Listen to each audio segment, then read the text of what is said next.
Hey there, hi there. Oh, wait. I'm not here. Now I'm here. Hey there, hi there, everybody. The invisible Baylor appears. Welcome back to another cozy day in the Spire, trying to finish off our Slay the Spire Mastery Challenge. So far, the final two cards have been quite elusive. Violence and Clumsy. Maybe today's the day, though. How's it going? Death Frost, Brig Gold, Carden Van, Gil Thanis, Ribbon Noel, Neruzi, Chubbs. Take every curse and every colorless option? Pretty much. And even if we do that, we're still not particularly likely to find what we're looking for. Let's not be too violent nor clumsy. Hey there, Taringo. Hoi-ha! Thanks for the Tier 1 sub. Welcome to the Cozy Sub Club. Still a little bit over a week left in September here. So, last chance, so to speak, to take advantage of that September promotion. Anybody who's not currently subscribed to the channel can sub for a 30% discount, which does apply to 3-month or 6-month subs, as well as Tier 2 or Tier 3 subs. It also applies to converting a Prime sub to a Tier 1 sub, and getting an extra month that way.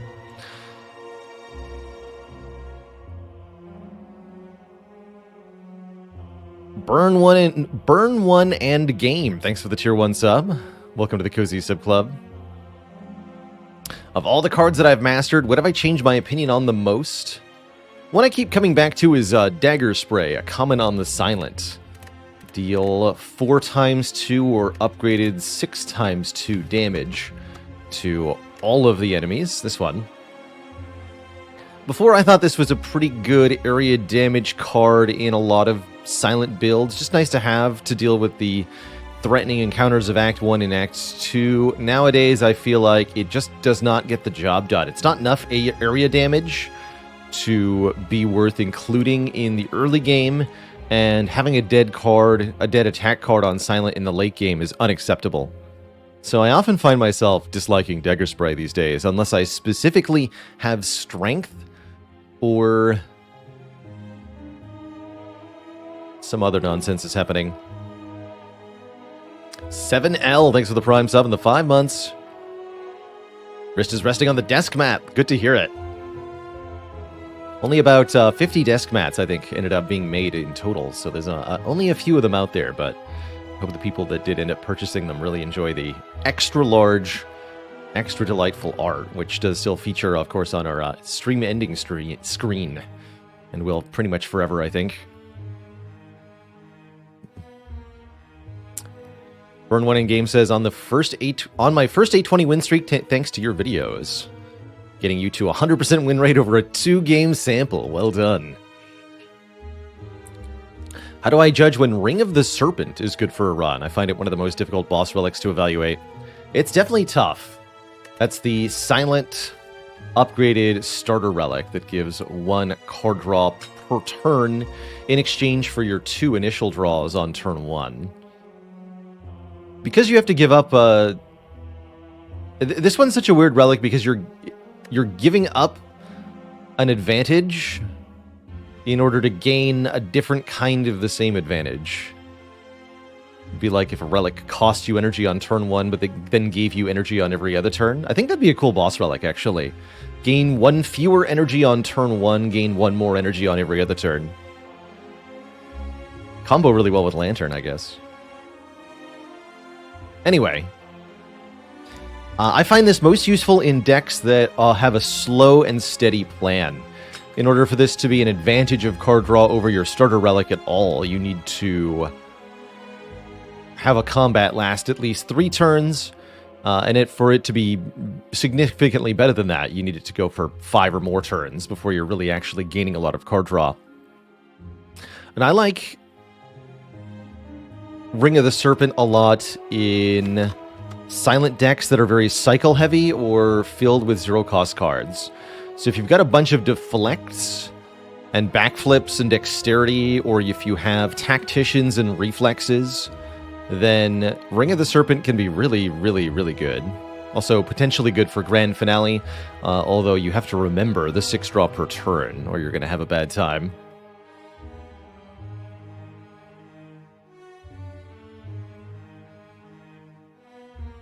But I like it for achieving better block consistency. Drawing a hand of 6 means you're more likely to see multiple block cards and multiple attack cards. And just lets you get through to all of the cards in your deck more quickly, usually. But you have to be energy efficient in the first place for you to want to pick it up. What about Enlightenment? We did really well with Enlightenment. I will have to keep my eyes peeled for more Enlightenment opportunities in the future.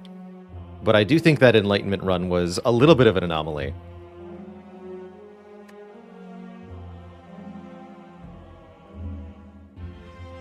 Could be good for a poison build, since those take a while to get going anyway. I think that's true.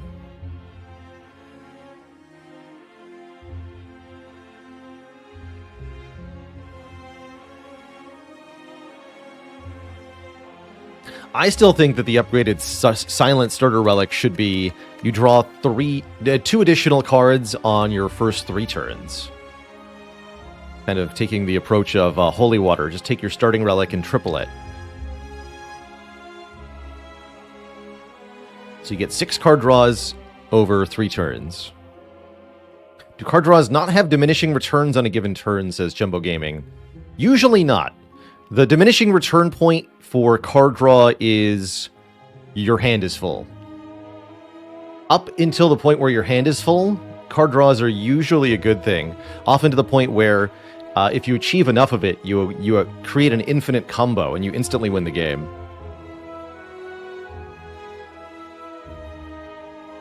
Well, maybe not instantly. It could take quite a while, actually.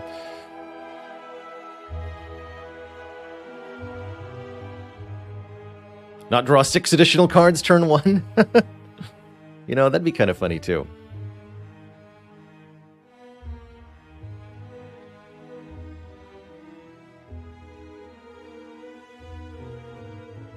Increase your hand size limit. Oh, that'd be a cool way to do things. I think it'd be cool to see a relic.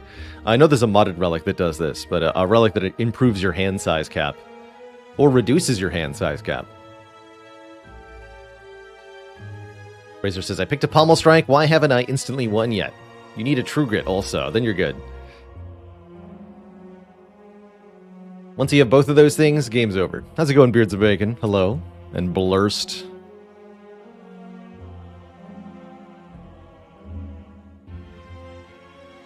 The first 2 times you would draw a card instead. Draw a card. So last we played with Ironclad. We said for now that we're going to alternate Ironclad Watcher. We'll see if I get bored of that before we master things. Hopefully we'll just master things. Jay Barrow, thanks for the 6 months, the half year. Streakalicious. On then to a new journey as the Watcher. Only 2 cards left in this Mastery Challenge. 1 Curse, 1 colorless card. And if we don't get a start that offers either of those things, I think we probably go for Boss Relic to improve our chance of seeing Cursed Key. Although I don't mind a gold start on this map overall. With Mastery being the goal, we sort of need to prioritize the special stuff. So let's go for the boss swap here. We get an Astrolabe, which is better than the starting bonuses we were offered anyway. I'm going to go ahead and transform 3 defends here on Watcher, see what happens. We get a Sands of Time plus, a Cut Through Fate plus, and a Study plus. Study's a bit of an interesting one here, but everything else that we just got is excellent. 2 very good early game damage cards. And we should be able to tackle this Burning Elite then with this start. That's a sufficiently strong one that we can do just about anything that we want. Also hit to the early shop here and remove a card. Although I think we want to avoid shops by and large until we have enough money to at least buy Violence. DP Knox, thanks for 4 months in the Prime sub. Have I ever considered making my own card game? I have not. I've thought about making a game of some kind a couple of times, but keep coming back to I enjoy playing games, not so much making them. Or trying to make them. I don't have a miracle. Tragic.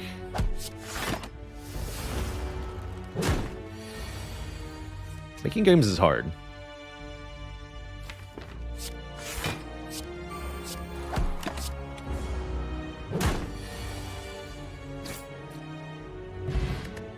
Okay, that first fight could have gone better, quite frankly.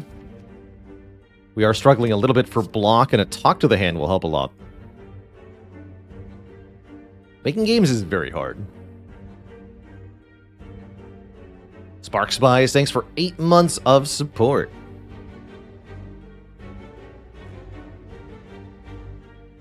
I do enjoy tweaking existing games. That can be quite fun. Wow, we get another really good early event. Remove Transform Upgrade offered this early. That means we can upgrade Eruption before this Burning Elite. Let's do it. All upgrades, please.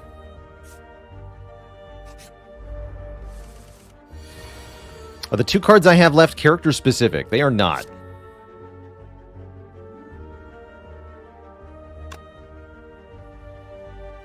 $27.39. Cannot kill.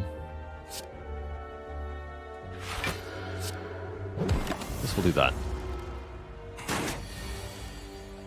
Ah. This is surprisingly ineffective in the early fights because of the slowness of the Sands of Time and the study. But as soon as we get into fights that are meant to last a little bit longer, we'll be doing great. Oh my, wow. I think I could close my eyes and click here and I'd do just fine. Probably going to grab a wall up, though.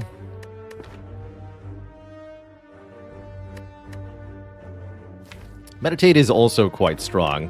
This is one of my favorite cards here. Damage and block at the same time is so versatile. Especially with Watcher's stances.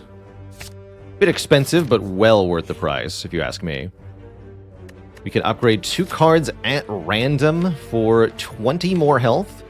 I am down. We've already gotten 4 upgraded cards. I want to really increase the upgrade density here. Give me a strike and a defend plus also. Now it all says plus, nearly. And that'll make the Burning Elite easier to handle. With 24 health and an attack potion, I'm not afraid. Not with this deck. How about 17 health? And 1 less strike. I like that even more. Bring it. If we don't die to this Elite, we're going to be perfect. I guess I could go around the Elite, huh? I don't have to be so brazenly suicidal. But I also have nothing to lose. Let's do it. Let's show them how it's done. Yeah, this is going to go really well.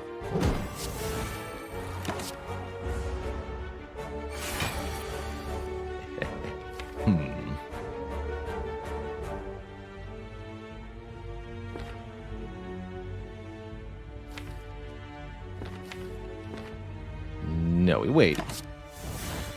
We need to wait. Yes. Wake up.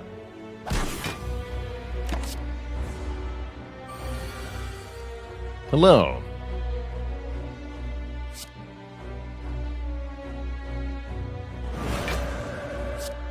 A bonk.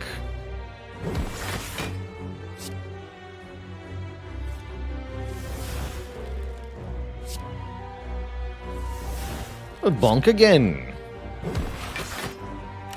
Full block.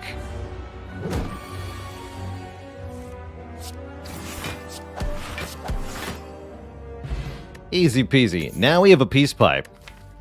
And instead of upgrading the remaining garbage, we can just get rid of it all. Amazing. How can he bonk? Don't think I want to pray, although... No, we want a prostrate, not a pray.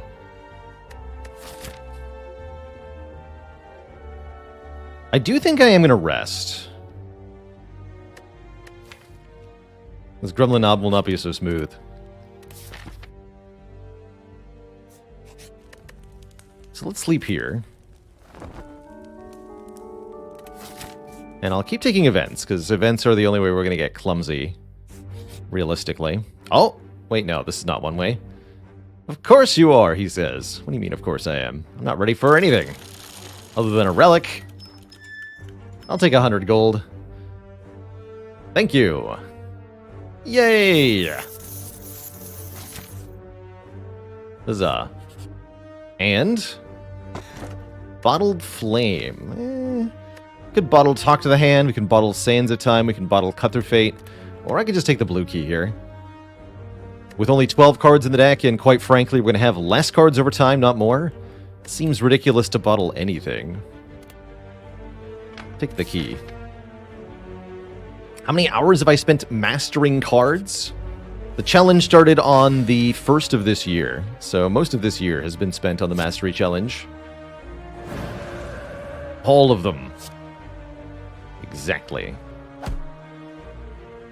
D2. Oh wait, I should have played Wallop there, right? No, this is fine.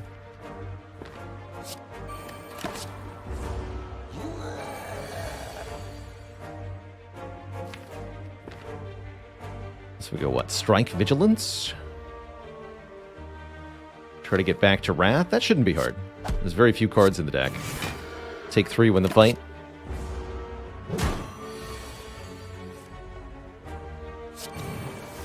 Easy.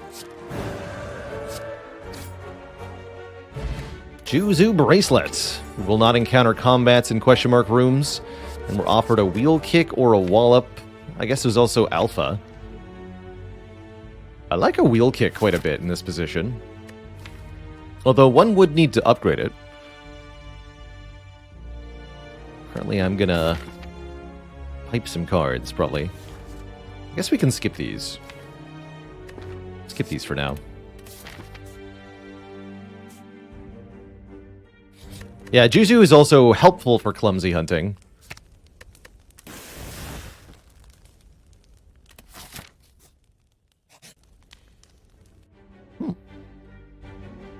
Purify.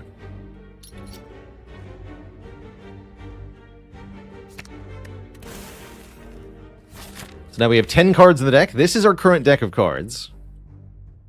At the end of Act 1... Good lord.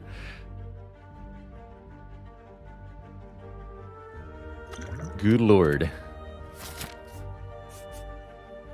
Take a regular fight first, because of potion or something. And 2 out of 3 keys.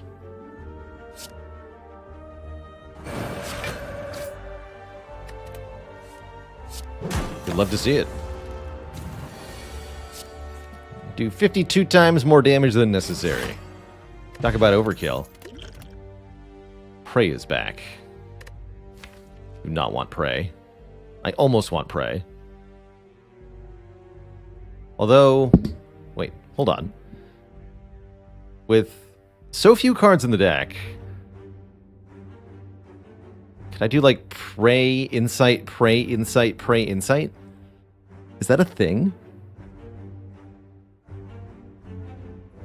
1, 2, 3, 4, 5, 6. No, actually not 5. 1, 2, 3, 4, 5, 6 real cards? I think I can do that.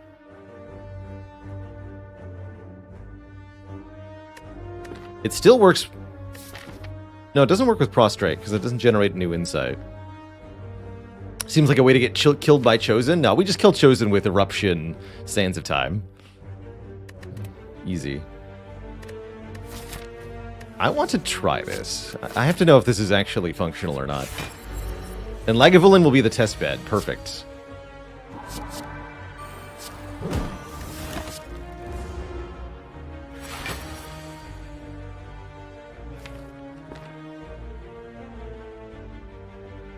For science!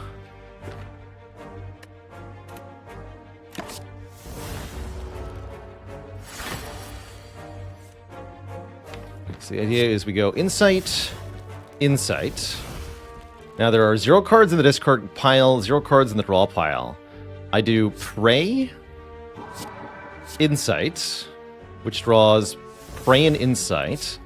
Prey, Insight, draws Prey and Insight, and then we can Prey again.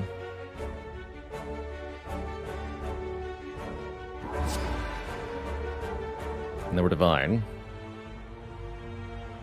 Neat. Let's go Strike, Cut Through Fate, Eruption, and then we just kill with Sands of Time.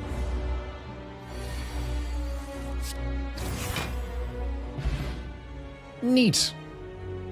And if we remove more cards, that's easier to do. Makes Mental Fortress pretty good. Or we could have just, instead of adding Prey, we could have just added Tantrum and been like, easy.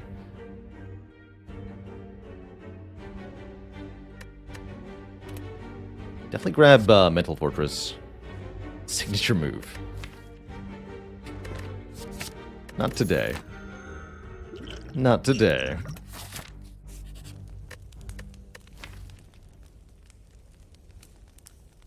Got some weirdness going on. So I think I actually want to upgrade the Prey first. I have to play it fewer times. Yeah, it does need an upgrade for sure to make that work more effectively.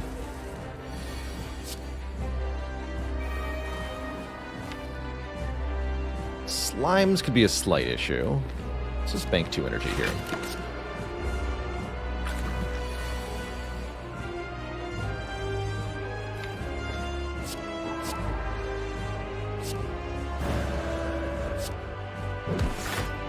You think you can crush me? Got another thing coming.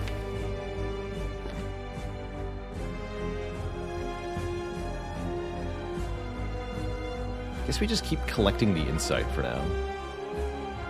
So 252. Looks like you probably want an energy potion. Just go Mental Fortress, Cut Through Fate, Sands. Or actually, more accurately, Sands, Cut Through Fate. Let's do that.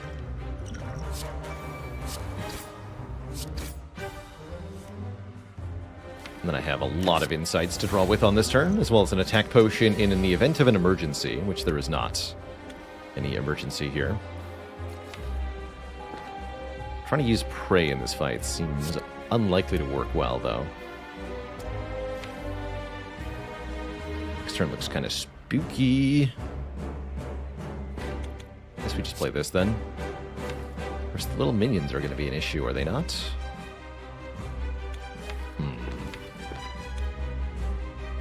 Also do 18, 18, 10, which is less than this. I'll just do that.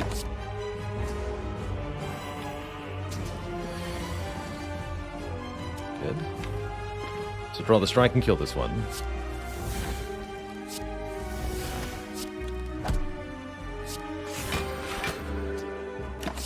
Still have 4 insights.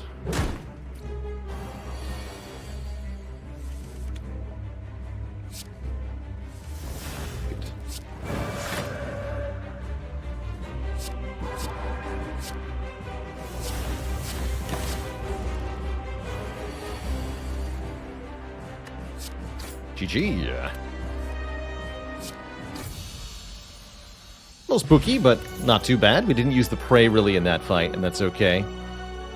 Lesson learned is here to allow us to upgrade cards.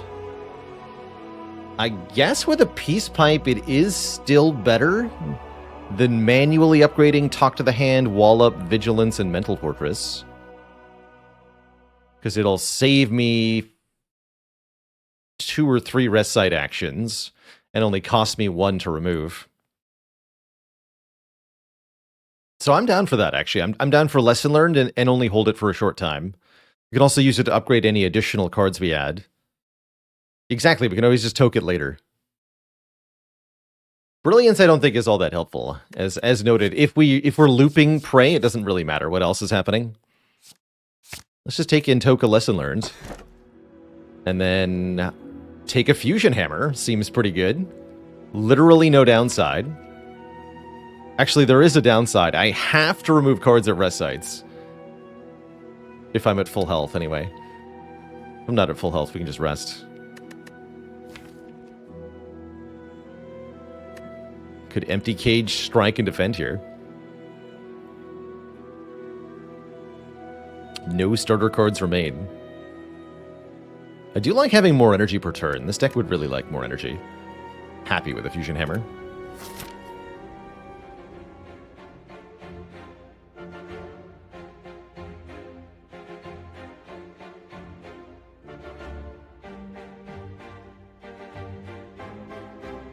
No, I don't believe you can rest at full health. Nor can you simply skip the rest side. If the other options are grayed out, we must remove a card. It's actually something that can really hurt minimalist attempts. If you're trying for the achievement of 5 cards or less, and you have a Peace Pipe, you may end up forced to purge one of your 5 cards in Act 4 or something. If you're not careful.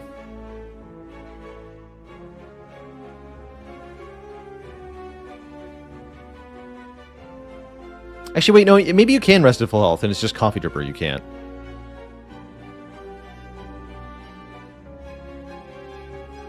Okay, chat confirms you can rest at full health, it sounds like. I am mistaken there.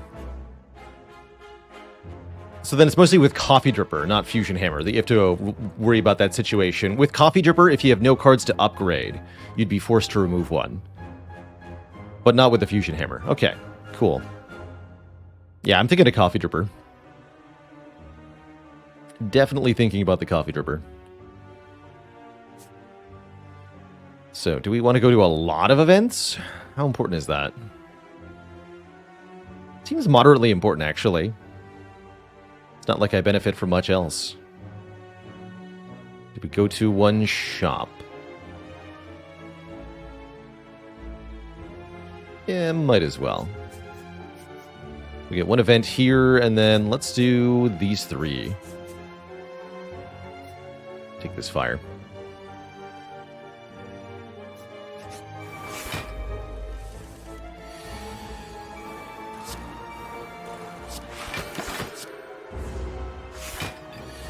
Don't always have the strongest turn ones.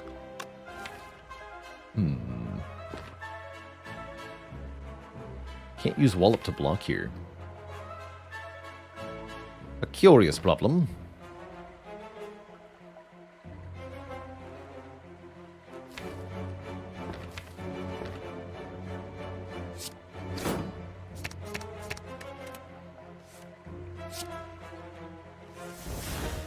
Easy.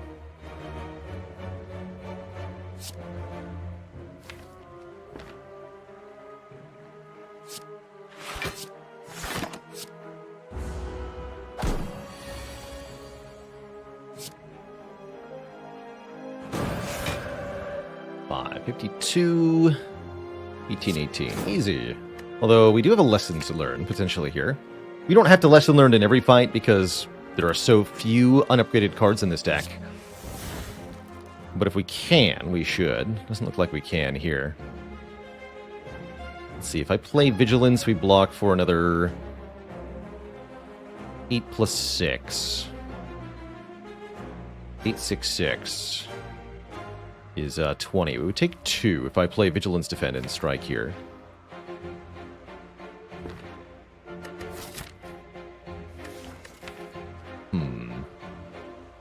Take 2 to get the upgrade now is probably worth it.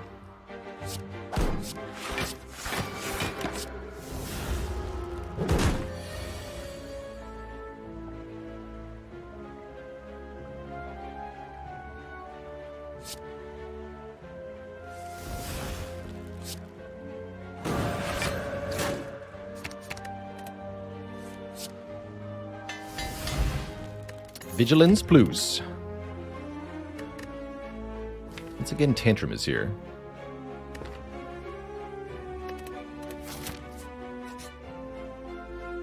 Remove a card from your deck. Oh. Okay, then. Sure. Don't mind if I do. Might be time to get rid of Sands of Time soon. Would anyone like some max health? Anyone at all? How about a Deep Breath? Is this a Deep Breath deck? Nezral31, thanks for the Prime sub, and Same Old Sin, thanks for 14 months of support. Deep Breath might unironically be insane here.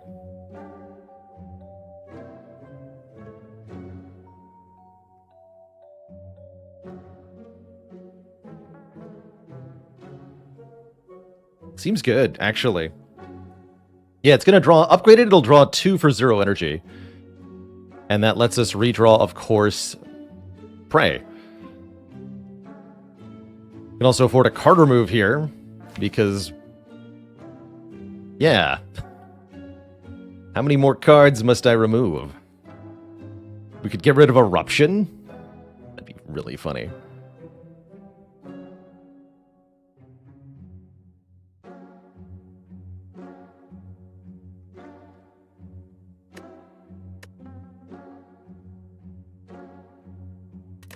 This is getting silly. Alright, I'll buy Deep Breath.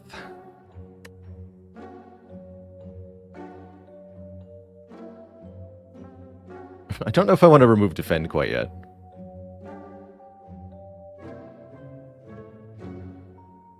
Not going to be Talk to the Hand. Shouldn't be Violence. Definitely won't be Cut Through Fate. So yeah, I think we remove Sands of Time or Eruption. We're not going to remove Eruption yet. We need that for elites. Can buy Sanctity. Remove the Defend. It's not a bad idea.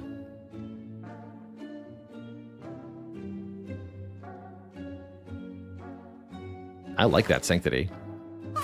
Let's do that. I like that suggestion from a chat member. But yeah, this is why we didn't remove Eruption, this fight right here.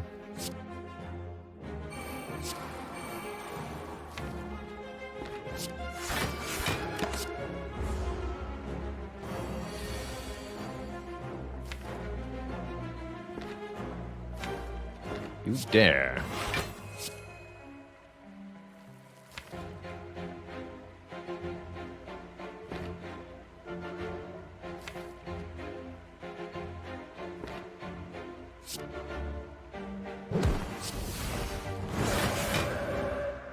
Deep breath.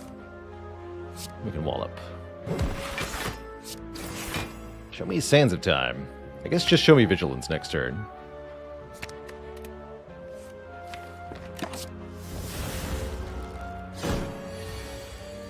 18 by 2. Interesting. Seems fine, right?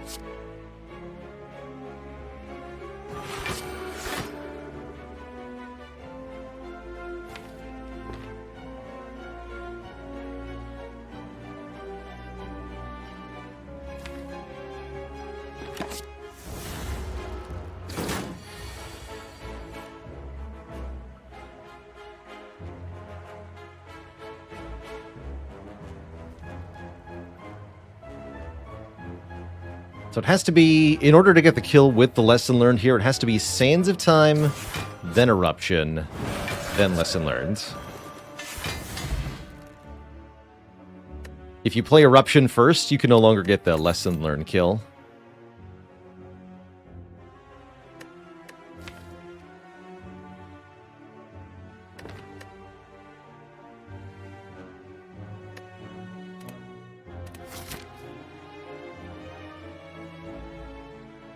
I didn't see any way to get a Lesson Learned lethal last turn. There might have been, but I didn't think we have enough energy to do that.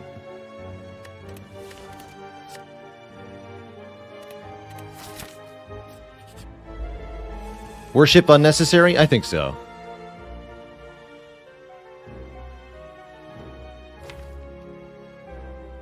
I think so. These three could be trouble.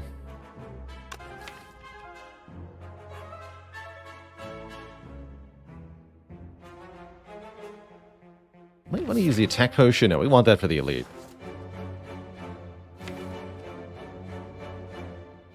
Alright, I'm going to bank then.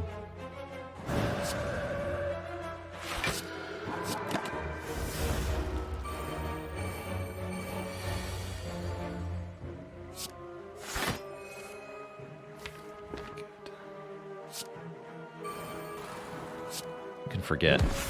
Mental Fortress for now.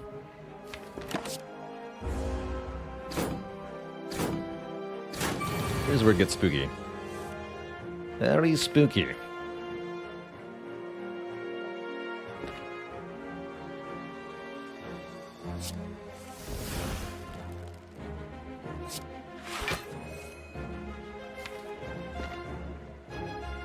So we want to pray, then deep breath. Insight. Okay, so we can go Mental Fortress Pray now.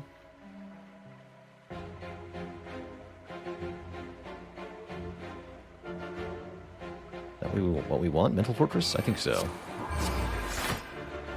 Get 5 energy back. Seems pretty good.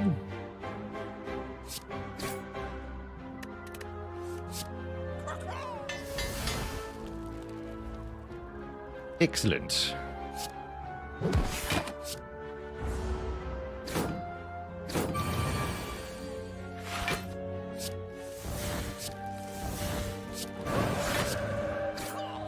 Great fight. We keep skipping here. Rest Sight is another removal chance. Do we dare? Get rid of Eruption.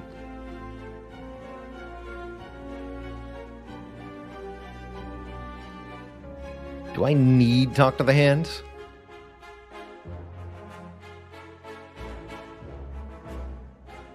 Do I need Wallop? Yes, I need Wallop. Pretty sure that I do. I don't need Sands of Time is what I don't need. Let's get rid of Sands of Time.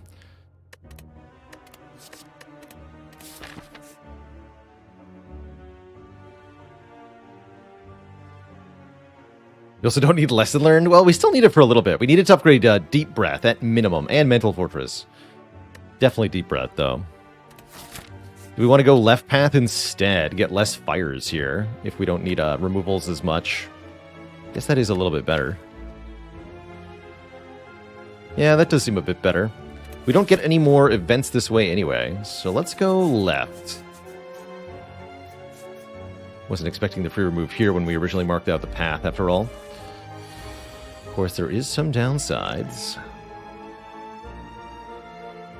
Definitely.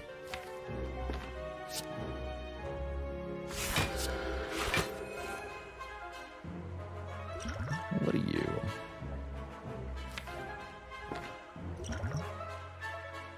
Can't use signature move. But I can use this follow-up.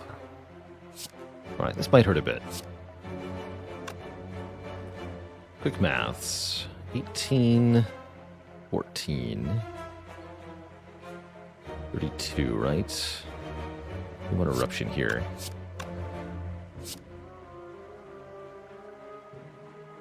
Guess we could talk to the hand too.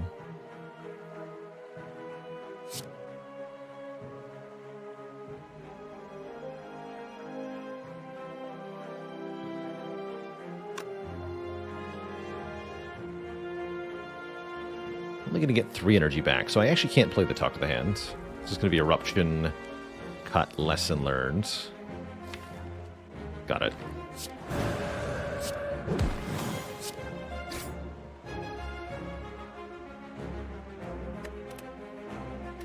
Can't kill with Wallop.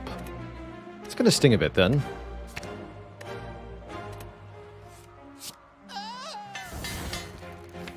So nice, it upgraded itself.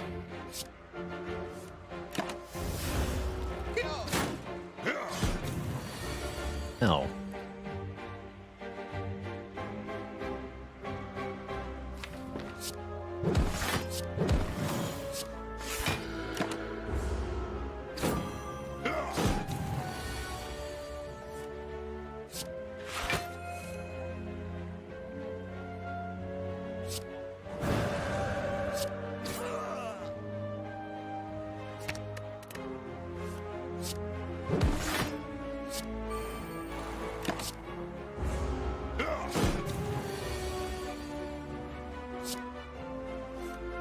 Fair enough.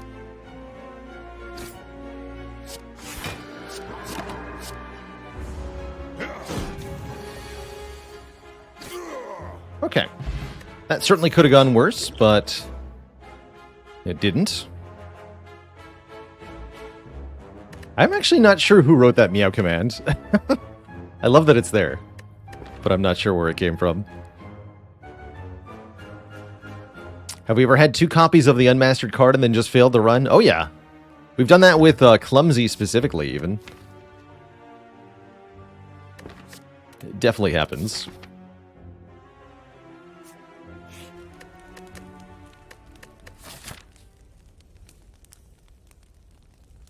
Alright, now we'll Toke Sansa time.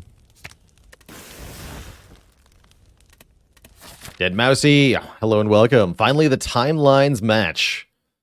Started watching about 3 months ago, and now you can watch live. Welcome.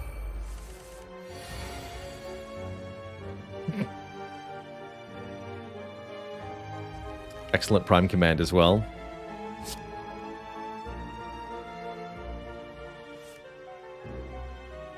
The spooky turn 1 here. You're going to employ the explosive pot. Maybe go Wallop, explosive pot, cut through fate, take 0. I like take 0. Dead Mousy, thanks for the Prime sub. Welcome to the Cozy Sub Club. Well done.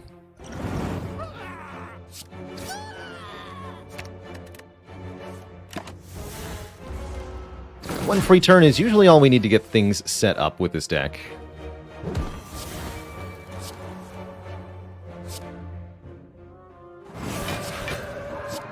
Once we are set up, we are really set up.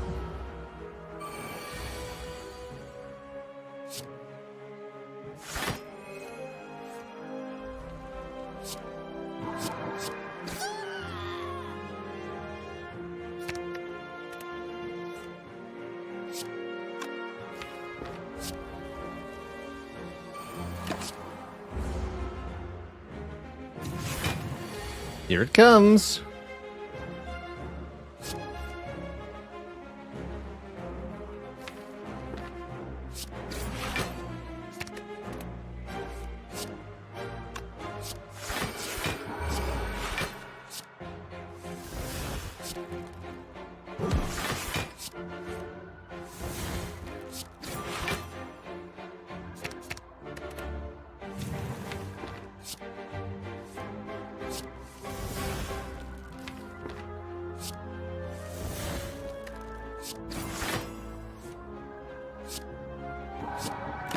Ridiculous.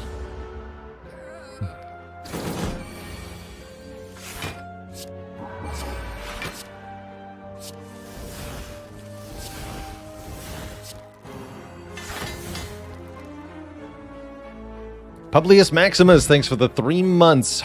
Once again, thanks for helping the tiny baby sleep. 6-month-old and teething.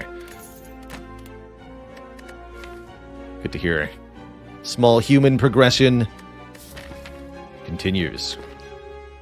Thanks for the continued support there. We need a stance exit. Divinity is our stance exit.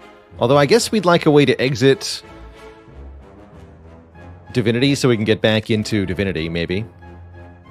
I don't think Empty Body counts, though. Birdface turn heals us 2 upon playing a power card. We do have 2 of them. So that heals us 4 per fight, as long as we play both powers. Seems good. Evil Avocado. Concerning.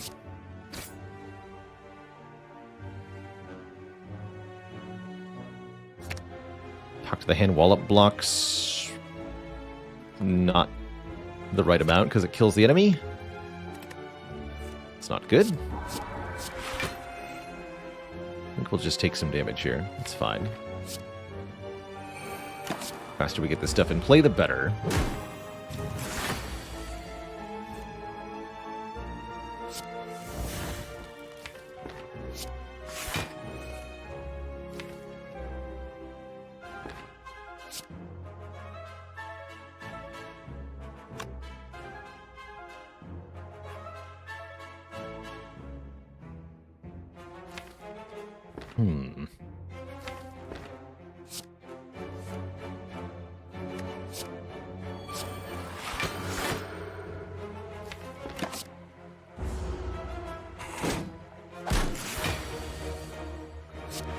Oops. Definitely supposed to pray before I did that. Doesn't matter.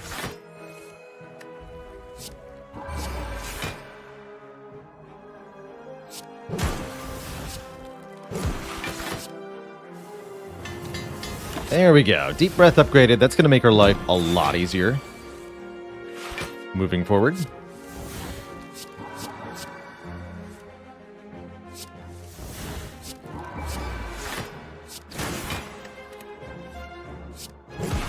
Still need to upgrade Wallop, of course.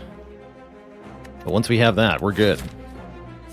I'm going to take events here. That means our next fight will be the Bronze Automaton, as events are going to be the only chance we have of possibly getting clumsy. And it seems like we're doing just fine with the deck as it is. Would I consider a Master Reality here? I don't think so.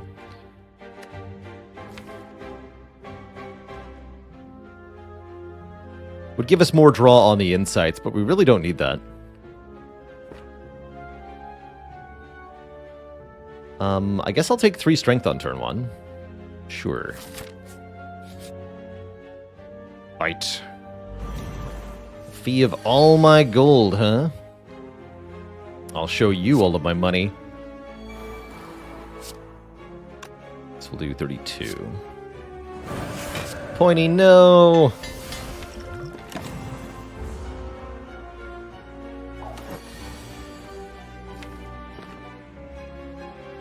Pointy, yes.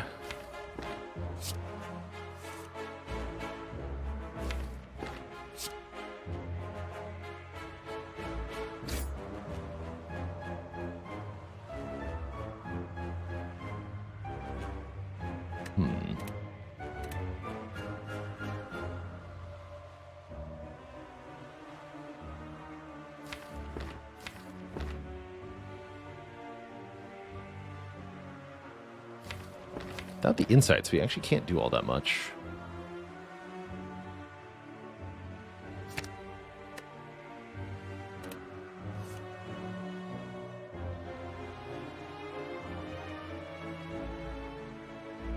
I guess this is fine. Weird order here, but okay.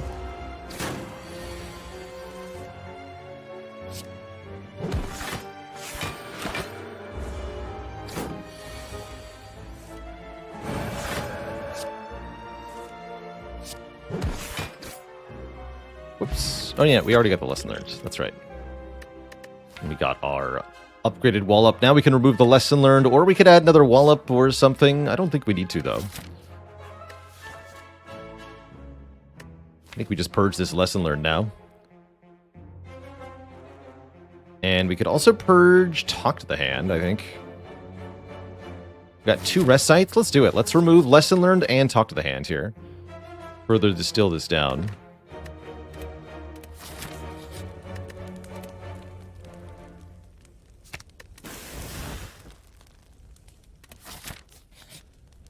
The whack! You were knocked unconscious.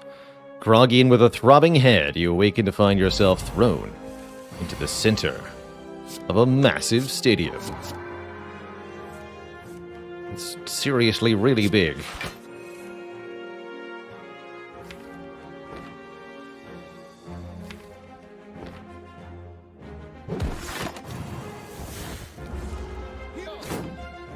So much for Juzu avoiding fights, right? Well, it says normal enemy combats.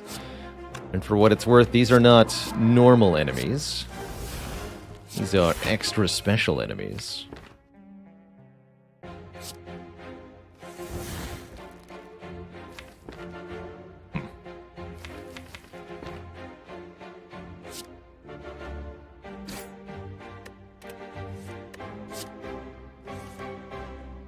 Perfect.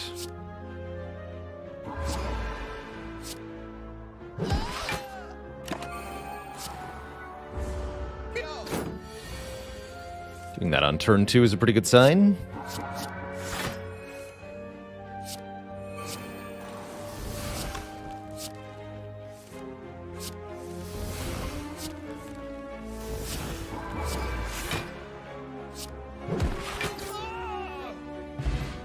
Well done, weakling. I choose to fight. Again!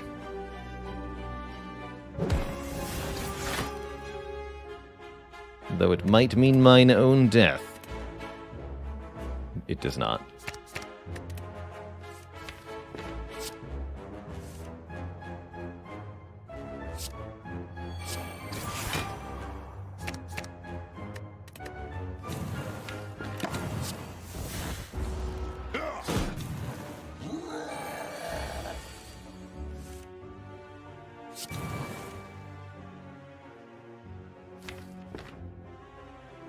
wounds.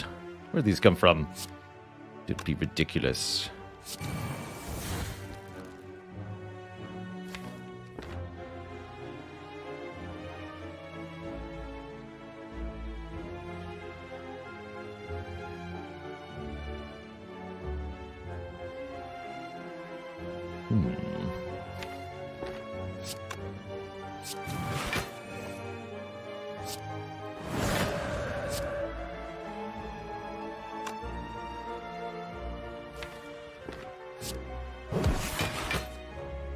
Take a little bit. I'm fine with that.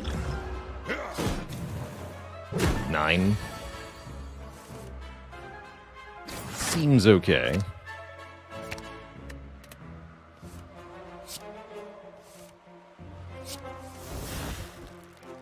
Is no longer okay. Ow. Good thing we've got a rest side coming up. Terrifying.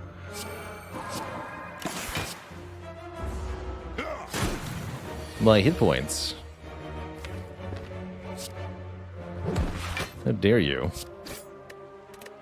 Corpus Frisky, thanks for the half year of support in advance. Cat wound up bad. Good stuff. Easy peasy. Having an incense burner is excellent. It's even automatically set to the correct number for the boss, by the way. So, totally worth it, because we immediately get to beat Bronze Automaton for free. We're immune to Hyper Beam.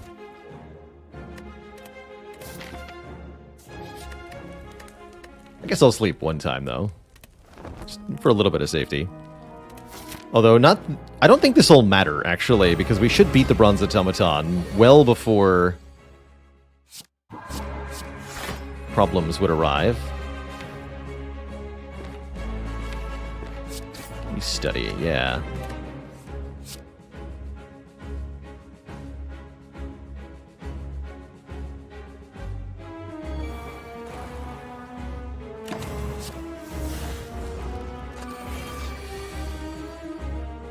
And I owe the chat a dad joke.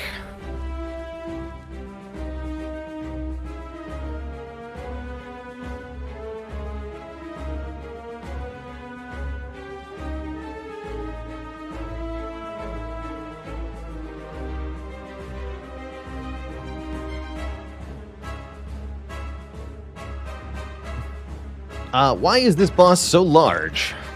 Because they weigh an automaton. That's what I got for you, Twitch chat. No refunds. Is the goal of the deck to get essentially infinite divinity? The goal of the deck is to do this.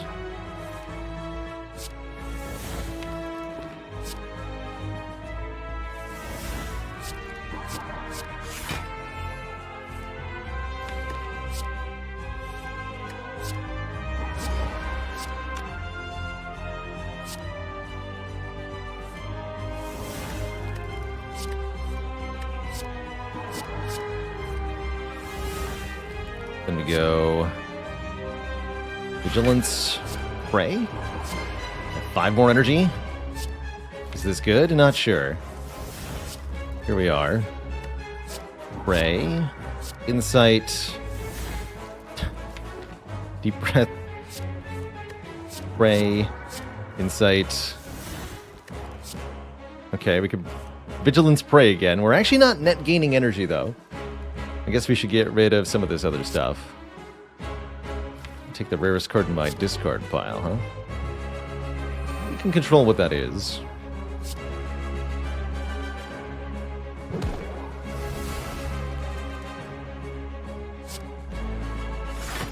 Let's do that for the moment. Oh, they took from the draw pile. They took an insight. That's great. It's incredible, actually.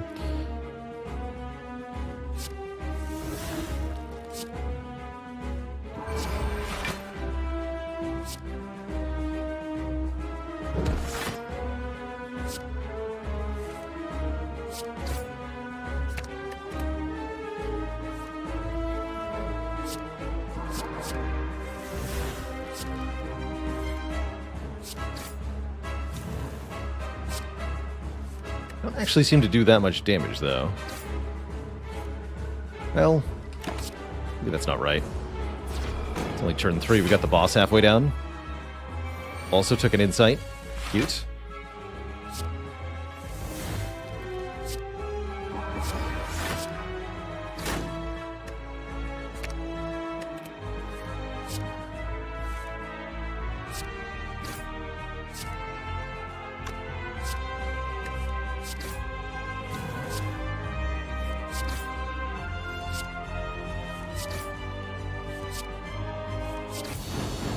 GG.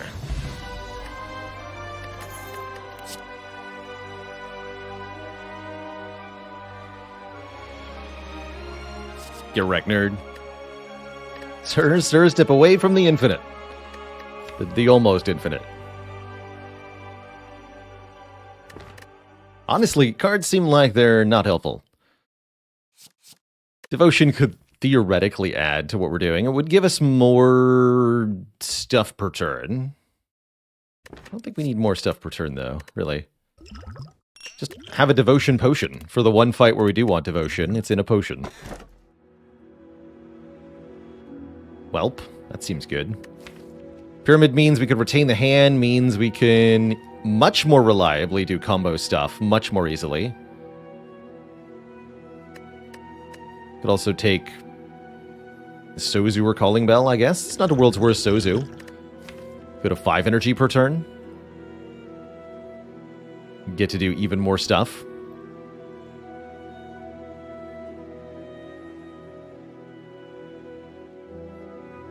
It seems good. Also get 6 max health if we take the Calling Bell, it's true. It's already positive energy, guys. Yeah, technically, Jay Dublinson. But then you have to account for the energy cost of leaving the divinity to get into the second divinity. And we have no free exits, so... yeah.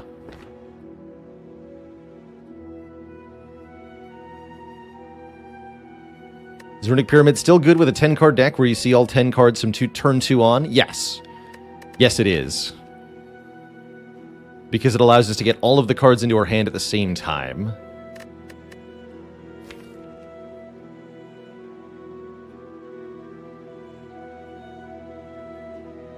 Oh, yeah, I guess if you Vigilance, it's still net neutral, right?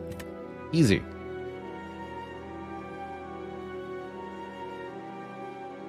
Take the Pyramid. We're only 1 card away from proper shenanigans anyway, feels like. Take events. I'd go to shops. Let's just take a lot of events. See, we can do 5. Might as well. But do we have a Spiker solution?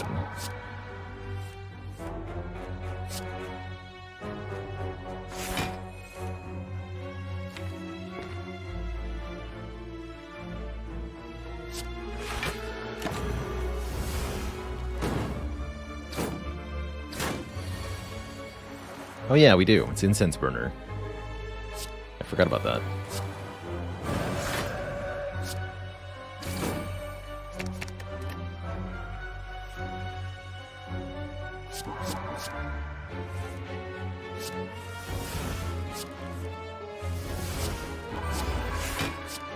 Bonk.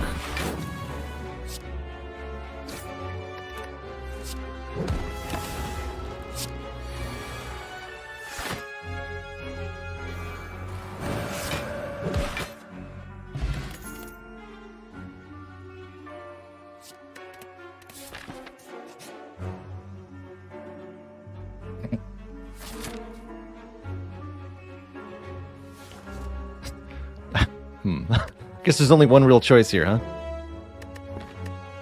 Anyone want 12 max health, rather? I guess we could toke them pretty easily, huh? Wait a minute. If we get a random fight, though, we're in such trouble. This would mean we couldn't take double orb walkers, for example. Let's fight a boss.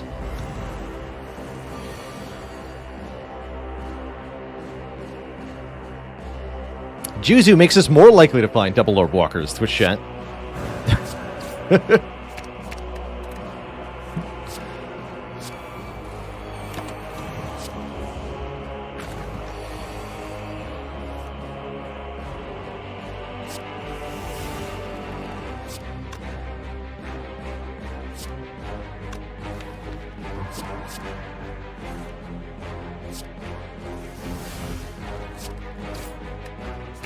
crazy. Crazy, I tell you. Who put all these slimes in my deck?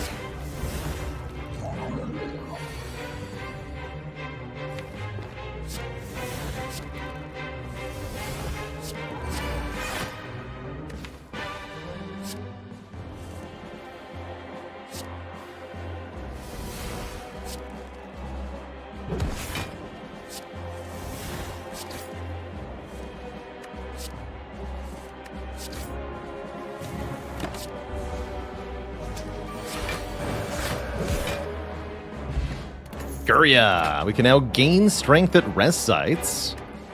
That's pretty spicy. Yeah, I don't mind that at all. So we are going to be going to a bunch of rest sites. Just get Gurya. Just get treasure chests with Akabeko inside. Just get to the merchant. Okay, 999 gold might have been actually kind of good. Admittedly. Is it ever Strange Spoon? Wait a minute, Strange Spoon with insights.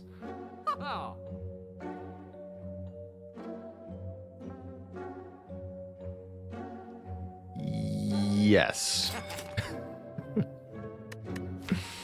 Worst toxic egg of all time. And then we found medical kit later. Is it finally time for Eruption to go? I say yay.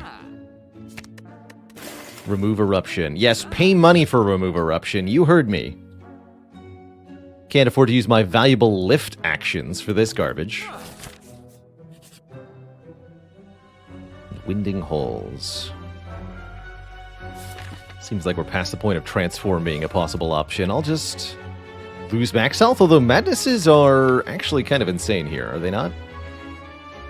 Yeah, let's just actually go infinite. You know what? Let's do it.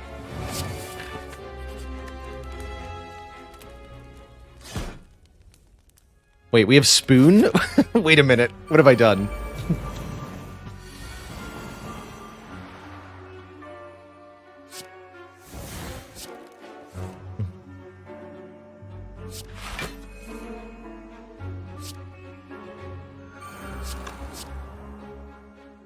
The power. If only we thought to buy Toxic Egg. That's okay. One madness will make the other one free, and then the Strange Spoon will keep saving the free one. Just trust it. Just believe.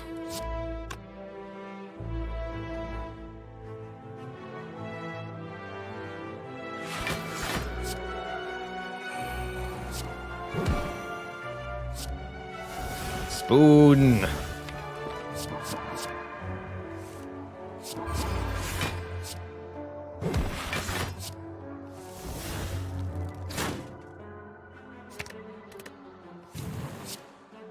Unlimited card draw.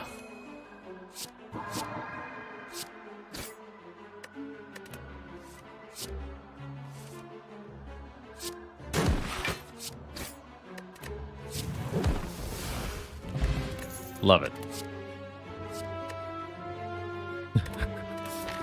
This is great. Let's recall now. It's working! But why? Why is it working? How is it working? Whomst is it working?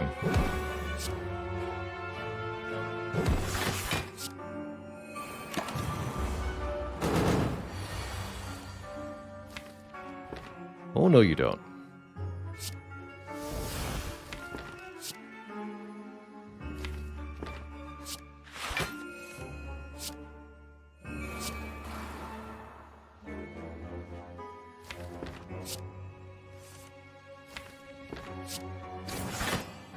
Guess 5 burns is not even that bad, huh? Bring it. I'll just hold them all in my hand at the same time. Not afraid of you.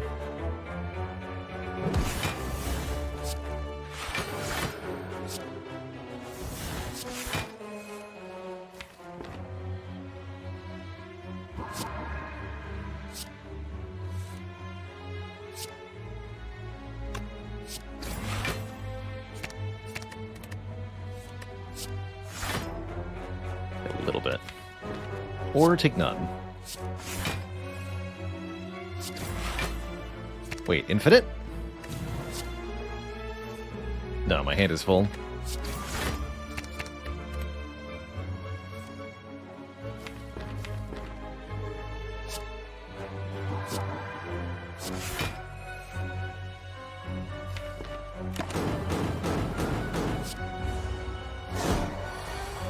Yeah.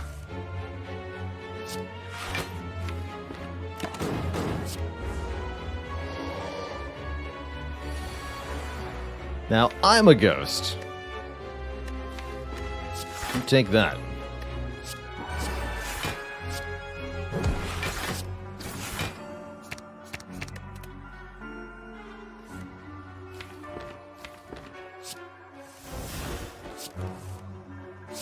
Spoon!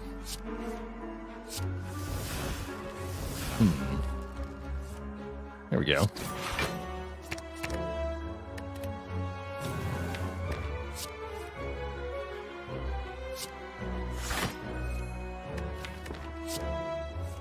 No!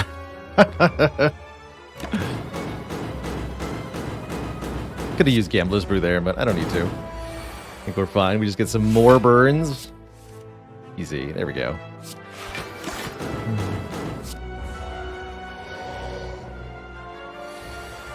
My deck is now 75% burns, I believe.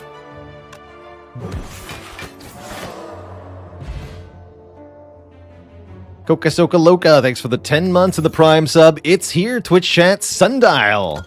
We are properly infinite. No more shenanigans, no more nonsense. Just infinity and winning is here now. Manifested.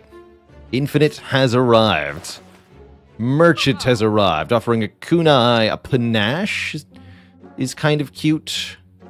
Nothing else here is what we're looking for. With Courier, maybe we just save just in case of double violence. Purity can do fun stuff. Get rid of status cards, namely.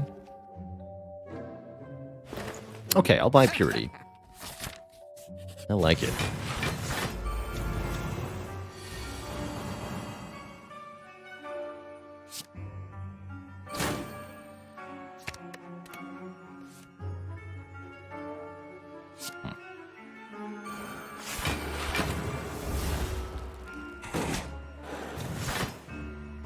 Strange Spoon Purity, no less. I like it.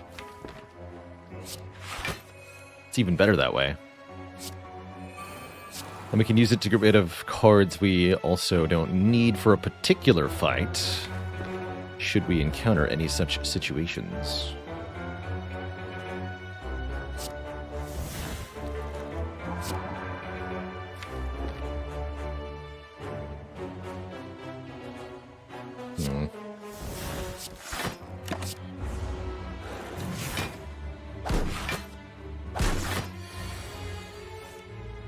Right. And we even have the deep breath, too, which makes it extra ridiculous.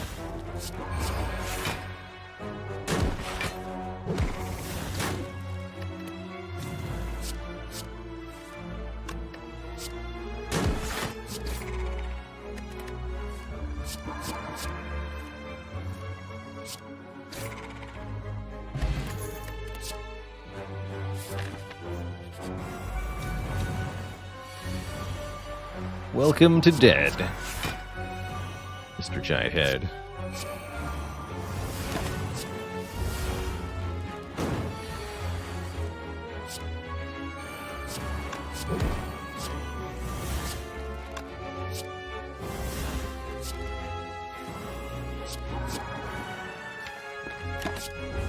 Really have to wait till turn 3 to go properly infinite, though? I don't like that.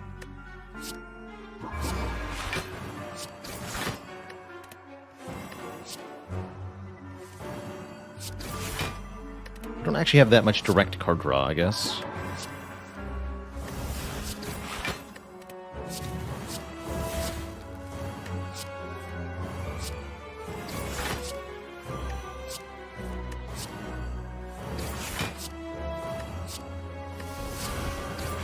$13 energy suddenly?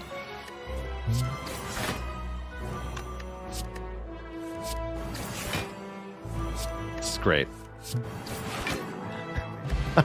Oh, Beggar Prep. There we go. Now we're infinite on turn 2. And an empty mine also draws cards. Perfect. Master Reality is cute. Stelv, thanks for the 37 months in a row. Hey, try not to sub to any streamers on your way to the parking lot.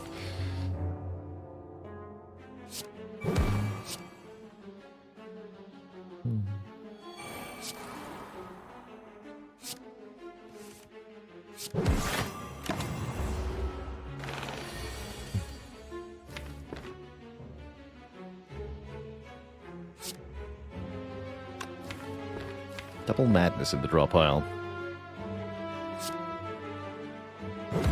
I'll just discard them. This hand's a-talkin'.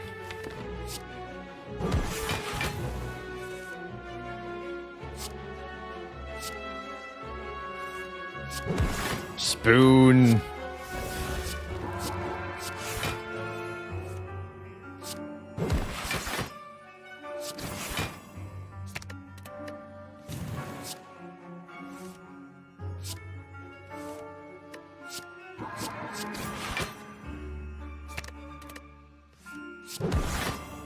Talk to the hand 15. I love it. I really love it. All right, it's done. We only got 5 uses out of that talk to the hand.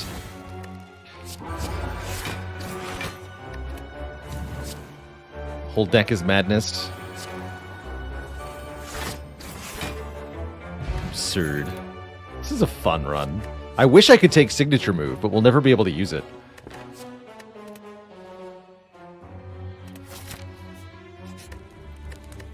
All right, we lift. Get our second point of strength. We'll get one more before this is over. Tim. There are some who call me Tim.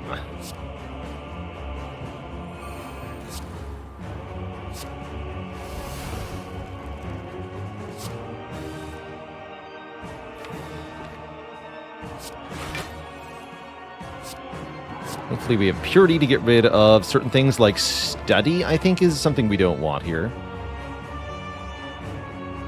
Hold it for now, though.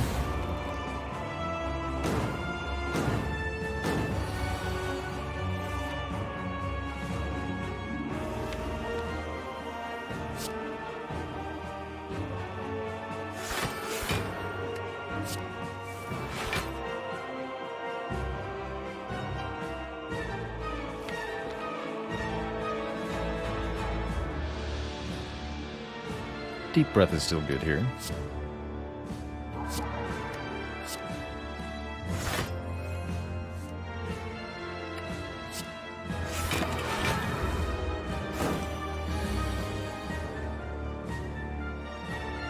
Guess I can just lose talk to the hand.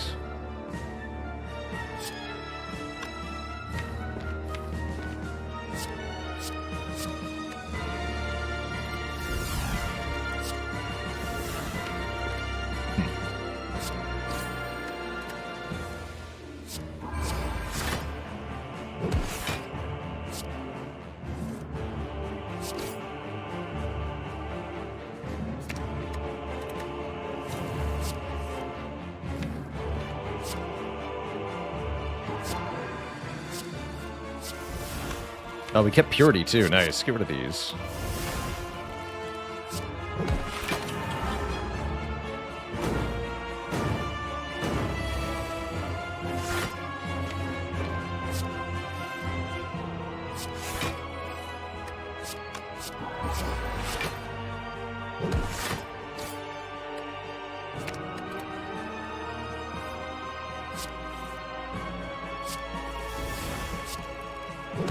Seemingly unlimited insights just from playing the prey.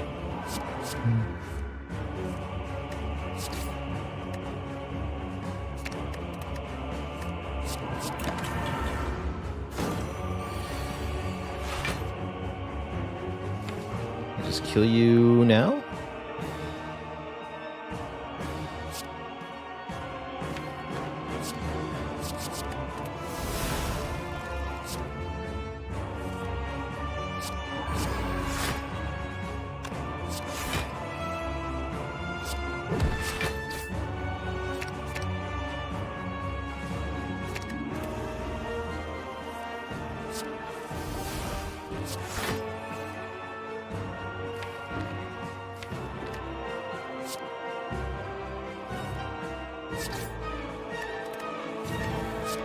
Bonk. Next, it's Donudeka. Easy.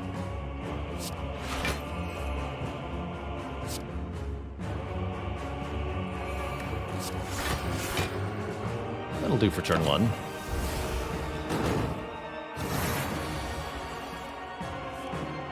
Great.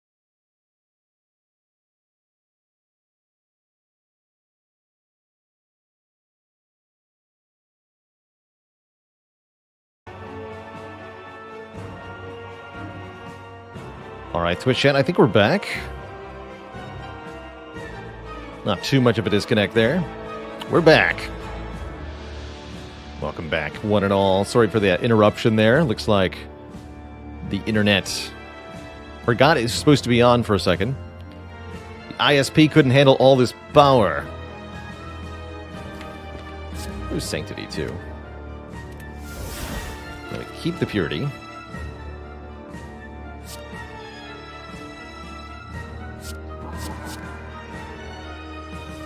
An internet fart. Perhaps the funniest fart of all.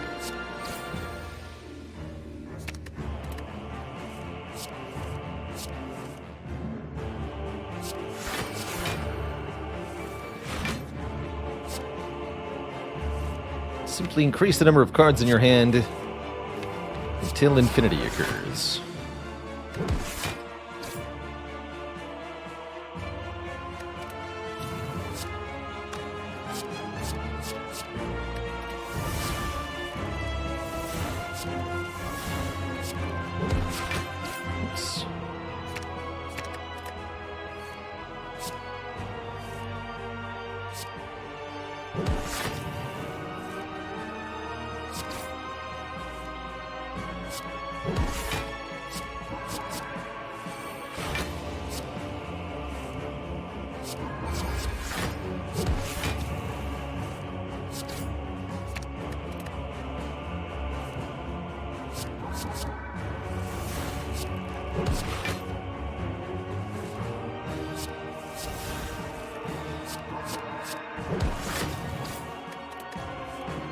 GG, nerd. Let's set this up to 4? Or do we actually just want it on 5?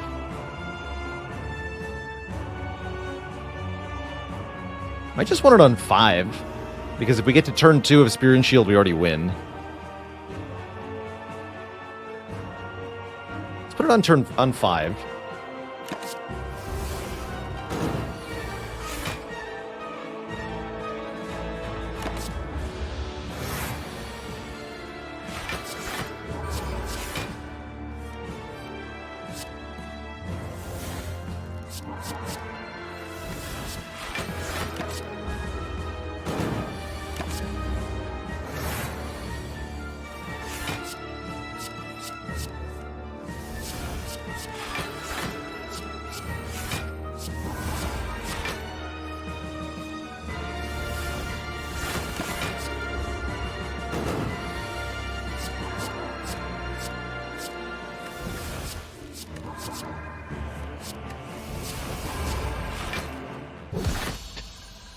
This is fun.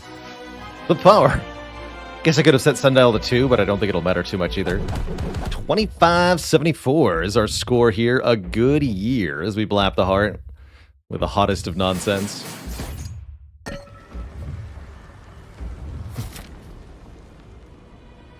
Seems like this deck is just leveling everything in sight. We lift. Become strong.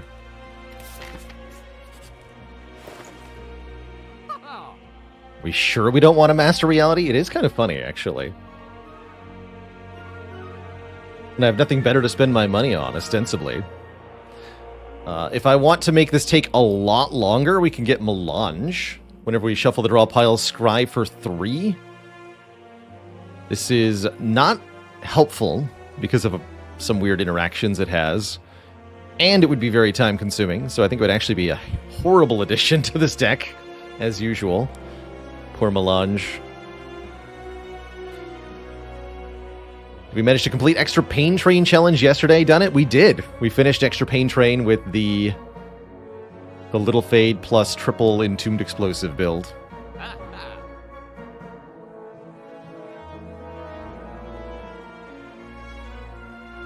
Poor Melange. Could have been so good, but it's... You know what? Let's buy the Master Reality. That just seems funny. Wonder if that means we don't need Study anymore. We can just use the ones from the Prey. It seems really likely. Let's do that. Where we're going, we don't need Panache. Or Intangible, apparently.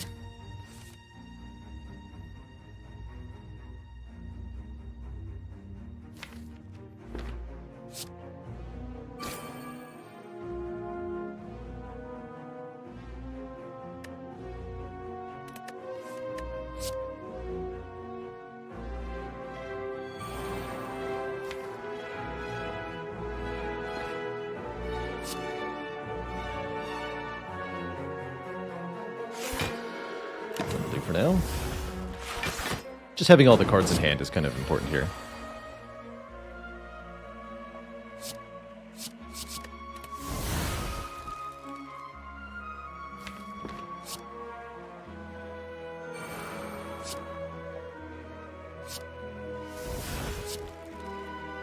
So that gives me an Insight Plus. From there, everything else.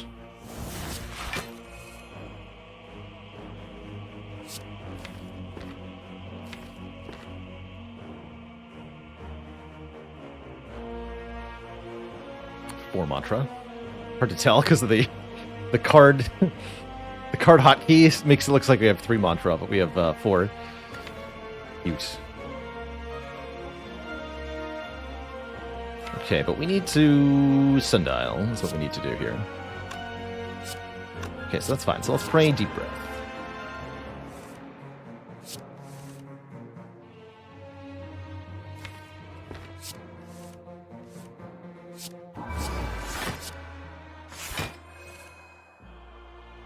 Bonk.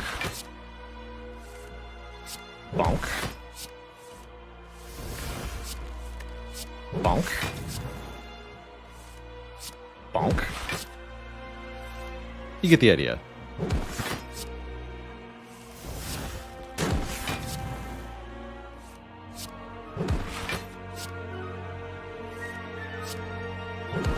I gain 300 plus block and you all die. And we set up Incense Burner again, I guess? We do. Seems wise.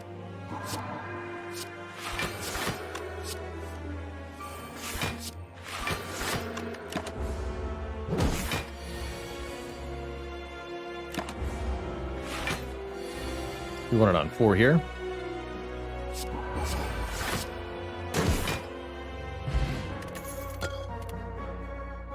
Yeah, imagine doubting Runic Pyramid. It's really showing off why Pyramid is so strong. It's not just about being able to retain cards to have them on a different turn, but also to be able to increase the total number of cards in your hand at one time to allow for absolute bullshit to occur. That's what Pyramid's great at.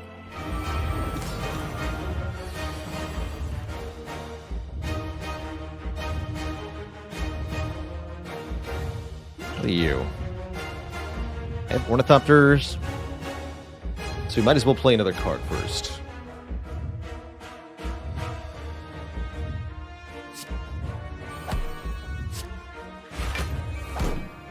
Okay, what are you? Of course. We get a real... Oh, we get a fake one. And I knew I didn't need one in a potion. Dang it. I guess Deviform is not helpful. Feh.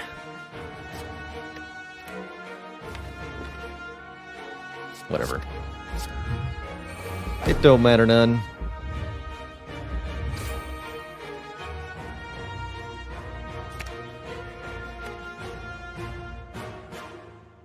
No, it doesn't matter much.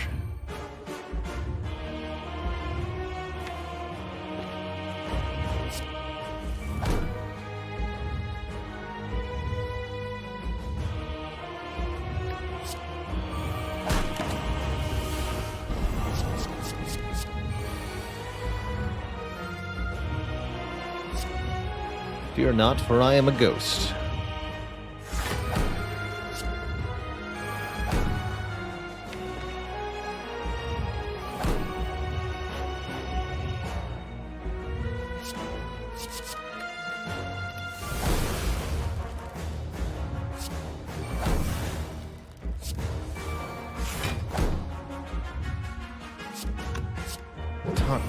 Madness the Prey. Go. No statuses. Do we get Purity back again? No, it perfectly got rid of itself and everything else. So now there's pretty much nothing opposing us now. We can begin the shenaniganry.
Smashed in the face.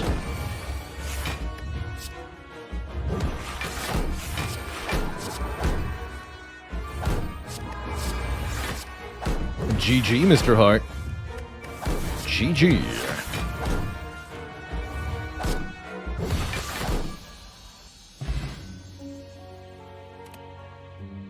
GG. What a run.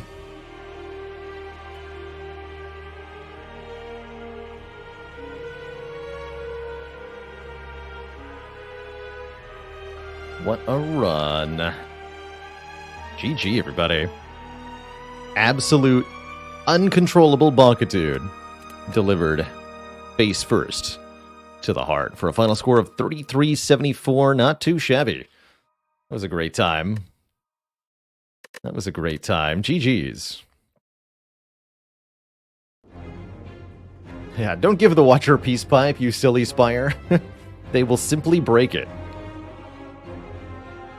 They will simply break it. That was great. Now, what Twitch chat? Has it been done? The Spire sleeps. And so shall I. GG.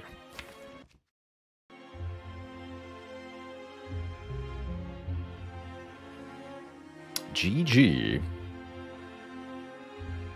And a dad joke for the crowd, courtesy of Dr. Amoxicillin.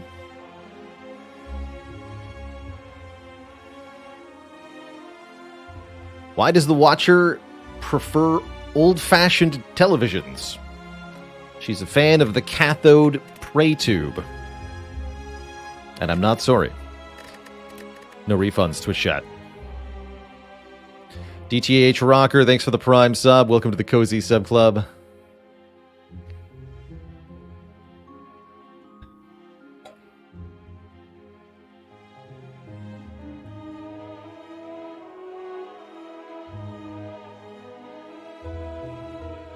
How many people these days even know what CRT means, I guess? It's falling out of the lexicon real fast. It's not just a pun, but it's an old person pun now.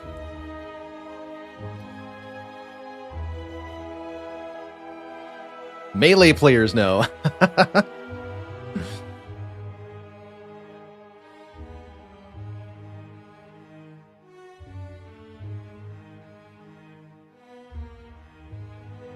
Icemaster still has a CRT in their house, hooked up, working, and everything. I mean, you're talking to somebody who a couple weeks ago I watched a movie on VHS just because I could while I was on vacation. It's a dad joke because dad jokes are old enough to remember. What movie? Robin Hood Men in Tights. Classic. Patrick Stewart's finest cinematic work.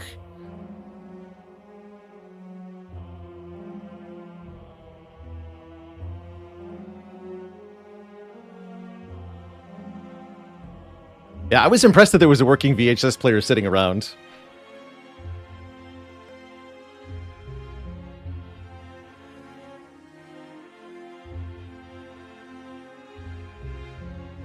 From now on, all the toilets in the kingdom shall be known as John's.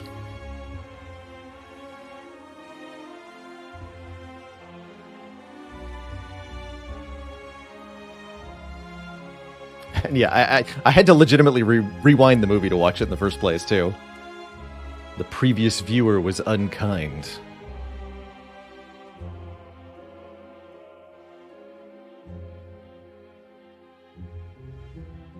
And actually, for somebody not in the know, can somebody TLDR me on why is CRT important for Smash Melee specifically? What kind of black magic nonsense is occurring with that game? Because there's no input lag. Ah, it's got a higher refresh rate. Cool. Huge misplay not rewinding. Right. Little did they know that somebody in the year 2023 was going to want to watch that movie.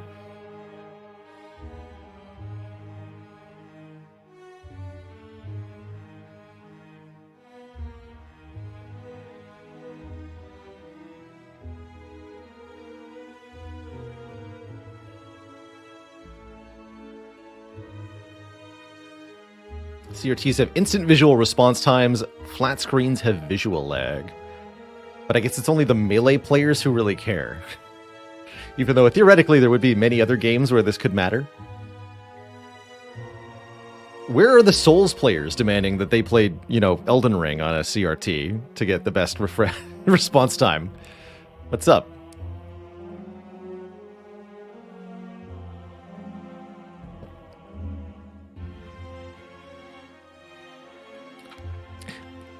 Yes, Gathras. I did in fact rewind it just in case somebody else wanted to, perhaps even me. Maybe if I want to watch that VHS copy of Robin Hood Men in Tights 12 years from now. Just in case. I won't have to spend time rewinding.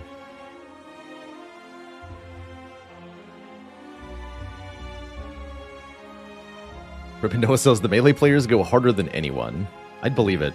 Mostly FPS and fighting games that would care. Where you really need every... competitive, specifically. FPS and fighting games.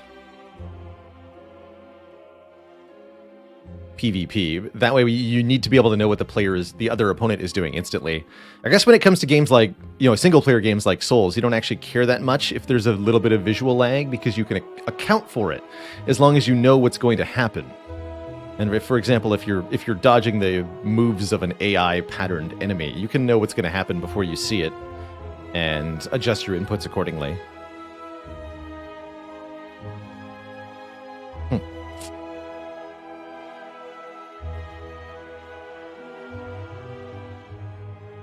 Retro speedrunners care about CRTs as well. I could see that being the case, too.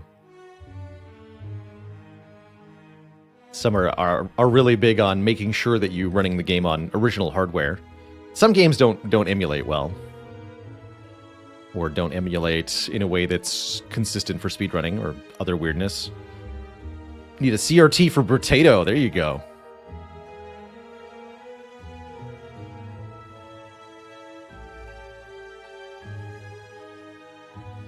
Right, exactly. Who cares about visual input lag if you're doing a blindfolded challenge run anyhow?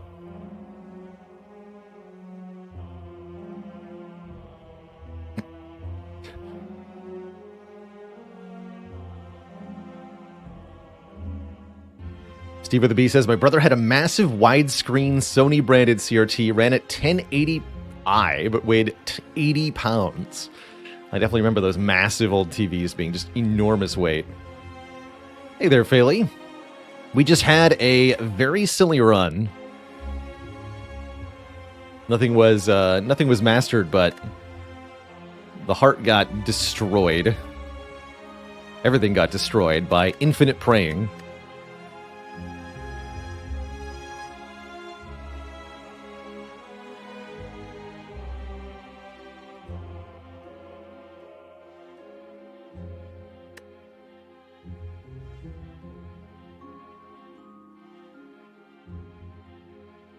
Rarick further clarifies, not specifically refresh rate, but a big difference is that modern games are meant to be played on high-definition monitors, whereas Melee and other older games have to be upscaled, causing additional input lag.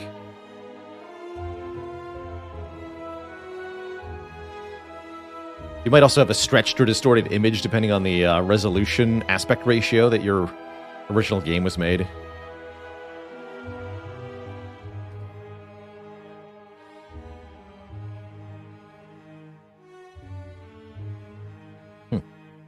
Neat. Brang Dorito says, might be the first time I've seen somebody pay to remove upgraded eruption without any other means of entering Wrath. Where we're going, we don't need Wrath. That's right.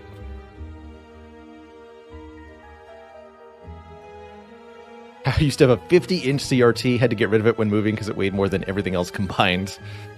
Yes, big objects like that can cost more to transport than they cost to acquire in the first place. Ludicrous.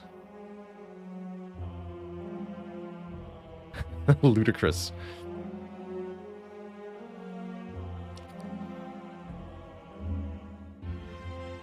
There's definitely some things I miss about the olden days, but our technology weren't it.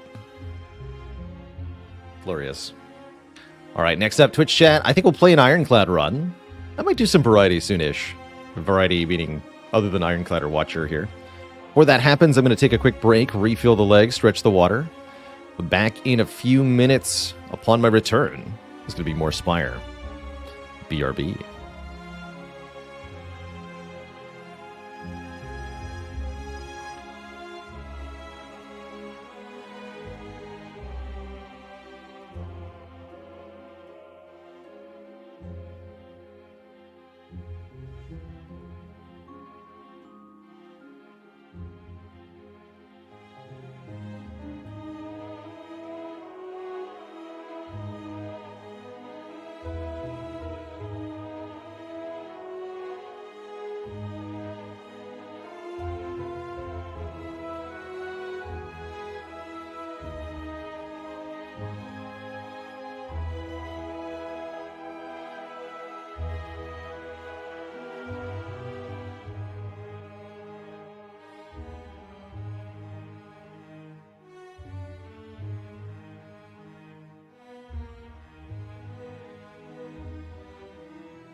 Alright, Wishan, thank you for waiting. I had a very tasty bagel, and I am ready to Spire again. Let's do Ironclad. Let's do Ironclad.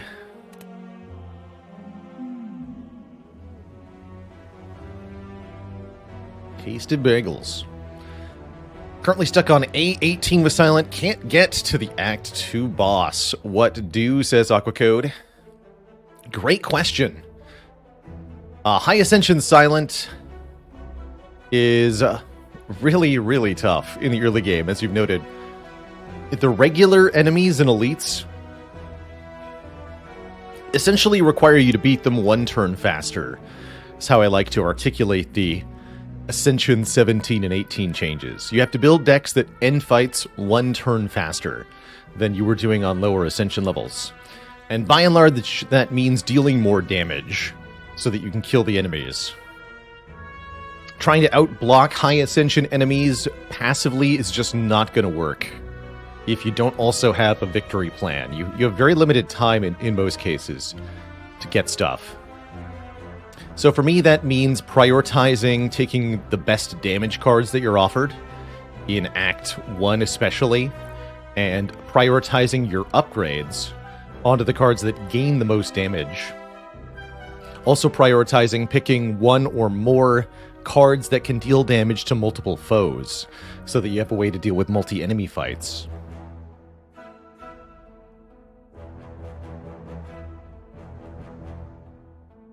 On what percent of seeds do you think Clumsy Mastery is even possible?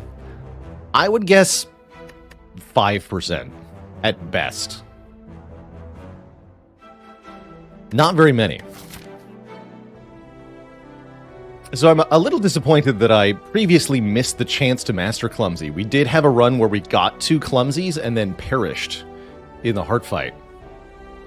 And I'm kicking myself a little bit for not achieving that earlier, but we will get another chance.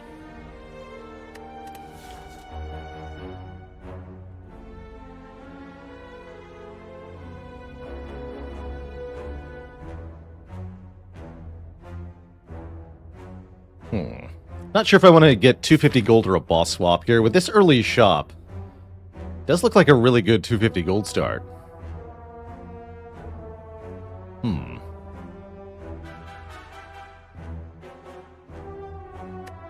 I'll take the money.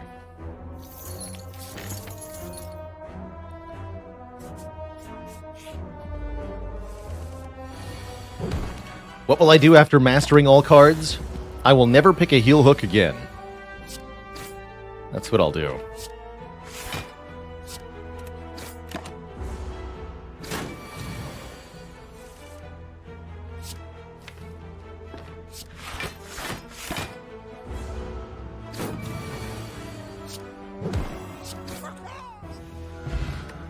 Nice fire potion. And I'm always happy with an early uppercut. Great addition to the starting deck for Clad. Much better damage than Bash. The added weak makes it more playable, too. Welcome.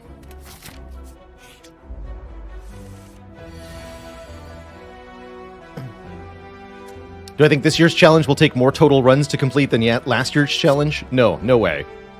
We'll be at less runs total played for the year, for sure. I've been playing a lot less Spire this year than I did last year, in terms of total hours live streamed.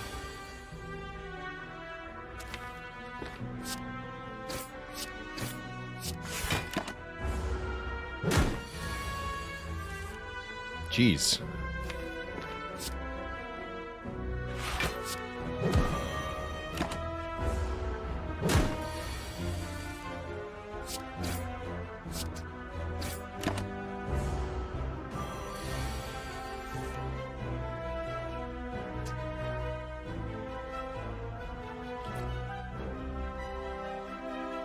Oh,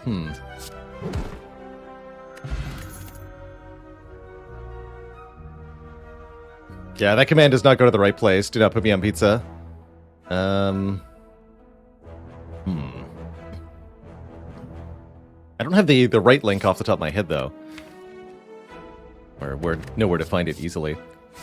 I'll grab a Twin Strike here. It's a perfectly fine. Perfectly fine thing.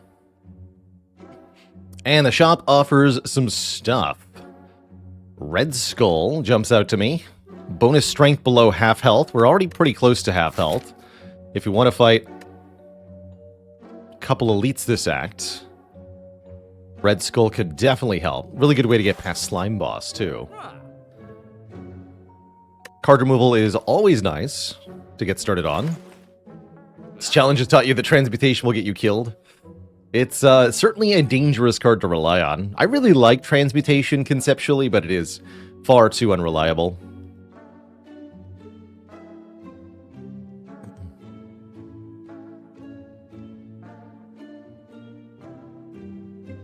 Bloodletting can be very strong. I like bloodletting in general. Probably worth paying for. Can I do bloodletting and the self-forming clay together? I sure can. I'm going to do that. I like that quite a lot. Self-forming clay is a very strong block relic for Clad. Take some events, because clumsy, or whatever. Secretly Jawworm, though. This relic can provide a lot of passive defense, whether it's from self-damage cards on Clad or simply from an enemy hitting you twice in a row. There's a lot of block to be gained here. Of course, that's entirely dependent on drawing the cards in the correct order. So far, this is not going so well.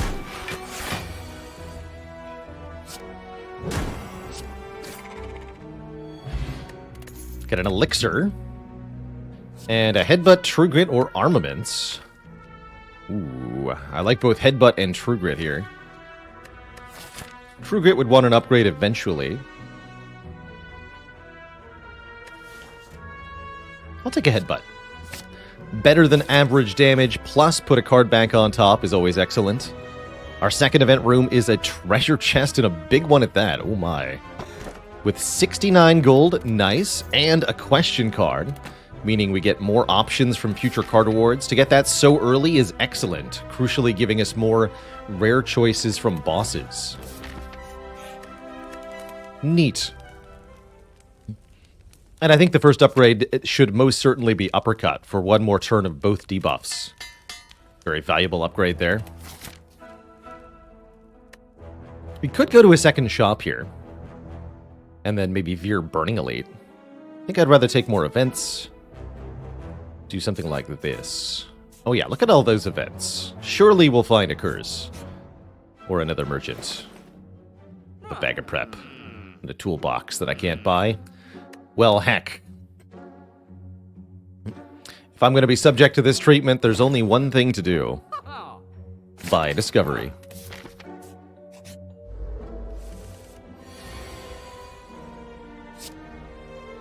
Oh.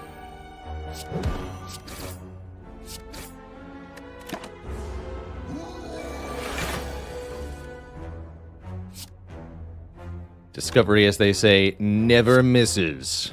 We look at 3 cards, we pick the best one to play, then we play it.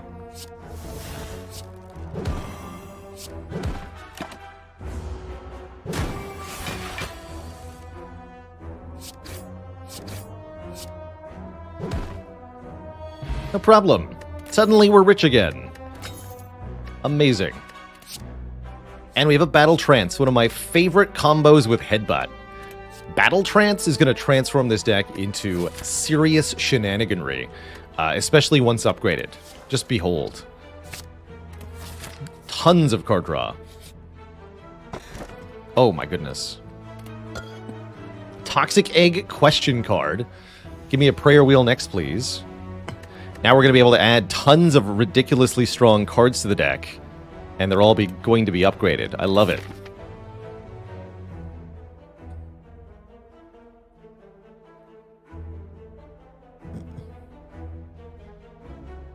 I'd say serious shenaniganry is one step down. The Mouse Master.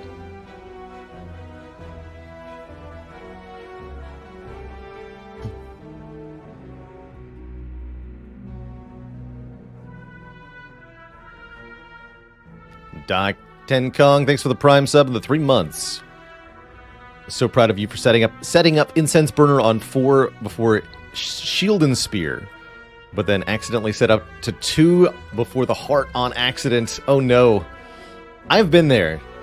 Folks who have watched the stream a lot know that the Incense Burner does not always end up on the right number. Sometimes you forget, and sometimes you can't. And in either case, you can find it at a wildly inappropriate time sometimes. And that in and of itself can actually end up being useful in weird situations. But we're not in one of those. Let's see, next up is the other elite. I'll keep the fire potion for the next elite. We can do just fine here. All these slimes rolled really low health. So we're okay. Self-forming clay will save the day.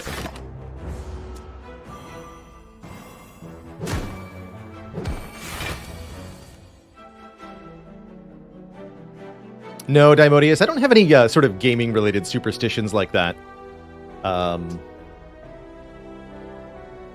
never understood personally the association with superstitions to things that are random or arbitrary. A big one that this comes up for is tabletop gaming and dice. D&D players, and I play a lot of Battletech. The Battletech players that I know, they have superstitions about when dice are lucky or hot, or how to treat the physical dice that you own so that they won't roll badly for you. And I just find it all absurd. Personally, I don't do any of that, but it amuses me to watch for sure.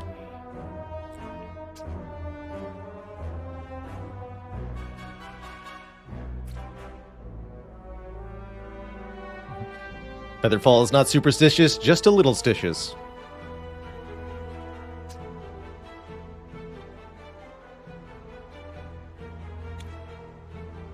I've never put a dice in dice jail. I prefer dice where they are visually indistinct from one another, so I don't even know which one I'm using. And then I don't bother differentiating them whatsoever.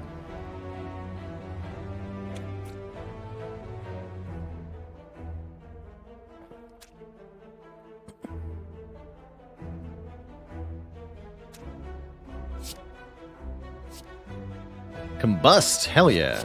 Get toasted.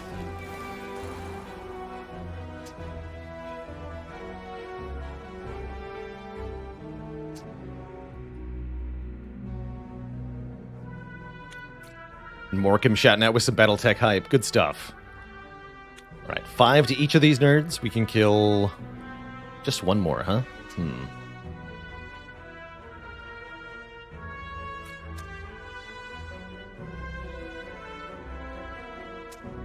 Yeah, just one more. So headbutt the defend. I guess strike you.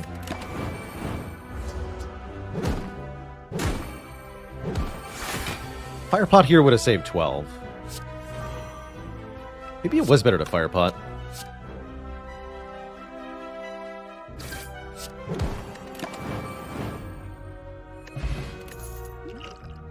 I think it was. Oh well. Ooh, Dark Embrace. Bloodletting Plus. I feel silly for buying Bloodletting now. But I'm not going to say no to a Dark Embrace. With the Toxic Egg. There's so many skills that Ironclad has that say Exhaust in some variation, and so many of them are much better with upgrades. So this Dark Embrace will be a game breaker in the mid to late game.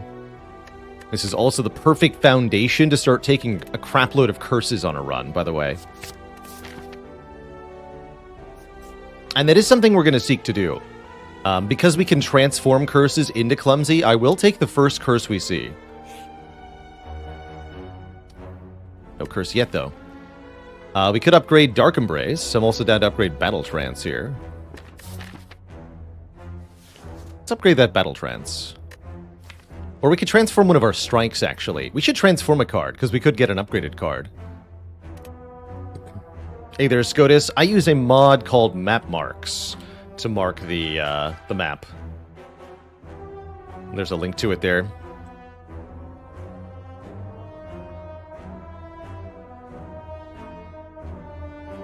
Transform Strike into Anger. That is better. That is definitely better than a strike. It's free.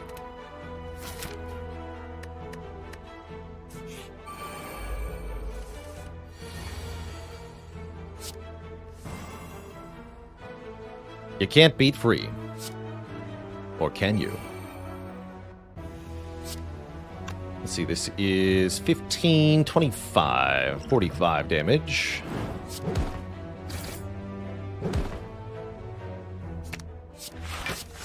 Battle Trance is my favorite headbutt target. You just draw more cards on the next turn. It's great.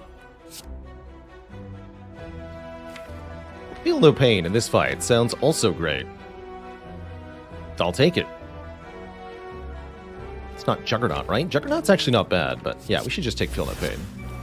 Make our life comparatively easy here.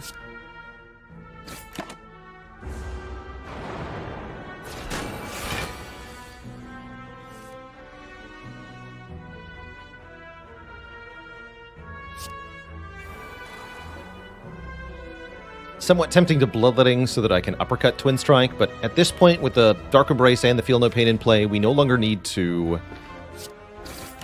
lose any more health. We should be fine here.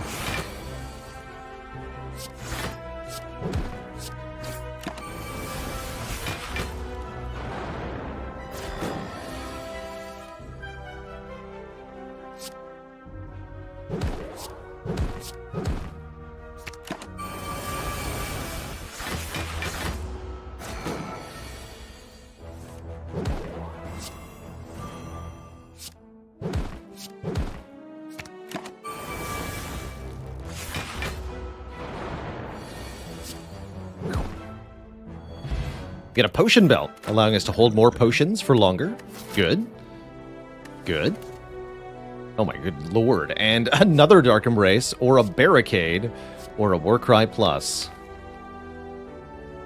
This does not feel like a deck that can currently use a Barricade. I'm down for Warcry, though.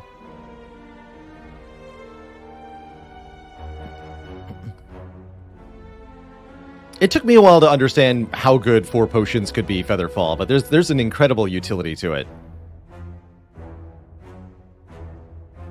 Being able to hold 4 potions for one crucial point in the run. Being able to more efficiently spend your potion resource because you have more options of what to use. Lots of upsides there. See a Dark Embrace, take a second Dark Embrace? I don't know about that. Is Metallicize ever a pick? It can be. This would be an okay time to take Metallicize. I find Metallicize falls off a little bit too hard in the later game to usually want it, but it's pretty solid value in Act 1 and Act 2. I'm gonna grab a Warcry here. On the high Ascensions especially, I think Metallicize is just unacceptably slow. A little bit too often. Alright, Discovery, you're not going to get played, because Uppercut Defend looks better. So tempting, though. I'm going to do it. Entrench, that's fine. Havoc might be even better, though. Or we can Exhume Discovery and try again. I like that line even more, actually. Come back. Give me another... Yeah, there we go. The Big Bonk.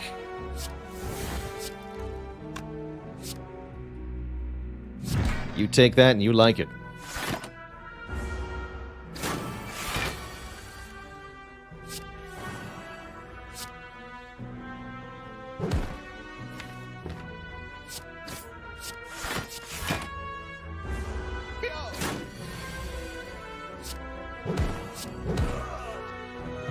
Excellent. A real Feel No Pain. Yeah, I think we take that. It's even good in the slime boss fight, guaranteed. Sure. Ghostly Armor Plus looking a little sad at being forgotten. By the way, did you know all the events are actually just secretly fights? It's true. The Spire doesn't want you to know this, but it's true. I think we just hold the potions, take 2. Seems fine. Could Bloodletting and break both their block.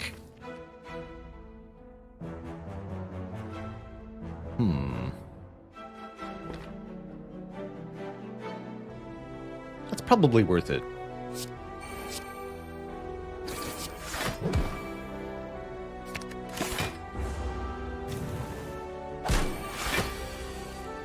Yeah. Well. Yeah. We'll say that paid off. Bloodletting is back again. Spot weakness plus. Pretty good with headbutt. Great with the twin strike and the anger too. Actually makes our damage a lot higher if we can land it. Not easy to do in this fight specifically, but we have headbutt, so it's great. I'm going to try to do this on 29 hit points. Means we get to upgrade one card going into Slime Boss. Tempted by Dark Embrace. Oh, we didn't upgrade Battle Trance yet. Let's upgrade Battle Trance.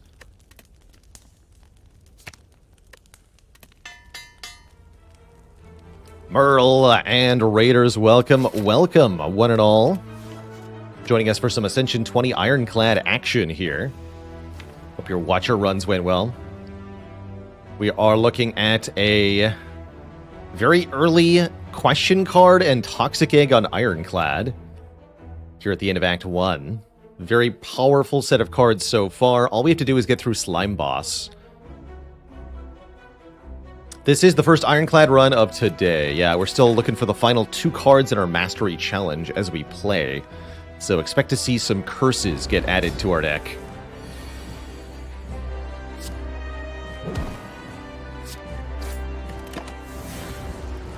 The last 2 cards are Clumsy and Violence, with Clumsy being the really difficult one.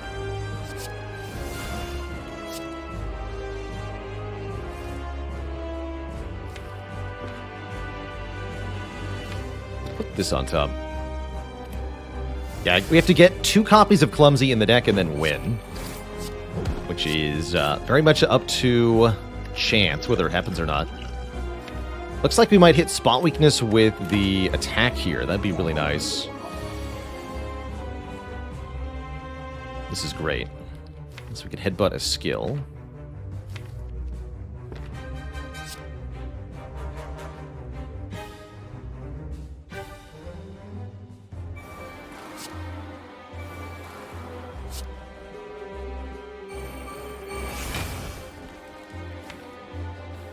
It's not the draw order we wanted, question mark.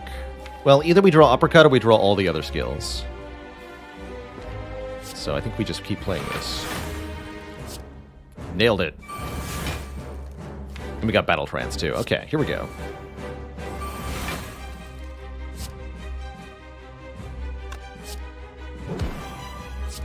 That's too much damage. So we take 3. Now we have 4 points of strength. Now we win.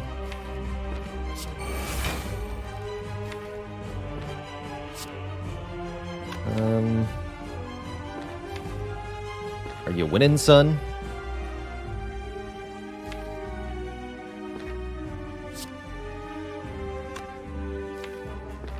Guess more slime isn't even a bad thing. Hit me.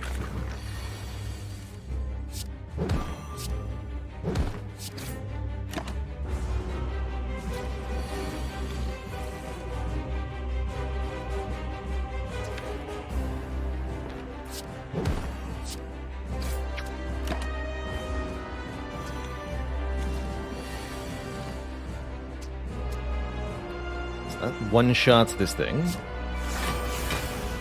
A bunch of slimes. Okay. So we could kill this, do 20 damage to this one, which barely doesn't split it, and then go to next turn. We would take 12 damage, get 3 block next turn. Or we can split this one. Don't kill this one. Actually, if I put 3 attacks, how much is the total damage here? This is 38, not enough to kill outright. We could use one of our potions. I think I'd rather do that next turn.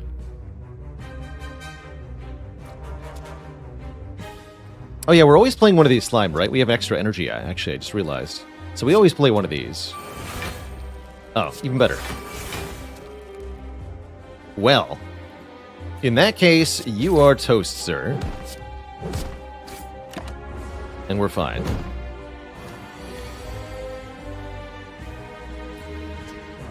Excellent.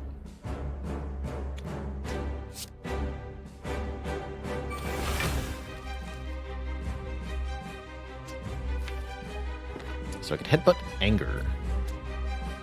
Don't really need to.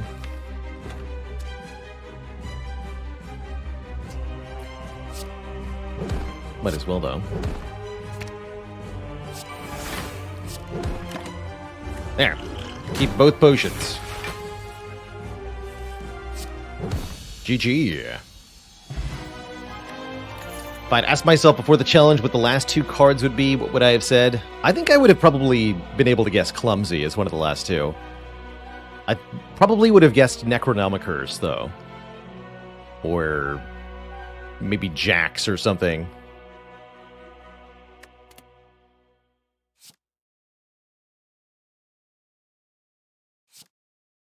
That sure is an offering plus. Got some other cards here that are pretty good in their own rights, but it's very hard to look at anything other than this offering plus right now.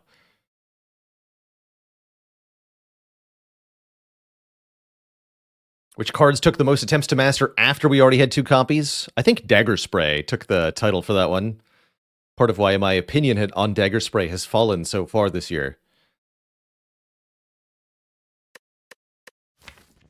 Limit Break might seem amazing, but then you realize that you have to draw and play Spot Weakness first on an enemy who's attacking, then you have to draw and play Limit Break after that occurs. There's too many layers of conditionality here, too many ways for that to fail, which makes it inconsistent. If we have strength that isn't from a conditional effect, I'm a lot happier with Limit Break. Better yet, 2 or 3 different strength sources. But just like putting Limit Break with Flex, Limit Break with Spot Weakness is doomed to failure when you need it most. Like while Giant Head is setting up on you, for example. Ooh, we can take Runic Cube. Runic Cube Self-Forming Clay is a fun combo. That means anytime we take damage, we draw a card.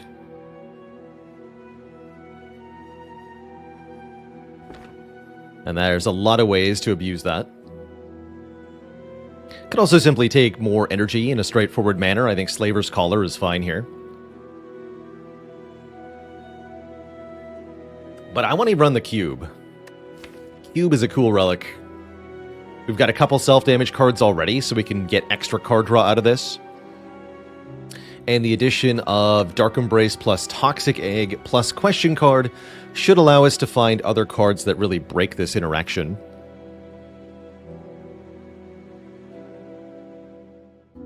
So I'm going to take the Runic Cube. Quite happy with that. We're also loaded, so I'm probably going to get some shopping in. We still would like to visit events. Again, it's basically the only way we can find... Well, I could go to this shop, huh? I'm thinking about fighting the Burning Elite. I don't know if that's crazy or not. And otherwise just taking a load of events. Because why not? Because why not? Actually, with self-damage being part of the deck's functionality, I don't mind taking fewer combats in general, as we're likely to get whittled down during most fights. Heck yeah. Draw 6 cards.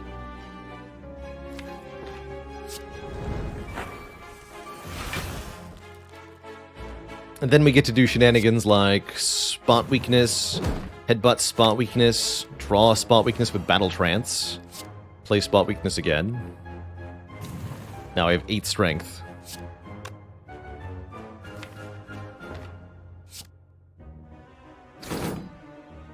full block with this. To do 50. That is not 50. But if I bloodletting it is, so we just do this one more time. Strike, strike, defend. And we get 6 block from the self-forming clay. Not that we need it.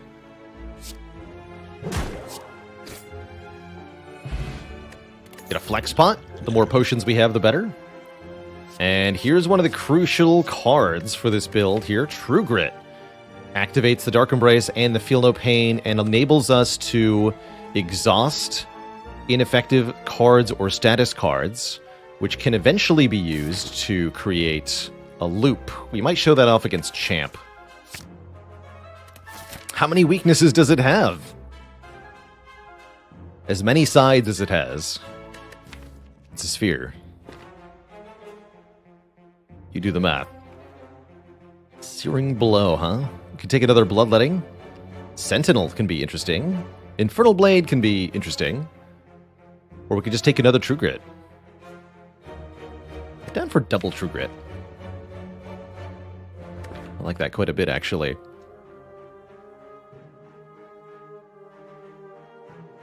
That or we take another Bloodletting. I'm also down for that. You know what? Let's take that. Let's take second Bloodletting, now that we have the Runic Cube. It's kind of nuts. Although, situations can get worse. They don't always get better. Yeah, exactly. Even if I flex potion, we can't possibly kill this thing, right? Could have had a True Grit, just saying.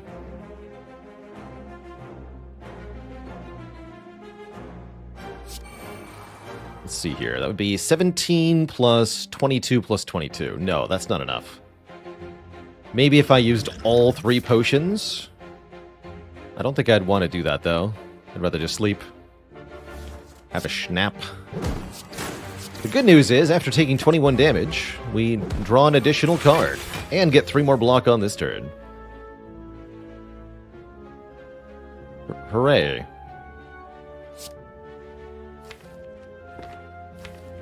What are you? Oh. Well, that seems convenient.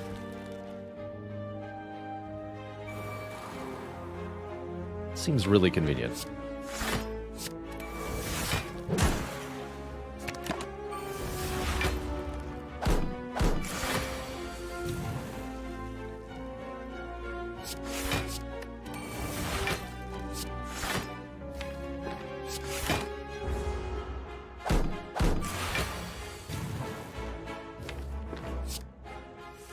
Prepare for the puncheting.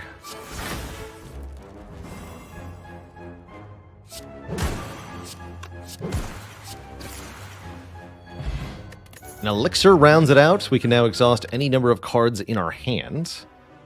There's the Rupture. I say we do it.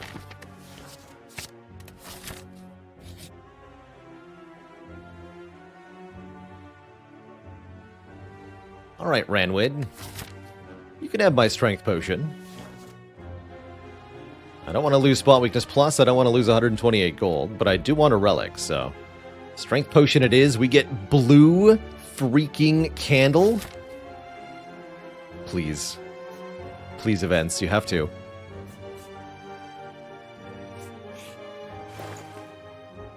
Dead Branch. Dead Branch is here. Ice Cream is also here. Bandage Up is also here. I'm probably going to buy that Bandage Up.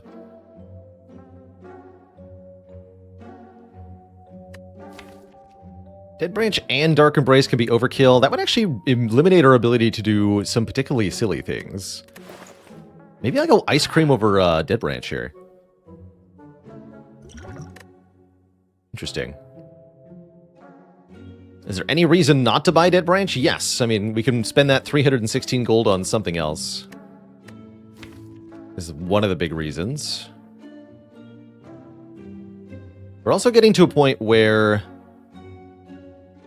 our deck might be better without a Dead Branch. And I think ice cream really helps us get there. I'm gonna buy ice cream. Bandage up. And I'm gonna remove one strike. That's what I'm gonna do with my money.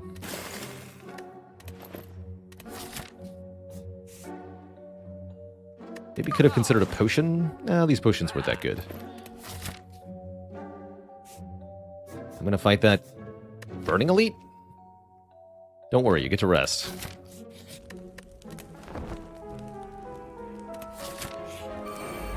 It's just a regenerating book of stabbing. No problem. Oh my. Well, actually, I love this. Go Splort weakness. And we're going to go uppercut, headbutt the Splort, bloodletting to draw it.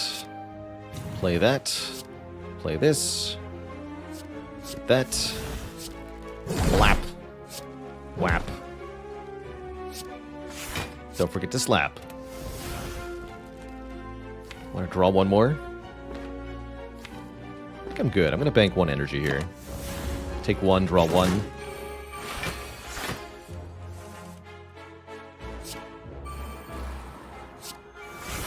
Heal some of that damage we took.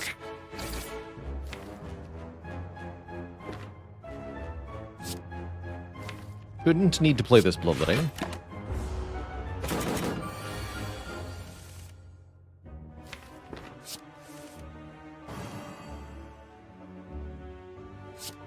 Might have miscalculated damage, though.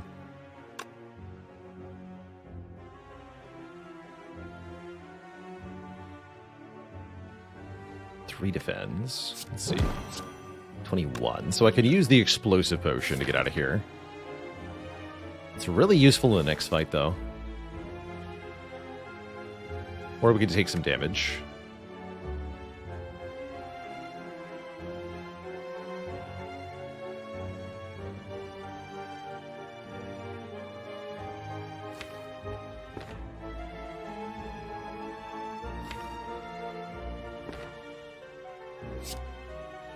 Let's just Warcry the Strike back on top.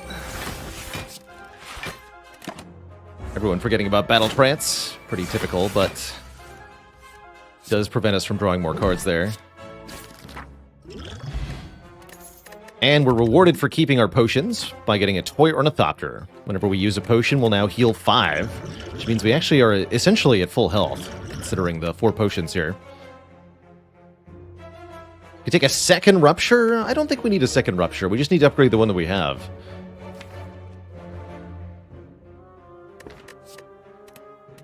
No thanks. Yeah, yet another Bloodletting also. He's back. This time. It's personal. Or something. Deliberately take a little damage here. I'll play this. Okay. Gets us more block on this turn, too. Offering. Excellent. It's offering before playing Discovery. I want this Feel No Pain.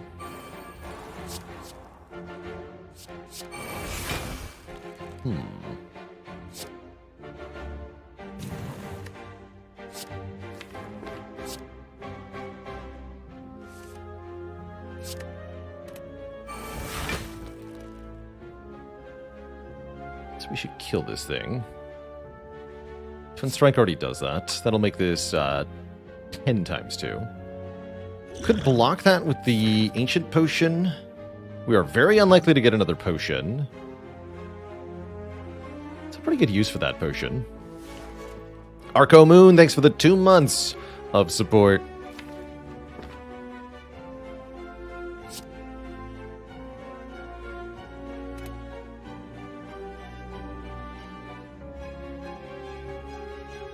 Then we can do Armaments Defend afterwards. So currently we're full blocking, right? Yeah, that's a full block. So I don't need to play Bloodletting, question mark.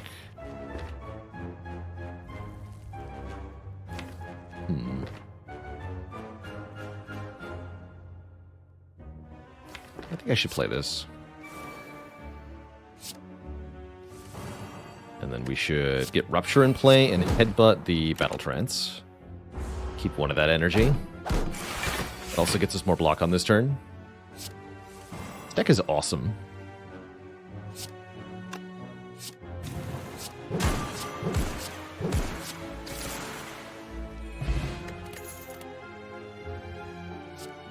Body Slam could be a thing. Body Slam definitely could be a thing.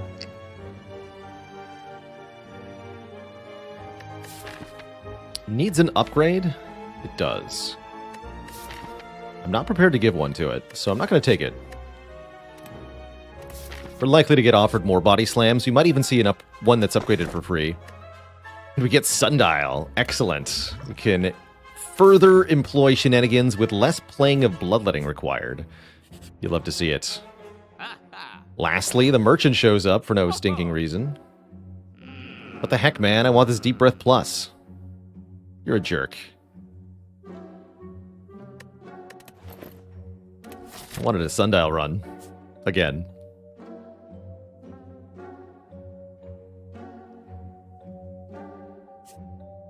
Got all the potions right now. We should take the Elite Fight right now.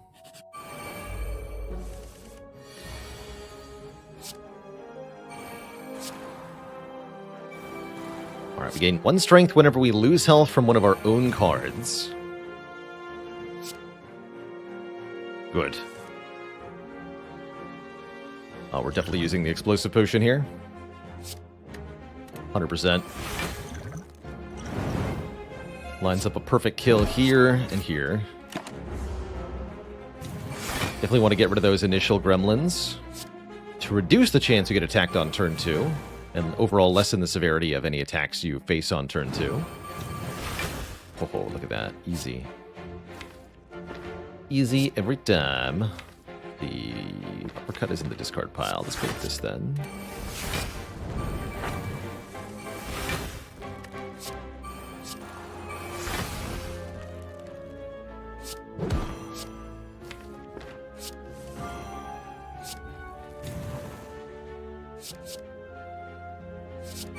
Take the Burning Effect.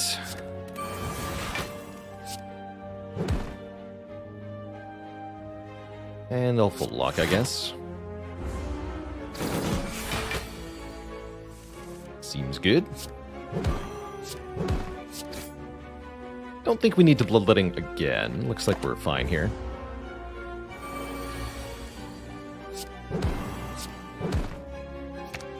Easy. Only had to use 1 potion there.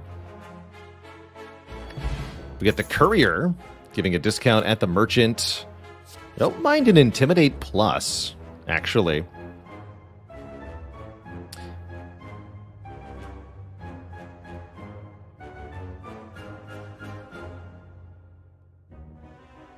Have I thought about doing the Mastery Challenge with Downfall? I've mirthfully thought about that. There's like, what, 1,000+ cards in Downfall? It'd be ridiculous. Simply ridiculous. To attempt such a thing. Ludicrous, I tell you.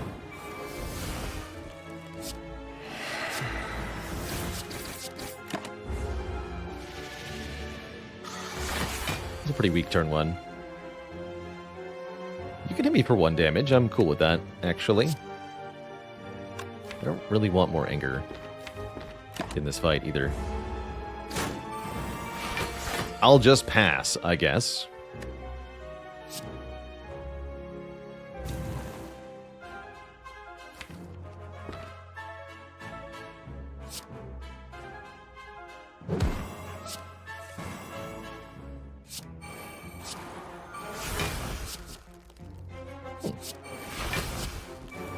You got it, buddy.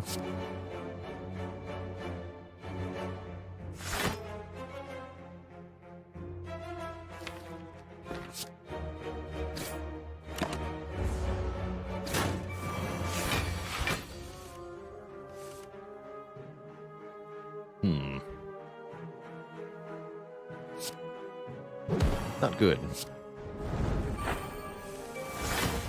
Better. Definitely better.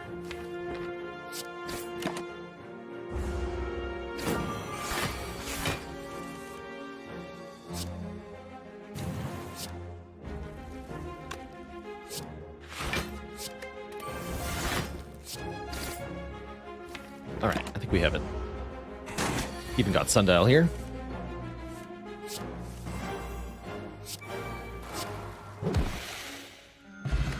Excellent. Dual Wield Plus allows us to make additional copies of an attack or power card. I want to try that. That sounds fun.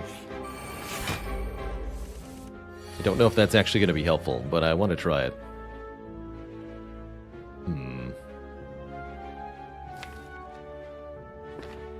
Could have so many ruptures. Rupturific. Or something.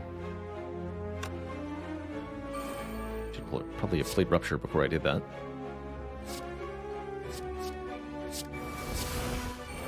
We've had first Dark Embrace, yes, but what about second Dark Embrace?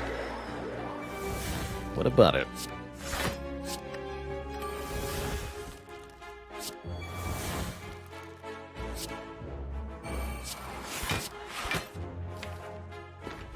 Sure, I'll play you. Seems fine.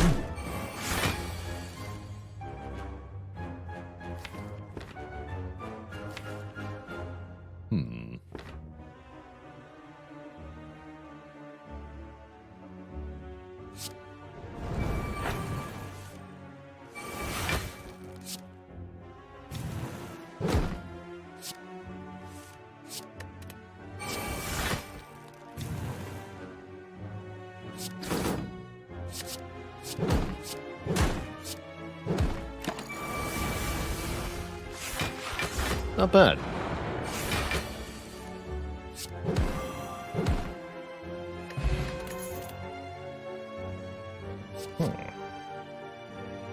Combust with Runic Cube doesn't work the way you'd want it. Otherwise, this would be great for the Rupture proc and the block and the card draw.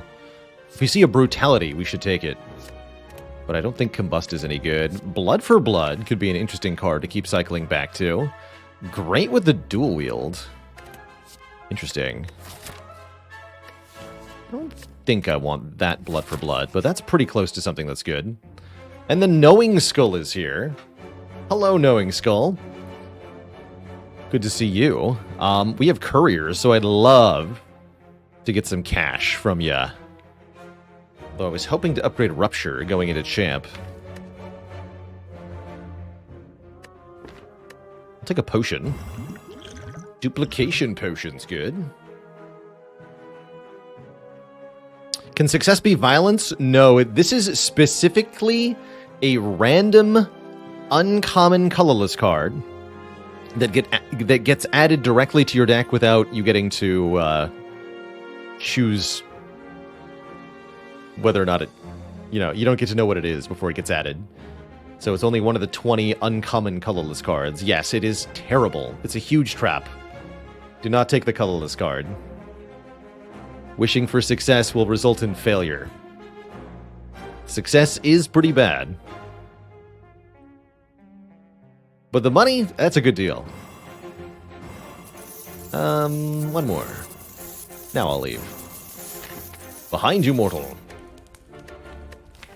And I think we should probably sleep before Champ.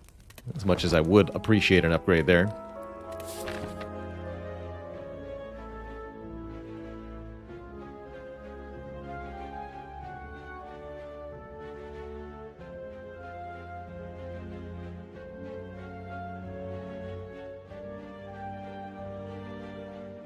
And a dad joke for the crowd, courtesy of Little Hawk. What do you call a chicken that's dancing? Poultry in motion.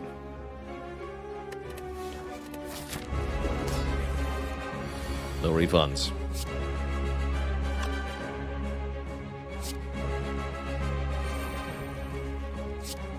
So what if we had many feel no pains instead of just one.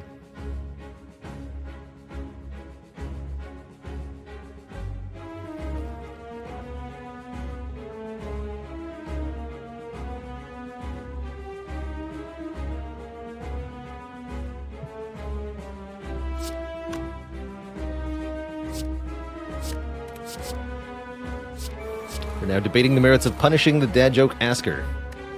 You know what? I can't say that I blame them.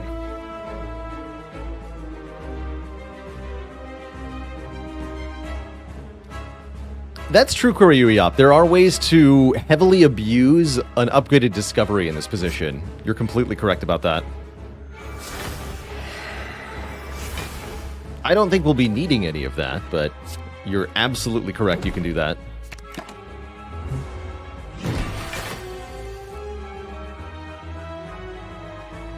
We can also just get it on the first try, right? Discovery generates... I guess we need more than one try.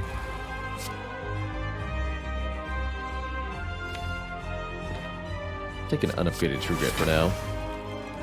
Seems good.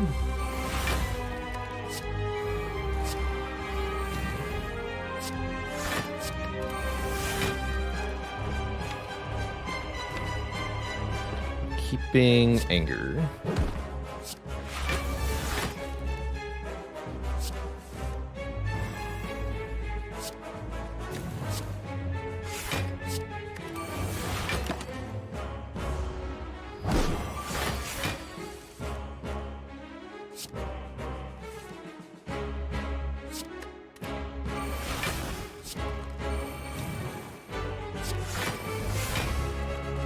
No dual wield for us.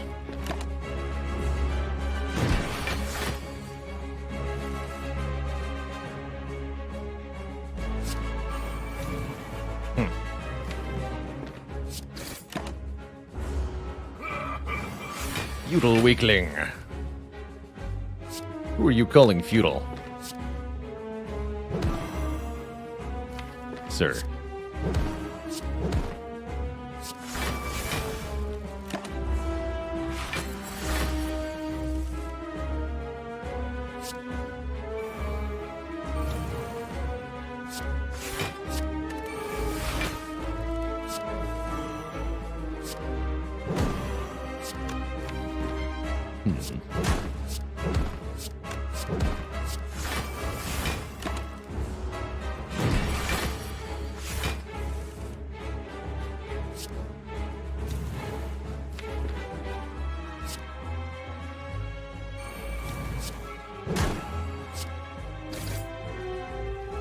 Almost a half.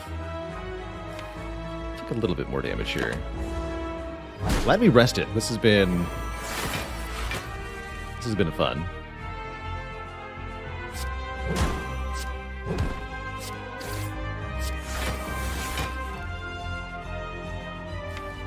Get rid of that too.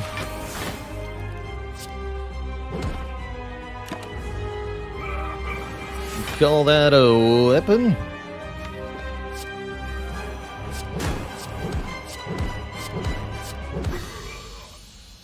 I do. GG. Barricade is here. Exhume is here. I like both of those things quite a lot. Reaper is also here, I suppose. And there's the Brutality. All of these are good. Can I have all four, please?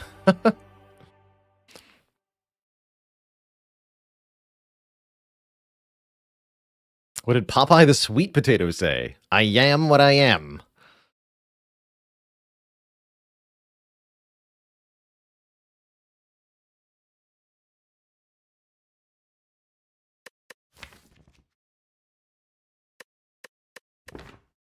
It does truly seem like there's no wrong answers here. Let's take a quick look. Exhume allows us to exhume Discovery or Offering or Bandage Up sometimes. Could be a 6-hit point heal.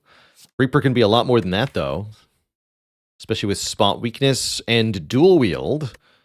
I guess with Dual Wield, we can have unlimited healing. Okay, that's pretty good. You convinced me. And I'm also convinced that all of these potions are better than Block Potion. It's here. The Cursed Key gives us more energy each turn. It also gives us, crucially, curses. Although it is somewhat tempting to do a Black Blood Runic Cube run, just so we can go full Ironclad exclusive relics. Curse Key has a chance of giving us the much desired Clumsy Curse. We could get additional curses by visiting enough event rooms, which is probably going to be the priority. Let's see, that's 6. 1, 2, 3. Yeah, that's definitely the most. Can maybe go to a shop if we want to. How many tickles does it take to make an octopus laugh? 10 tickles. One of my favorites. Great dad joke.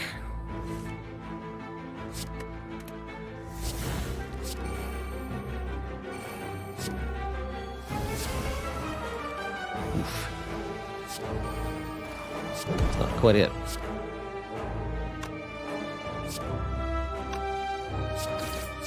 Just hit me one more time. I'll be back for you, Reaper. I promise.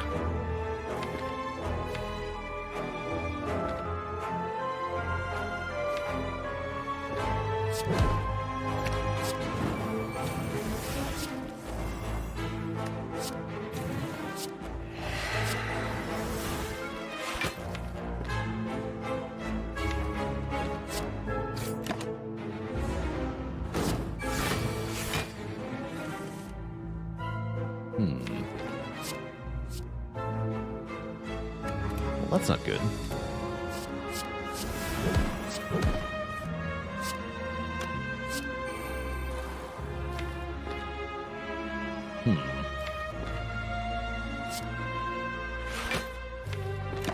I'll allow it. But we're only going to be able to barely get back what we lost at this point.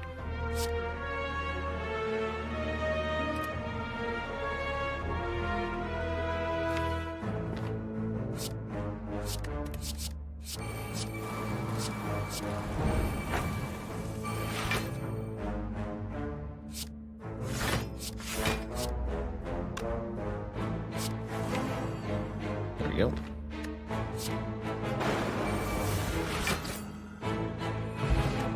Acceptable. Do we dare risk Havoc? Can Havoc break this? Or simply make this? Let's find out. Are we fighting Time Eater? Yes. Let's not find out. Let's take a Pommel Strike instead. That's way more straightforward. Hey, Pie Guy. We told that one for International Talk Like a Pirate Day earlier this week. What did the pirate say when he turned 80? Aye, matey. Ilithon, thank you so much for 11 months of support.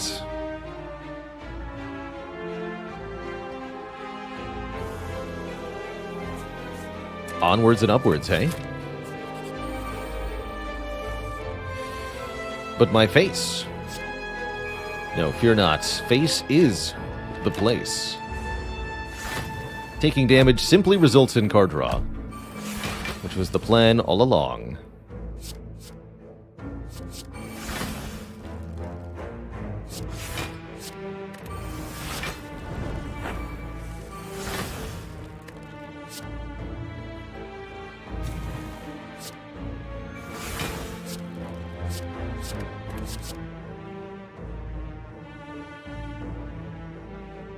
And then we don't need to overly complicate it, right? We just play these.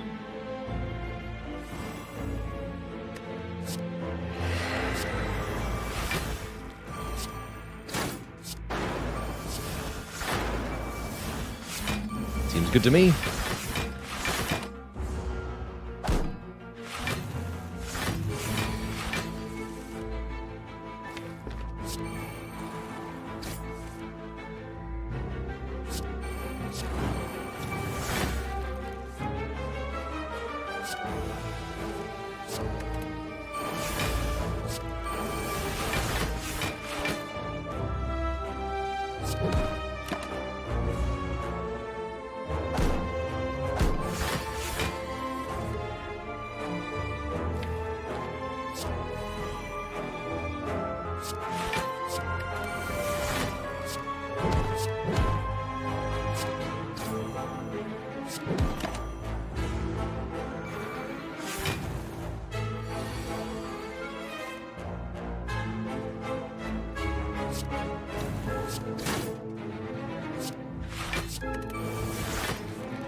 Beautiful.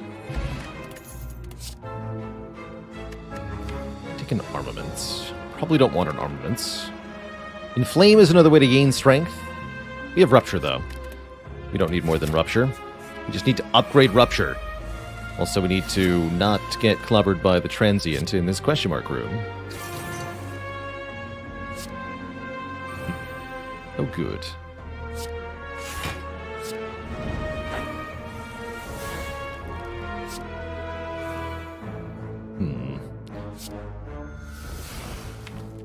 That's not good.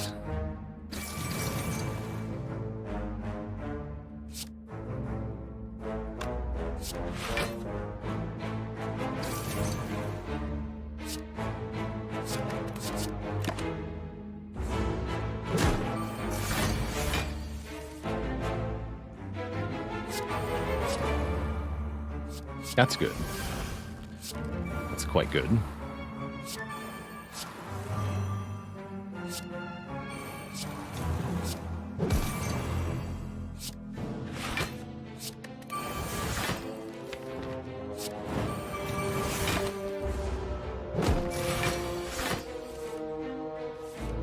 Okay, I think we have it now.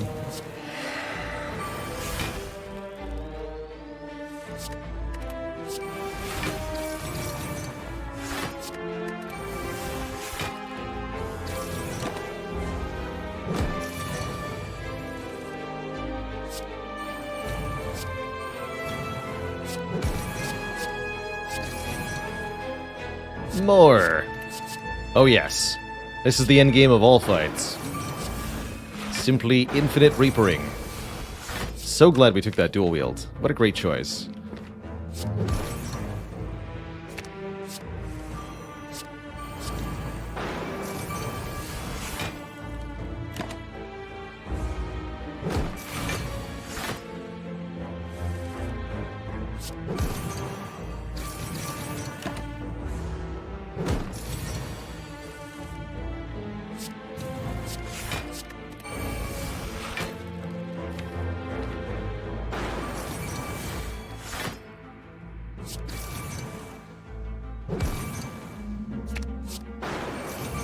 I'm out of energy, though.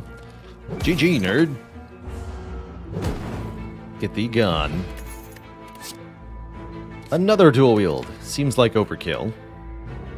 Kind of funny, though. Skip that one.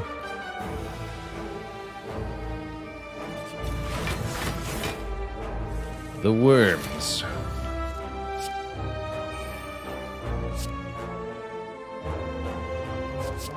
Take a feel no pain, I guess.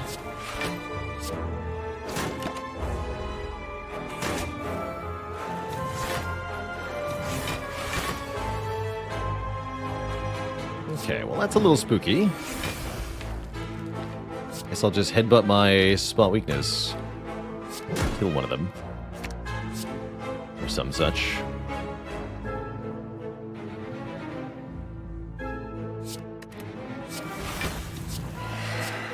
Can't quite. That's fine, though.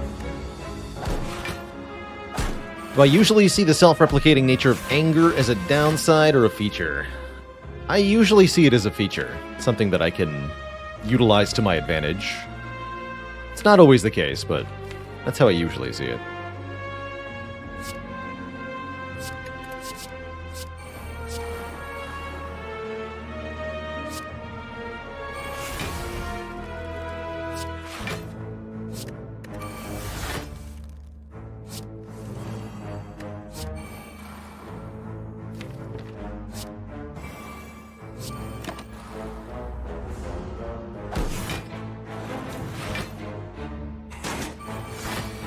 Great card draw comes great responsibility.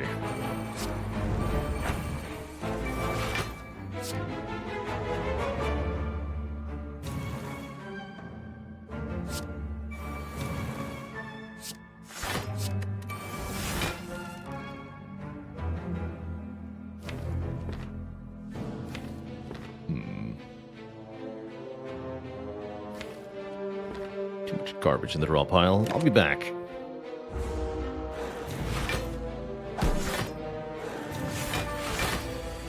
Here's Reaper.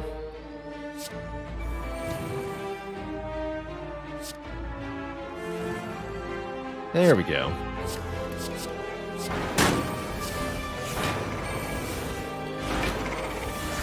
Satisfying. Second Wind. Exhaust all non-attack cards in your hand and turn them into block. Very, very good, especially with Sundial. Great way to get rid of status cards, in particular. You get a Glowing Tesseract. This could be double violence, especially with Question card here. Secret Technique seems good. There's the Deep Breath. Another Bandage Up is cool. Panacea Plus. Apotheosis Plus. I'm actually definitely down for Apotheosis Plus. Wear Violence. Not here.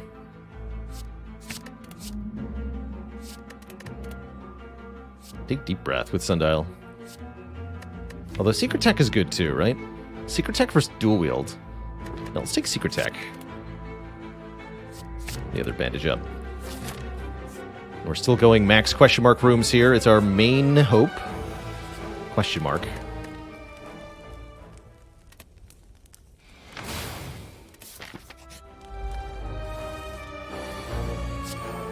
Do you choose violence, Nemesis? Do ya?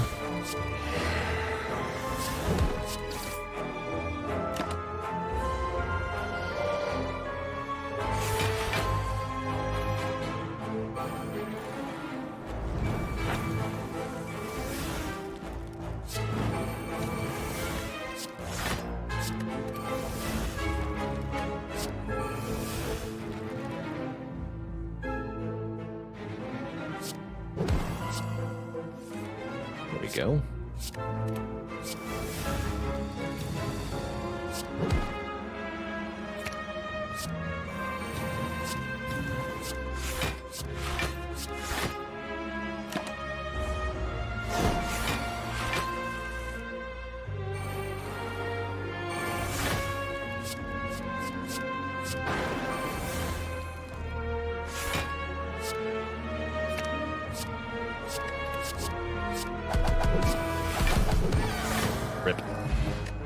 Pen Nib, always great with Reaper. And another Feel No Pain is most certainly welcome. Yoink. While walking is reversing through the chaos of the Spire, your thoughts suddenly begin to feel very real. We do have Courier here. We're not offered 999 gold anymore. We're just past the floor, where this turns from 2 normalities to the other thing. We are about to get a curse anyway. So I probably fight the boss here.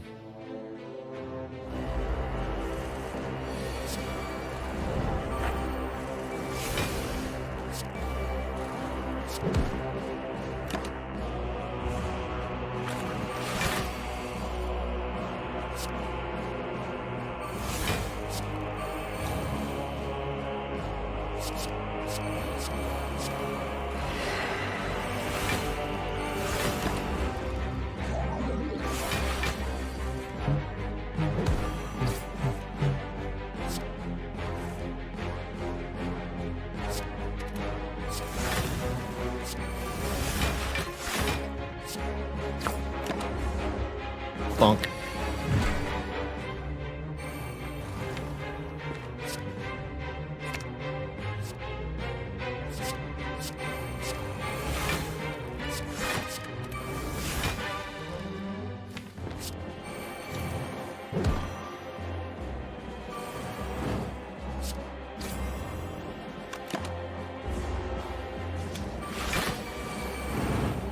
Toasty.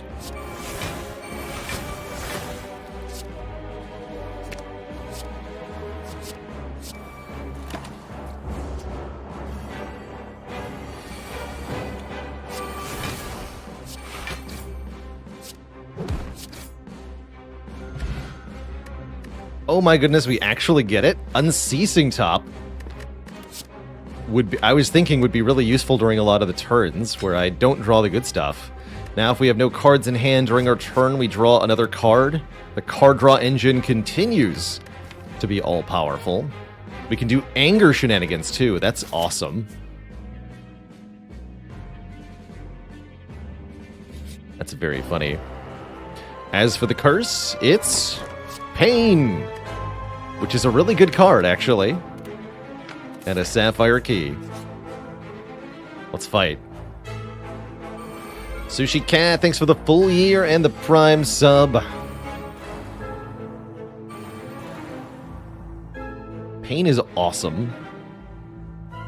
Speaking of, you nerds just hit me in the face. Whatever. Ow.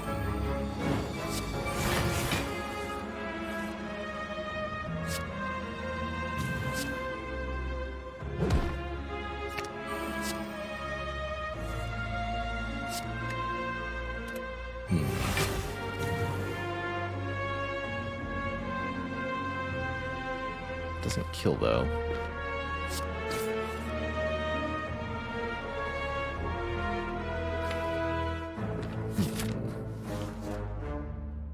Nerds get dangerous fast. And the fact that they're putting burns in the draw pile is a problem, too. Let's do this for the moment. We're very low on health. But that's not important right now.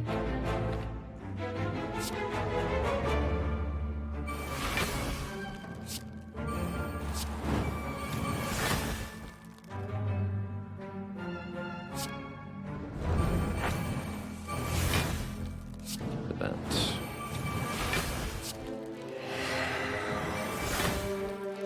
There's second wind.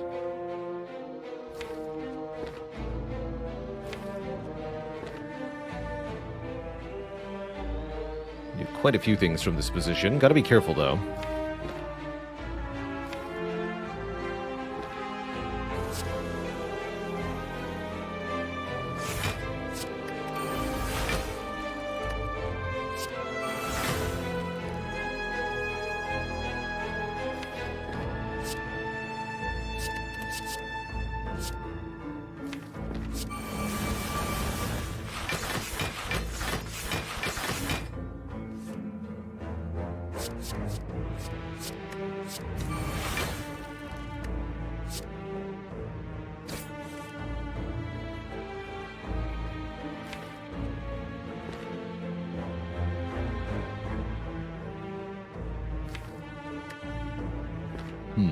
Alright, better kill one of them.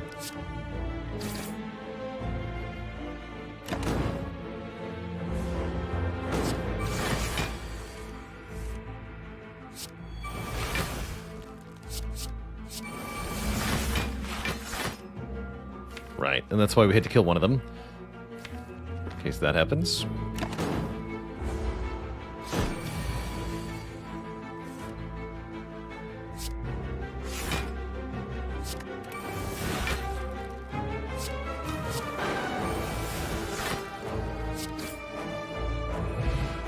Was a bit spooky, but well worth it. I might even preferentially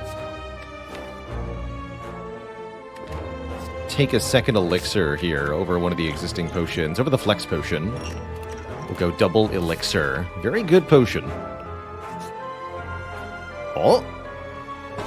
You get a decay and a ceramic fish from that chest. Probably go to the shop now.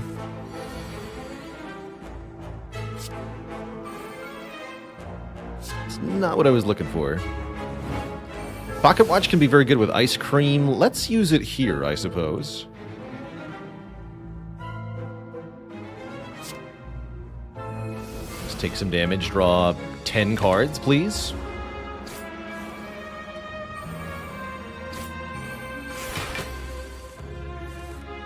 Excellent.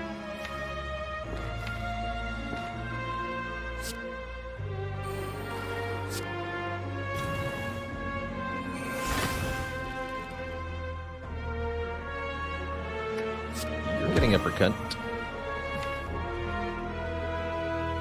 I should Secret Technique Apotheosis.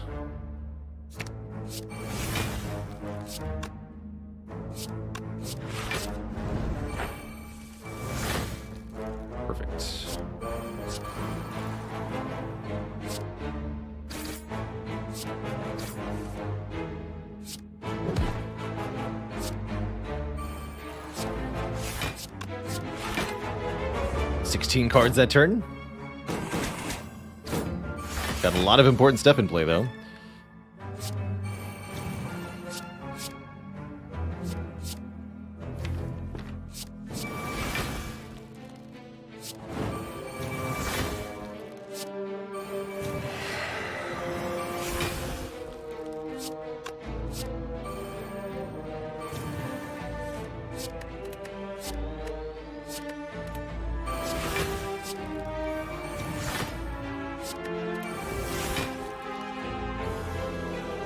You know what they say, no pain, no gain.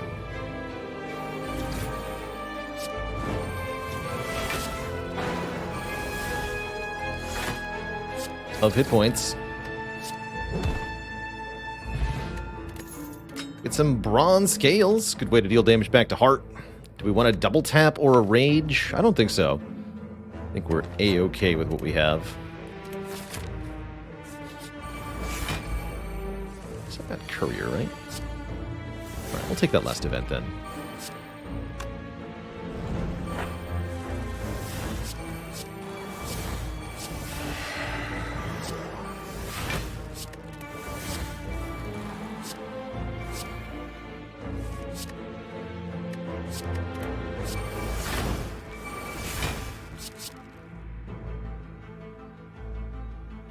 Sure.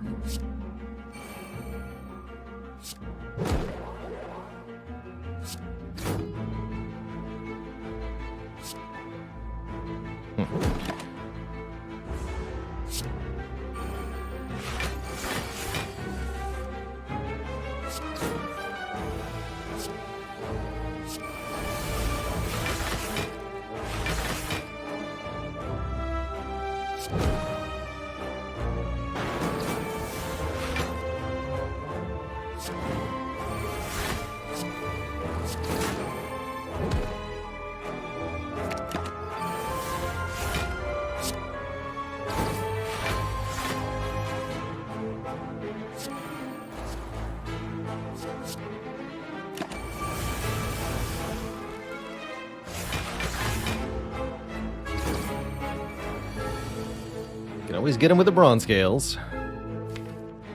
We need to.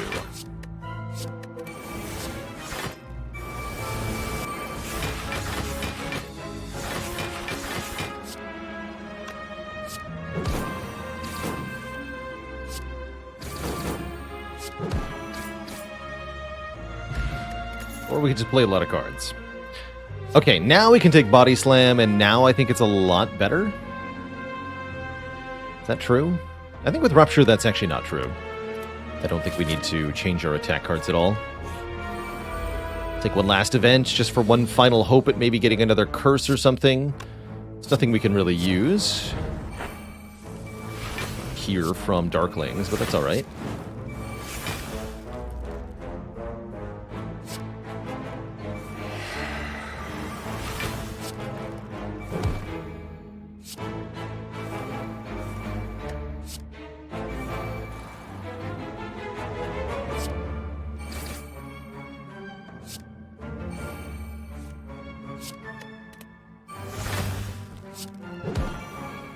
I'll take that later, thank you. 27 block next turn, by the way. Thank you, Pain.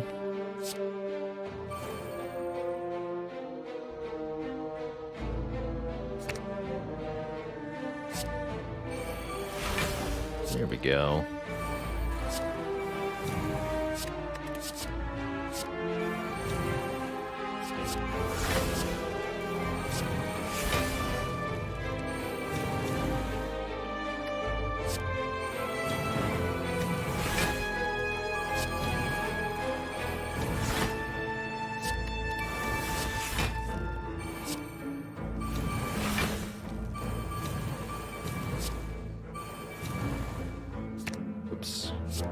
My hand is full.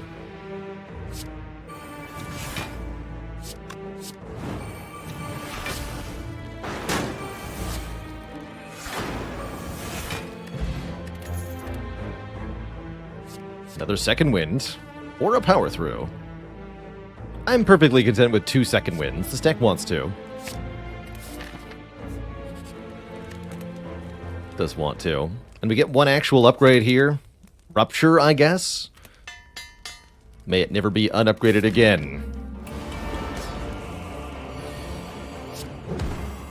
Take that, Tim. You know what? I'm just going to eat this hit. What's my face?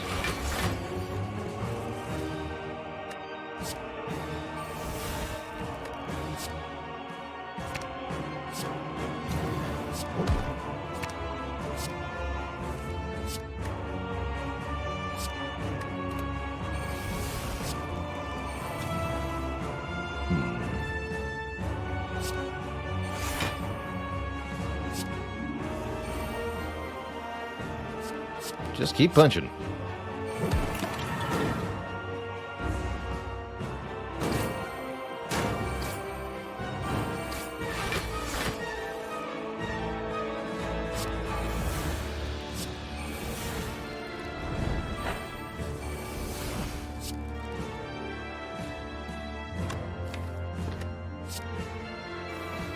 All right, we'll do our best to make this a short fight.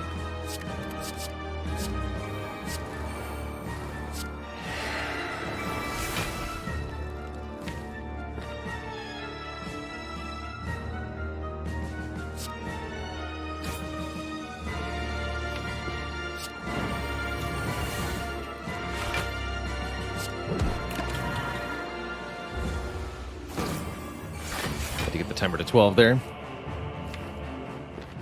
Now I don't. Necessarily.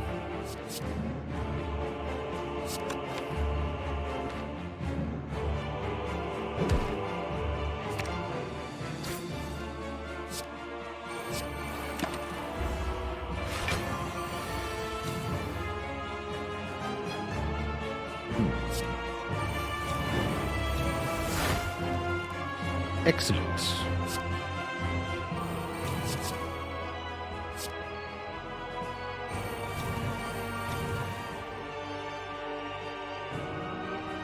Have you considered dying, Time Eater? You want to try it sometime.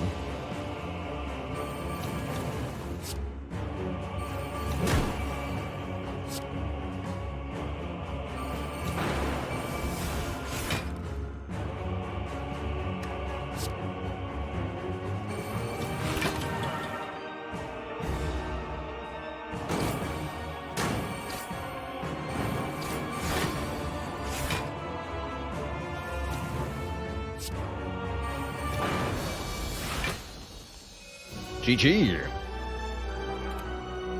Next up, Bird Nerd. Quick, just play stuff. Nothing bad can happen. Surely. Highest strength I've ever had is Ironclad. You can cap at 999. We've been there a couple of times. That's as high as it goes.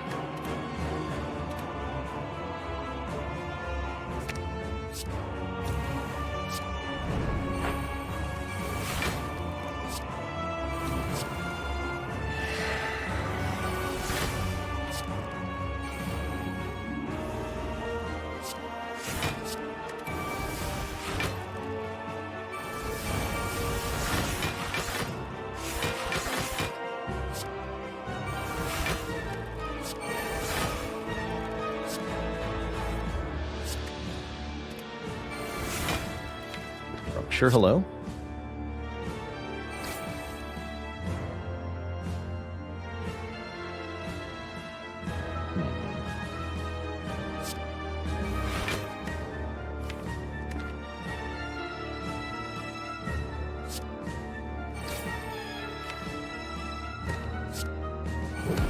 There you are.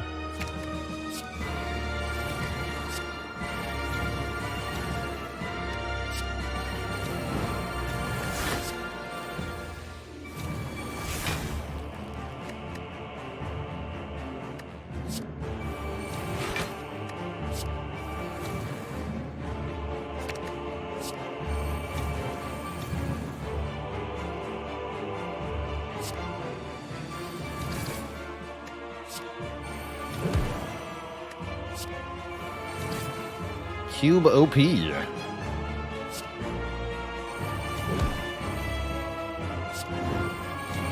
Caca.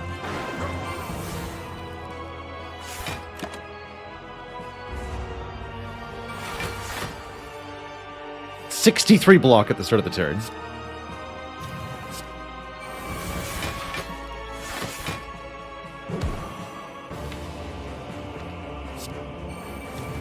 Unceasing top, go! Blood for blood. GG.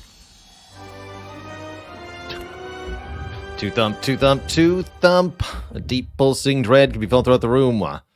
Is this the heart of the Spire, the source of all this self-harm? You ready your blade, dealing 2103. Have I been here before? Awaken one more like a sleep one.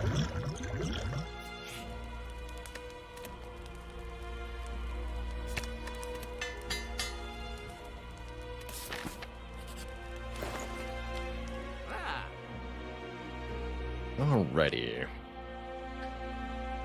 We're looking for violence, ideally. That's still possible. So I might buy a bunch of colorless cards here. We could also just buy relics and stuff that help us win. Let's see if we can find double violence somehow. Those are bad cards, though. Pretty unlikely. I'll buy Magnetism. I'll buy Master Strategy. No, it's not happening. I'll buy Clockwork Souvenir. And we're going to call it a day. Got a bunch of random garbage. And you know what? I'm all for it. Because what does it even matter what cards you have if you have the best card in the game, Pain? Pain is the only card that matters here. As long as we have Pain, everything else is fine.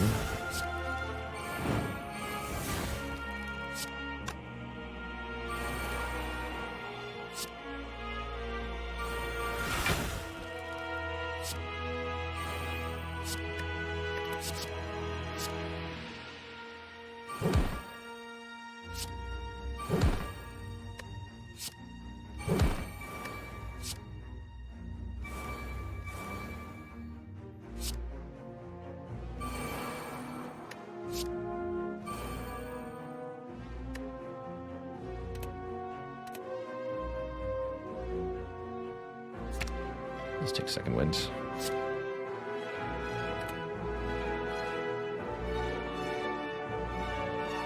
And then don't off-bring, just delete it all?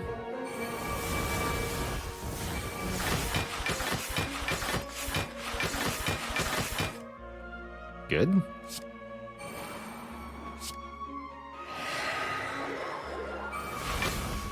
Do that again. Perfect.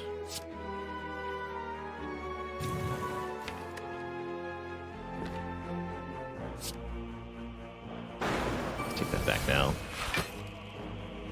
Don't play this yet. Alright. Acceptable turn 1. We get 48 block at the start of this turn. So we actually full block the 10x4. Even if I just end turn, we take 0 here. Glorious.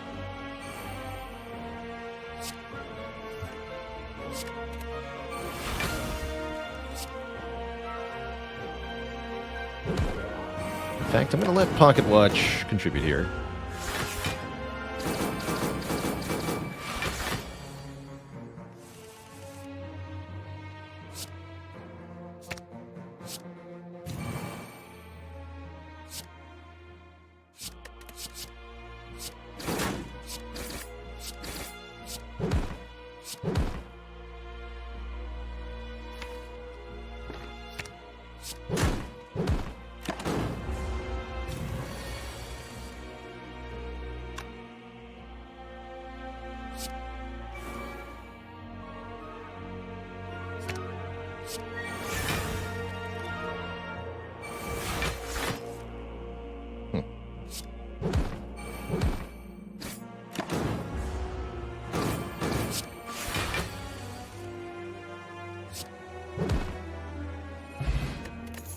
Pantograph to top it off. We have all of our potions intact.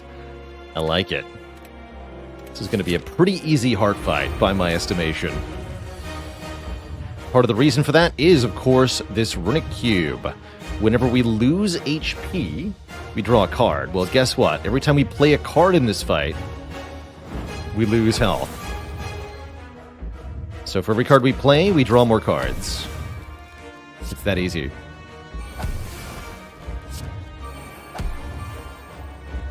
Maybe I wanted to dupe pot that. I'll dupe pot the Dark Embrace, maybe. What's this? Oh. Never mind. I won't do that either. We also get more block next turn.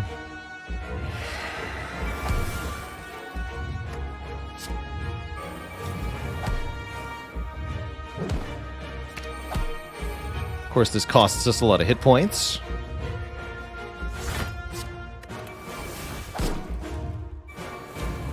But what are hit points even for?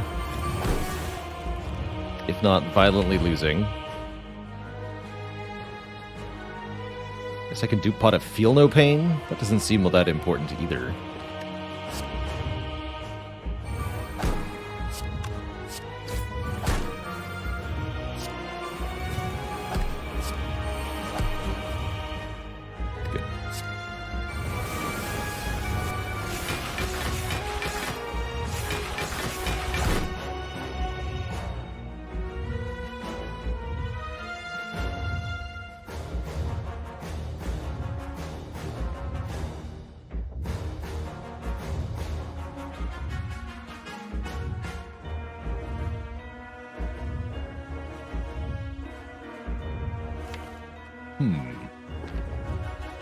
Yeah, I'm wondering, do I dual wield the magnetism or the sadistic nature?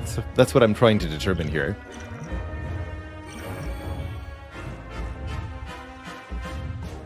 It's a tough choice, actually.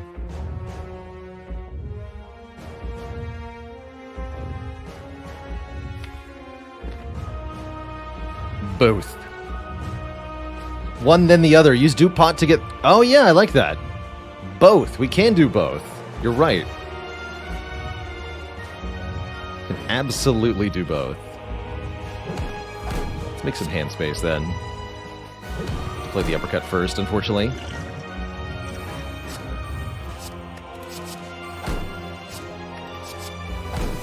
Perfect.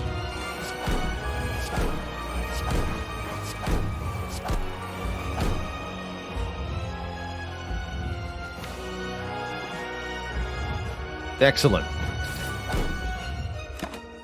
28 cards that turn. Random BS, go! Super Trip.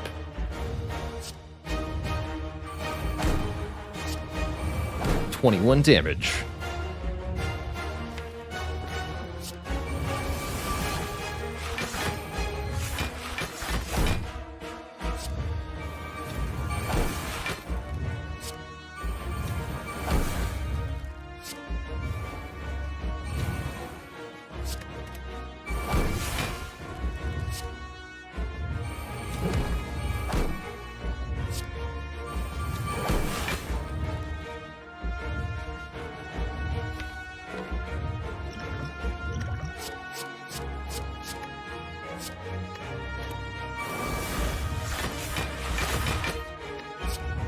Not done taking my turn.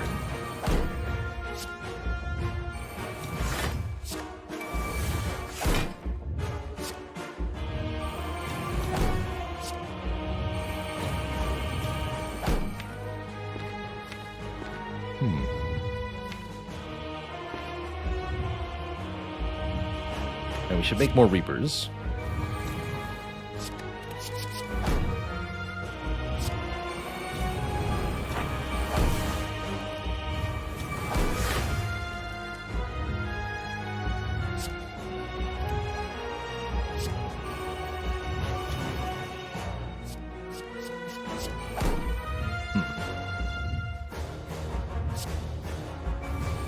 Lose the pain. Seems like enough strength. We can go to exactly 50 here. That's definitely plenty.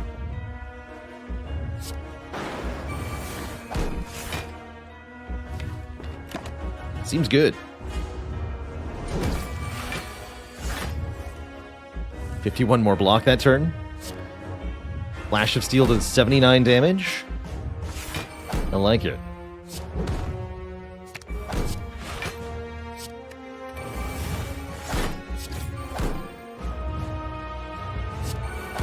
Play the bomb, because why not?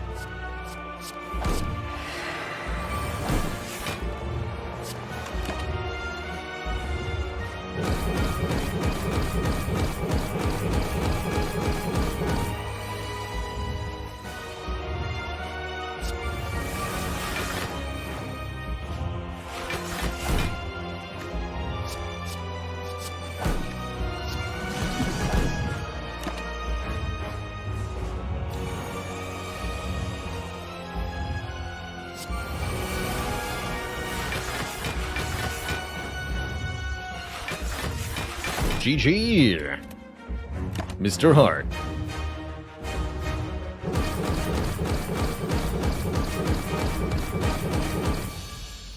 GG.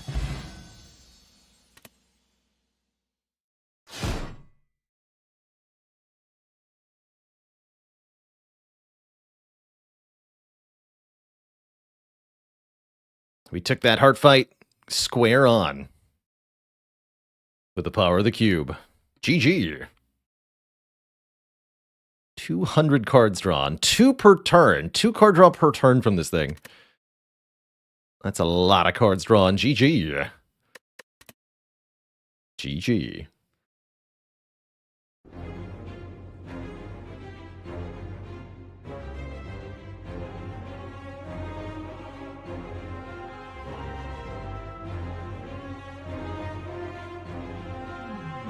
Yeah, what has it been done?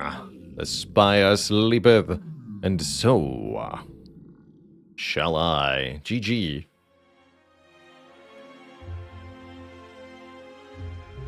That was a play on poetry in motion, Rakbar.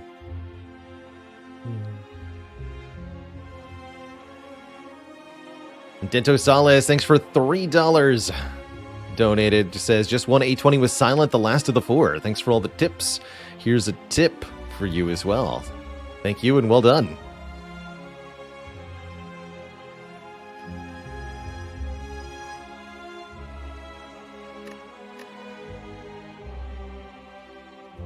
Alright, Twitch chat, I'd like to do one more. I'm going to make it a Defect run, though. Relatively unlikely that this masters anything, but it's what I'm in the mood to play. And I'm not quite ready to stop in the Spire yet. Before we jump into another run, though, I am going to take a quick break, refill the water, stretch the legs. Upon my return, we'll play the robot. BRB. Twitch shot.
Alright, Twitch chat, we are back. Let's embark one last time for the day as the Defect. Still looking to master 2 cards, of course, Clumsy and Violence. I'm not expecting to see any of them, but we could see both of them here. No, we get neither.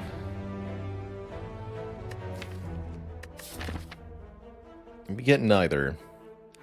In that case, I'm actually just going to restart this Defect run.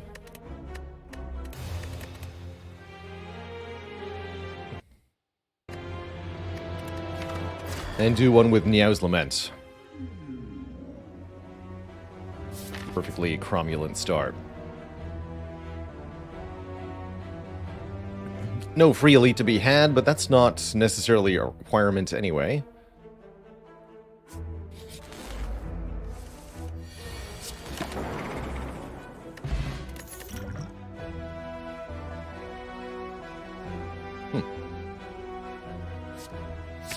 Guess I'll take a defrag of those options, although consume is also totally viable there. Ooh. And a charge battery. Where's the damage cards, though, game? Transform Defend into a damage card. Or upgrade defrag. Transform Defend. Into Melter, there we go, a damage card. Excellent. Glad we took the damage card from the Transform, because guess what? There's no damage cards here either. There is an early Turbo. I don't like Turbo that often very early, but grabbing an early Turbo can set us up for later greater things, I guess. I don't think that's good enough.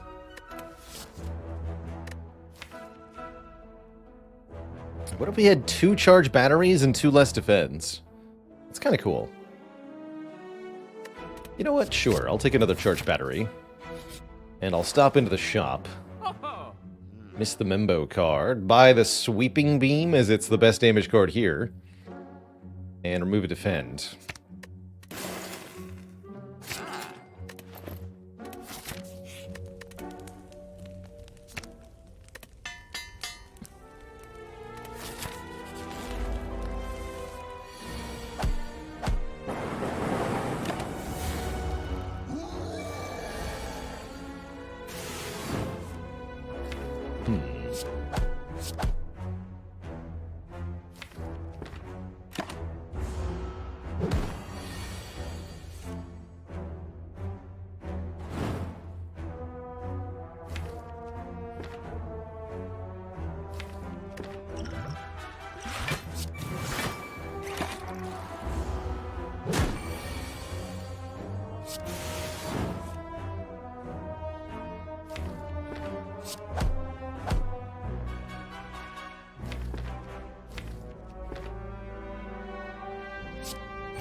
I'll be greedy. Why not?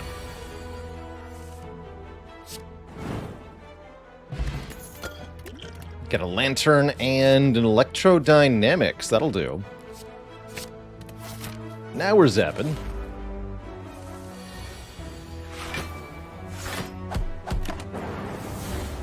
Does a motion chip make gold-plated cables trigger twice? Yes. Yes, it does. Pretty strong.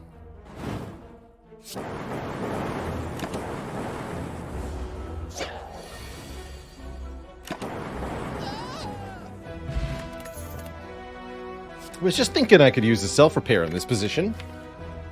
Alright, now we're cooking with gasoline.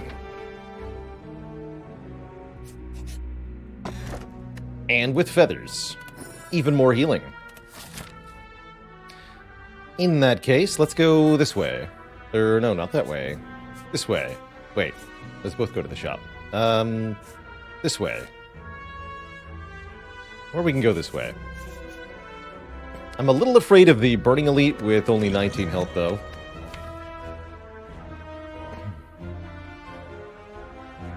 It's either Lagavulin, who's not too bad, or Sentries, who are also not too bad. Although we could take damage real quick.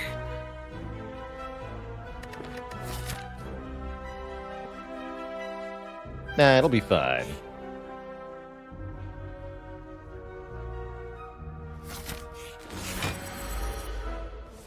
Totally fine.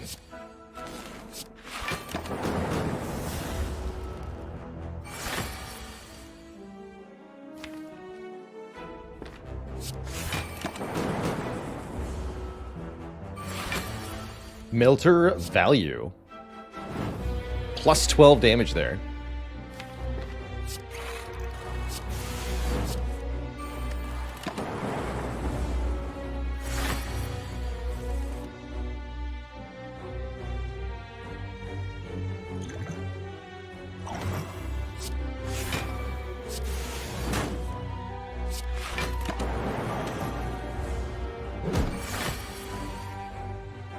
Okay, and here's our chance to sort of finish it. We'll have to go pretty low on health, but we've got healing, so I'm not too concerned.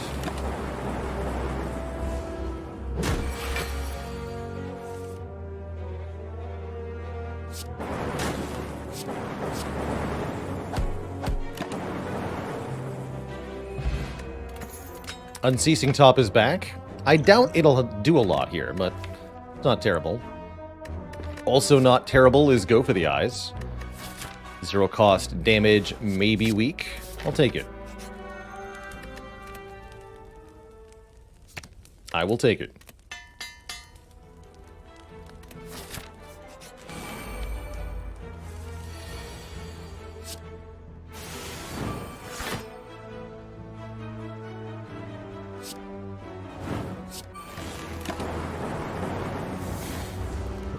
Oh, I should have maybe given us a chance to self-repair here. 2 aggro. Alas. Could take another one, but I won't.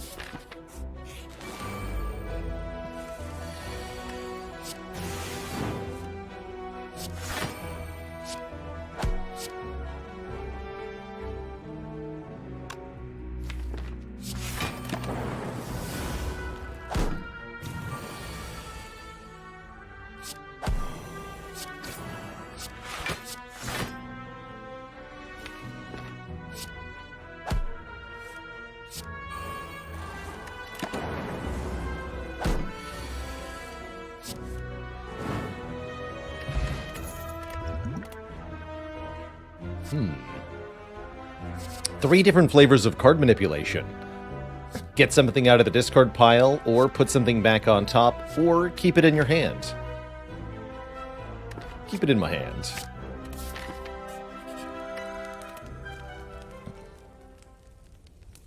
And as we approach Act 2 here, I will upgrade our electrodynamics to channel a 3rd lightning orb, so that we can zap all of our foes most mightily when appropriate.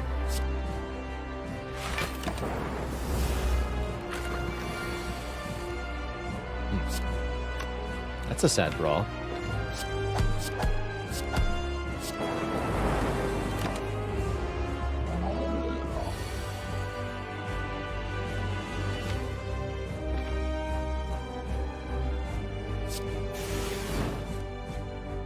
Really? Looks like we have to use the Swift Potion to avoid exactly dying. I guess I could use the fruit juice to avoid dying too, huh? But Swiftbot gets me Go for the Eyes. That saves 10 health here.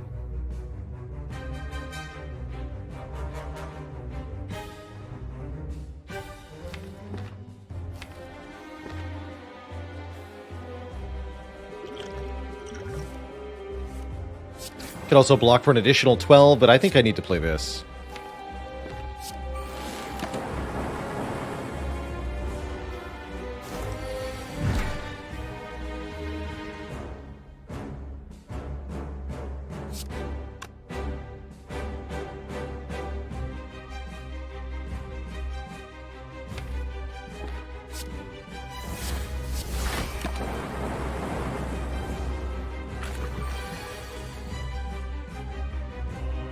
$83 minus 9, 74. This will split regardless.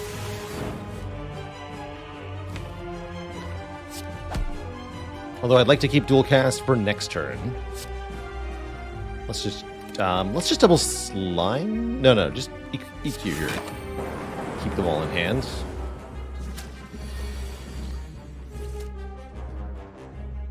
Alright, maybe I don't even want to play dual cast here. Keep up the 9 per turn to everybody. Although if I dual cast, we'll deal 22.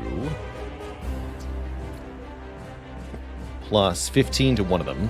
So yeah, that would split one of them. I don't want to split one of them.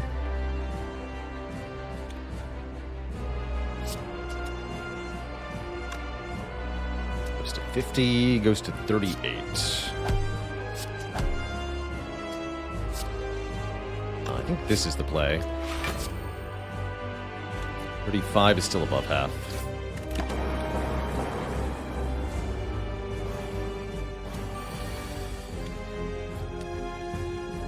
Alright, we're not dead. No, we are. Yeah, we're not dead. That's the good news. That's a really bad draw, though.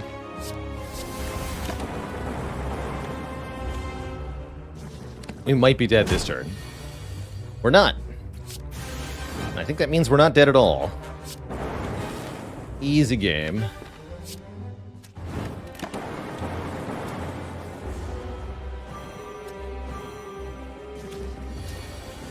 Thank you, Electrodynamics. Wow. Talk about a close call. We made it. We made it and we get offered some mediocre rares. Thunderstrike, Machine Learning, Hyper Beam. I'm down for Machine Learning. I don't think Thunderstrike is very good. Although if we get a Snecko-Eye, it could be.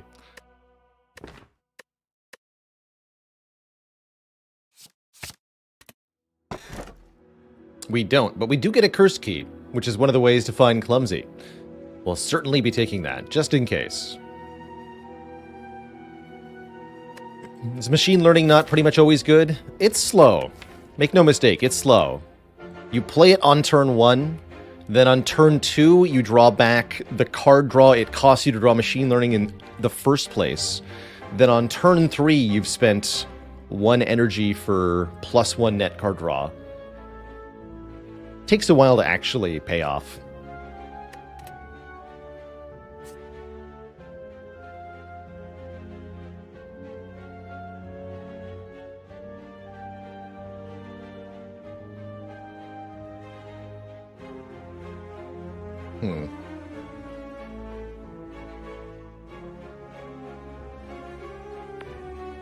And like many cards, doesn't have an immediate effect on the turn you play it, which can be a major weakness.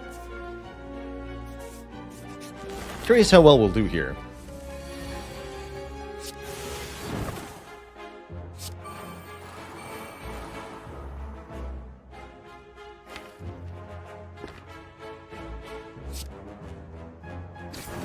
I'm going to choose to not play this Defend. If we draw 1, we might draw the Electrodynamics and be unable to play it.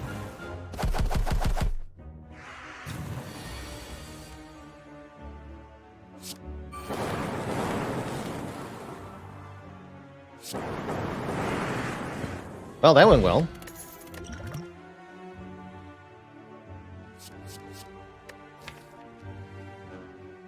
Let's get our first Frost Orb. And let's read a book. What's this book about?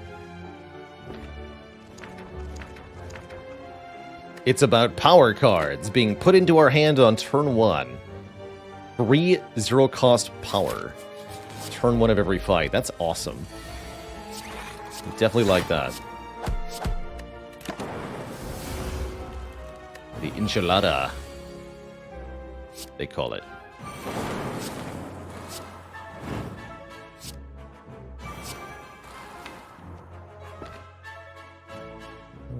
This one.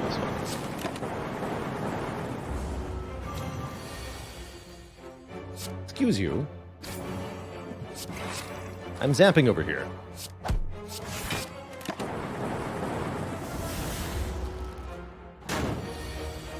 No.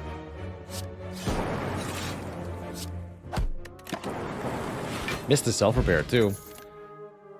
But, as an apology, buy a Skog. And then double biased cog. I'll take it.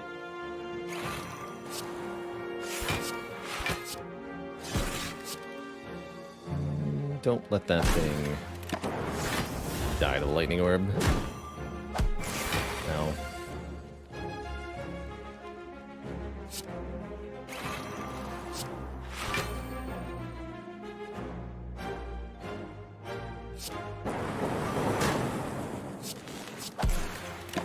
Oh, shoot. Whoops. Damn it. Classic mistake.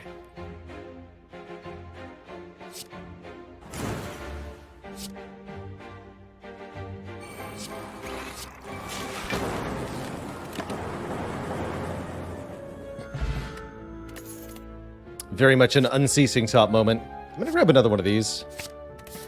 4 energy unceasing top. I think we get to use it a lot more. Although I think the curse key will put a hard stop to it before we're ready. Should be a bad time. The good kind of bad time.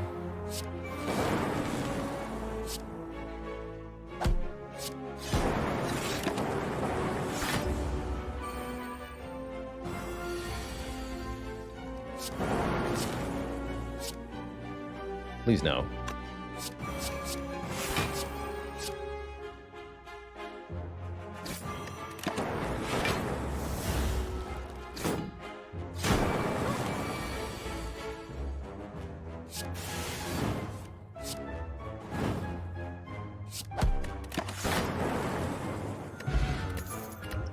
Health is going up. All lightning is here, and it's actually not bad. I'll skip this one, though. Rebound is pretty good with the unceasing top.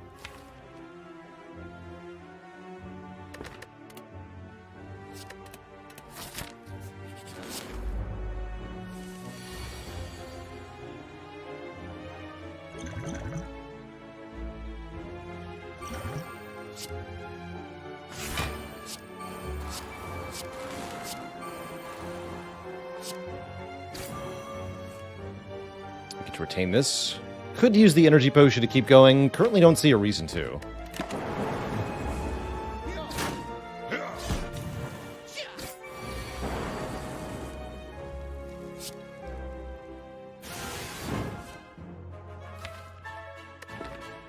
think we're dead. What do you got? Dual cast?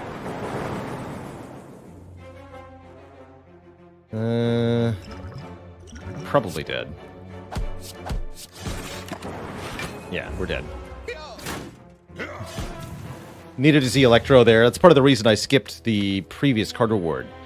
Was we're getting to the point where if we don't see Electro in the top 2 card rewards, we're completely toast.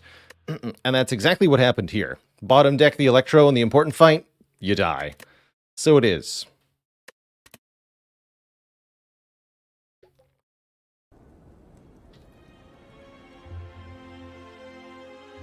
So it is. The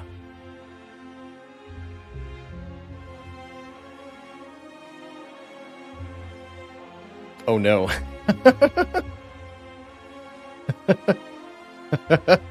Oh, I like this command. I will not bonk the desk.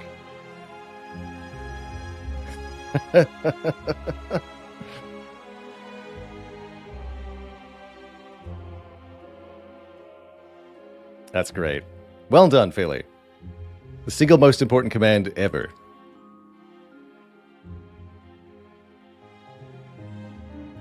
It's time to stretch the Spire. And the train.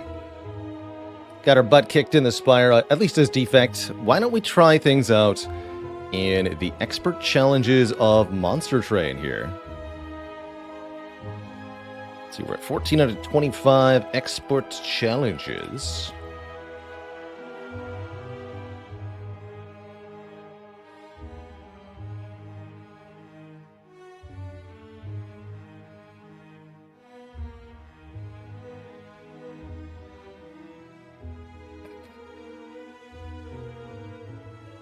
Focusing on the important work.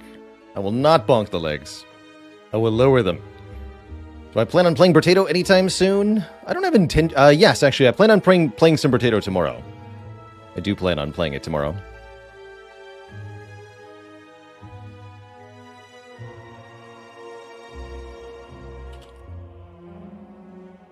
Do a little bit. I think I'll keep it a once or twice a week kind of thing for a bit. Raise the joke. Did Pain Train get butt kicked yesterday? We did butt kick it. All it took was a waxer snuffer and a lot of gumption. But we made it work. Alright, welcome one and all to some Monster Train. Hell. Our homeland,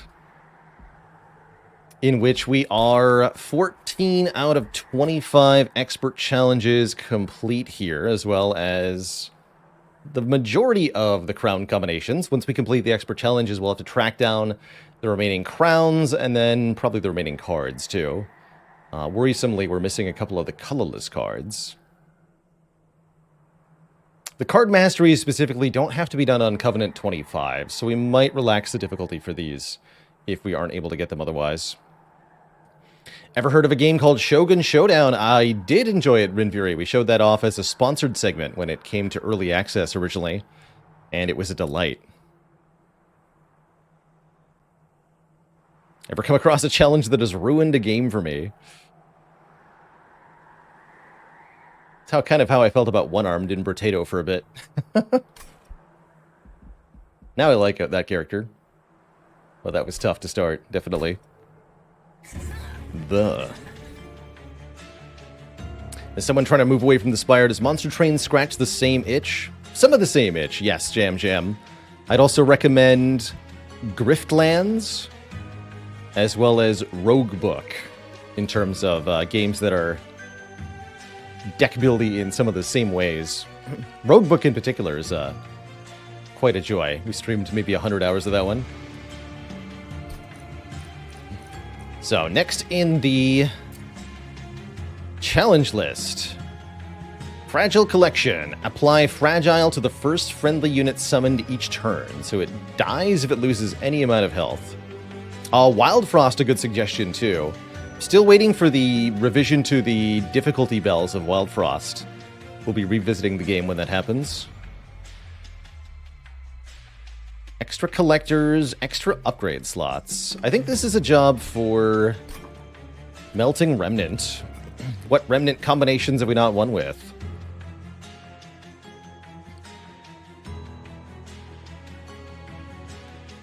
Remnant Umbra and Remnant Awoken.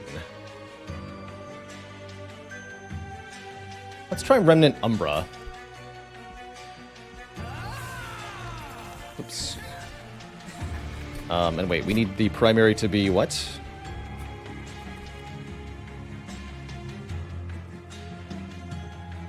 We're doing primary Remnant.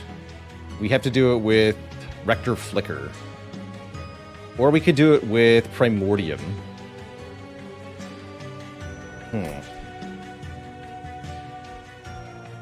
Do it with Rector Flicker.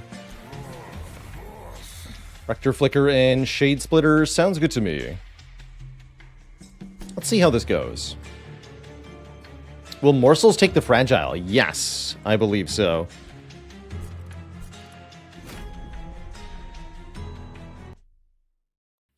Morsels are considered friendly units. Does Resin Removal remove Fragile? I'm not sure. It removes Ember Drain. It definitely removes Ember Drain.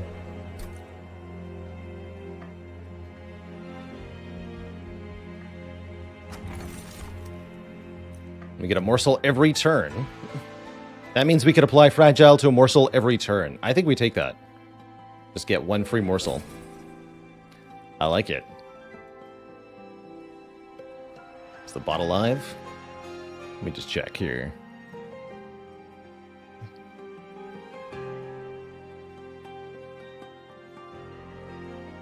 Might be a server hiccup. Looks okay, though.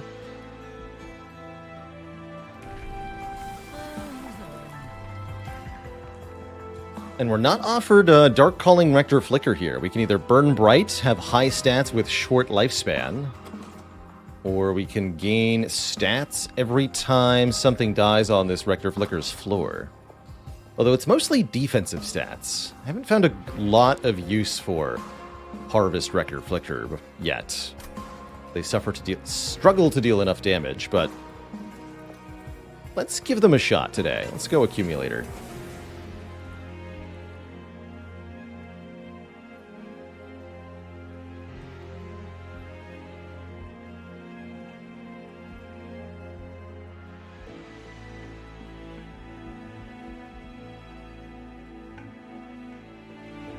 I'll take this cash.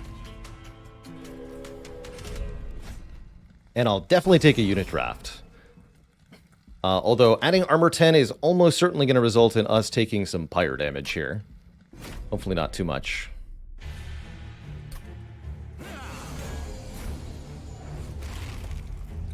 Seraph brought us here and we will obey.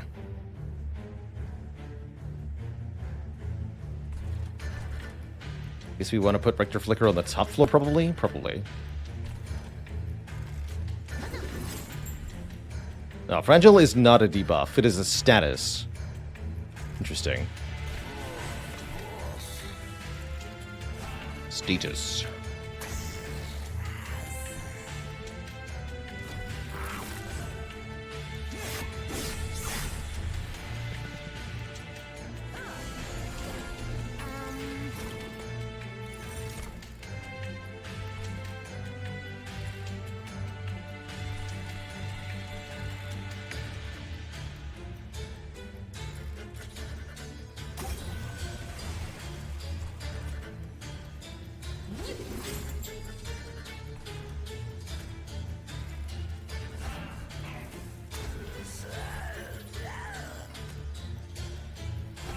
You might as well join them.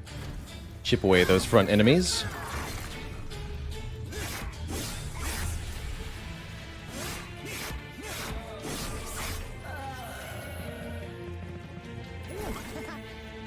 Oh, that's right. Another collector spawns, and apparently it spawns at the final turn. Interesting. Not expecting that.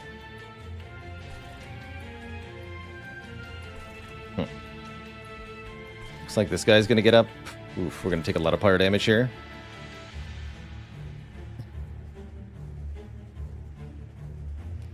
Tricky, tricky.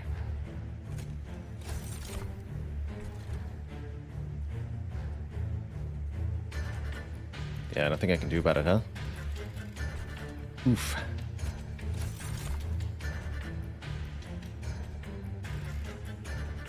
Unless... No.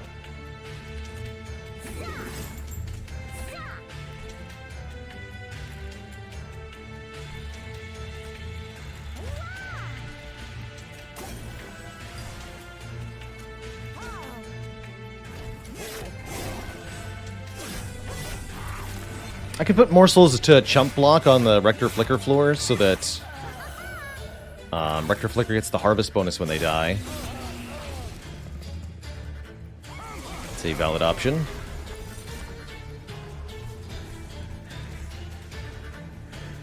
I think we just have to take the penalty here.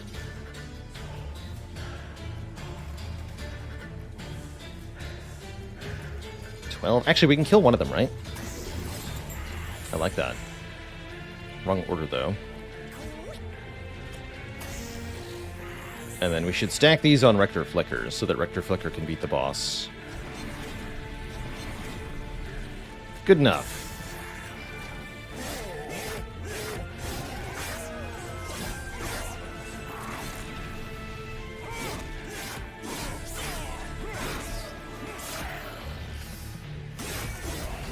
Actually, only 10 pyre health for the unit draft is well worth it. Well worth it.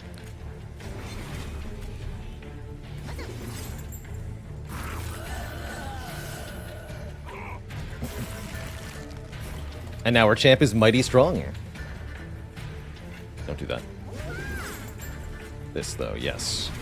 17 lifesteal makes him extra tanky. It's essentially 17 turns of healing. And makes for a very good boss fighting tank. But we need something behind Rector Flicker, dealing really good damage, or something in front of Rector Flicker. No, we want Reform is what we want. Definitely want Reform.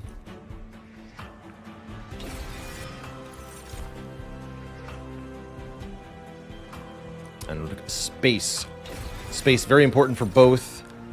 Oh, for both Remnant and the other one, Umbra. But hold your horses here. Legion of Wax has made an appearance, and this is a game-breaking unit.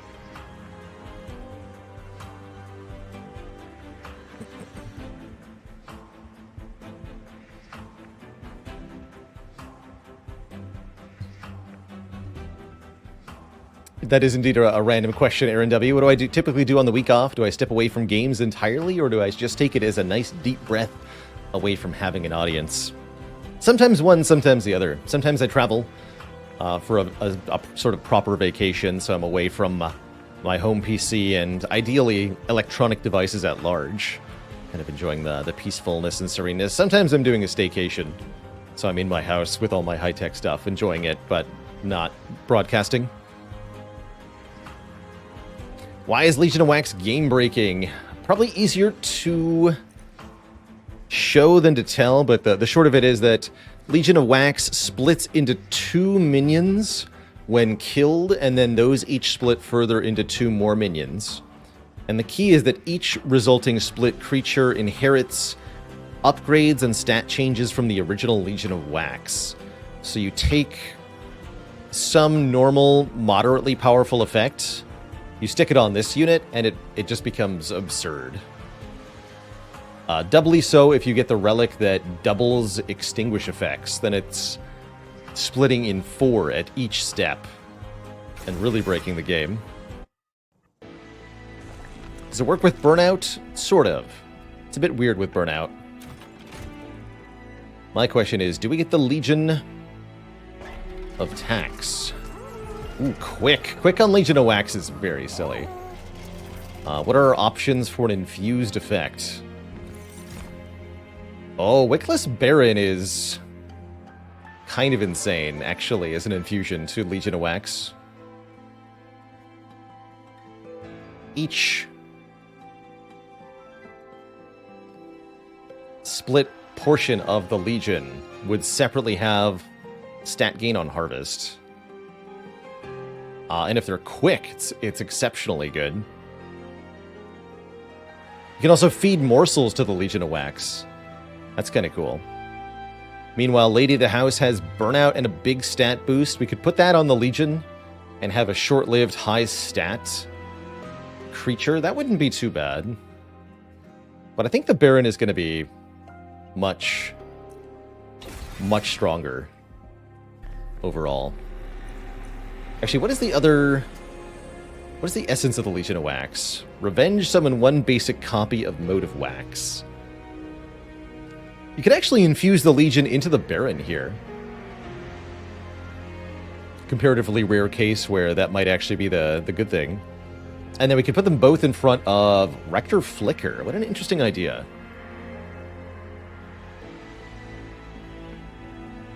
Don't think that's good enough, but that does sound fun.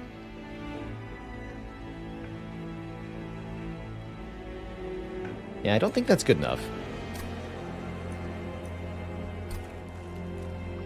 We'll have to use Legion of Wax as the infusing unit sometime.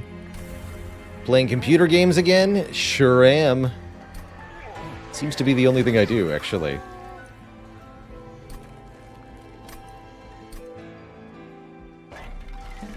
Is Steward into Legion good enough? I don't think so. Don't forget, we have 3 upgrade slots. Which is extra ridiculous. Get off the Nintendo. Wait a minute. Oh, I can't afford that. Oh, no. Thought I had money for that. Shoot. Okay, can I have a damage upgrade at least? It's only 5, so not yet. We'll go to the next Merchant of Steel, I suppose. There are 2 collectors, after all. Keep going.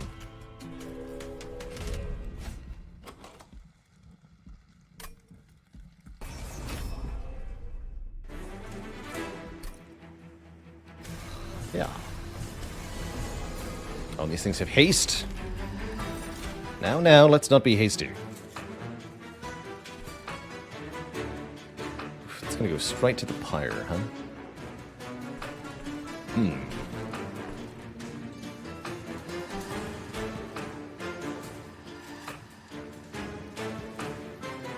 So you on the top will actually solo the problem there. We should put Rector Flicker on the bottom then.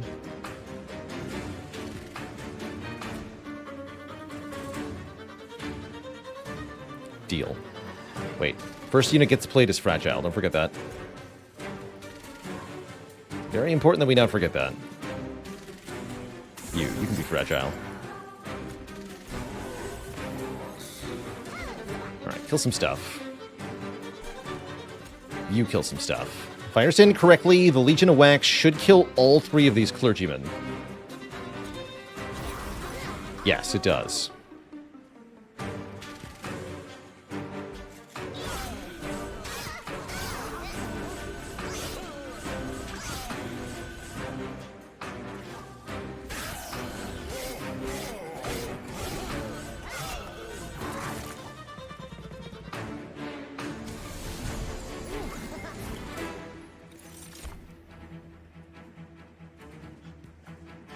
Oh no, they're not doing enough damage to me.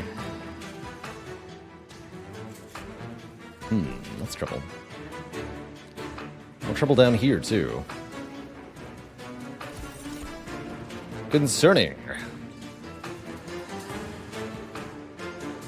Yeah, that's how quick works on the Legion of Wax, and it's awesome.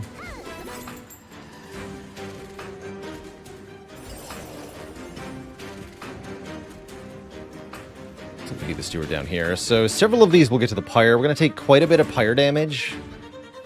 And we missed the collector. That hurts a bit. So it goes, though.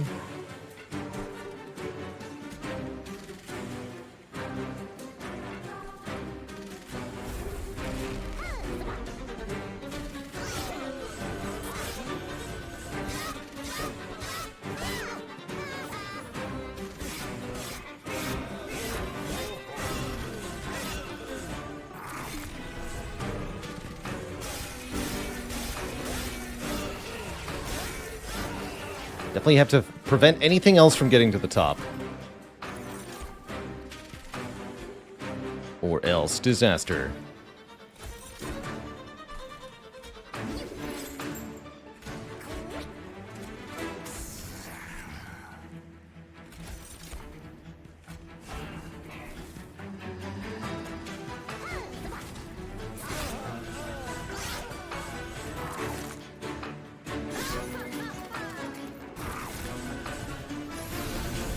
Sweet boss.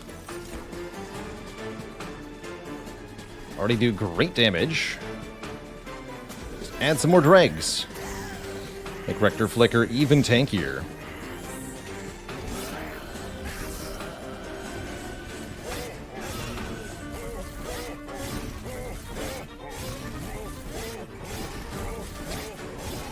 You get him, Rector.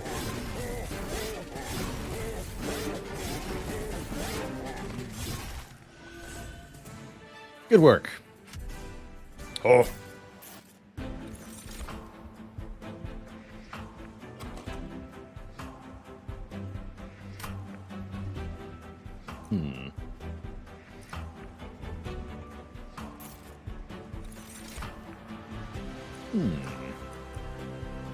Damage shield, you say?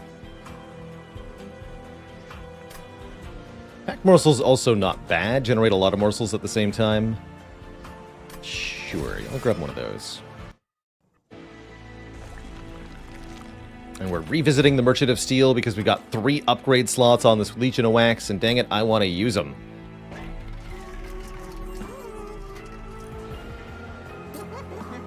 Have 10 attack power. Want to add burnout to anything? Not really. Big stone, huh?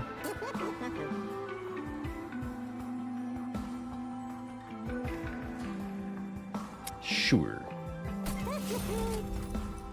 Not my first choice, but I'll take it.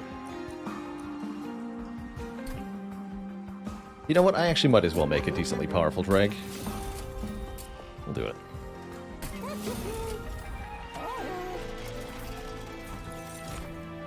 Could have had the Legion attacks.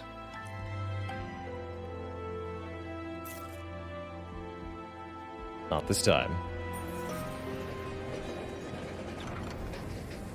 Witness the False Prophet. Oh, hey, look at that. We get Hellforger's Hammer, History of the World, or Frozen Nostalgia. This is one of the better events to find. +1 capacity on every floor. Very good for this sort of deck. +3 on a random floor. Could be better for the Legion of Wax. I think I'm taking the Hammer, though. Just the consistent +1 everywhere. Very good. It's like a whole boss relic, basically. And I'll pay 15 shards to gain an artifact. Rationing Scales looking pretty good, as that will immediately return us to 50 health. Or we could take Mask of Penumbra, which with Abandoned and Tumbra is functional to draw 1 per turn, which is actually really, really good. Take draw 1 per turn. All we have to do is beat the Professor. And I find this fight pretty easy most of the time.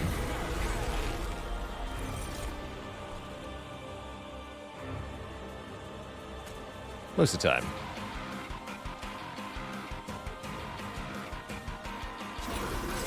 Oh, wait. Right. Is that a bad thing? I guess it depends on whether they inherit Fragile or not. Let's find out. That actually allows us to kill the Discipled Foot Soldier. Did I take that reform? I did. That's right, don't do that first. Duly noted. Yeah, I don't know if that's going to make the children fragile or not. Let's find out. That might, in which case I may need to restart. But I'm going to try not to. You can die too, I guess.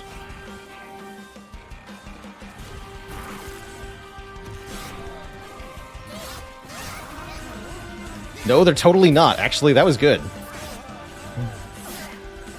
Giga Brain play. Totally did that on purpose. Yep, definitely.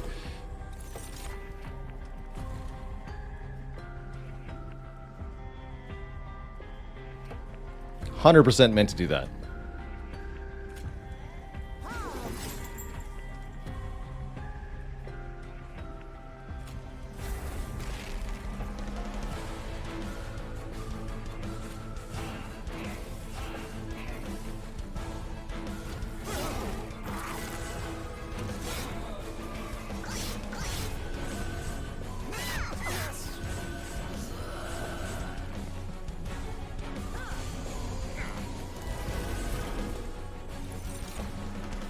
And it is nice to know that we can do that again on purpose if we wish.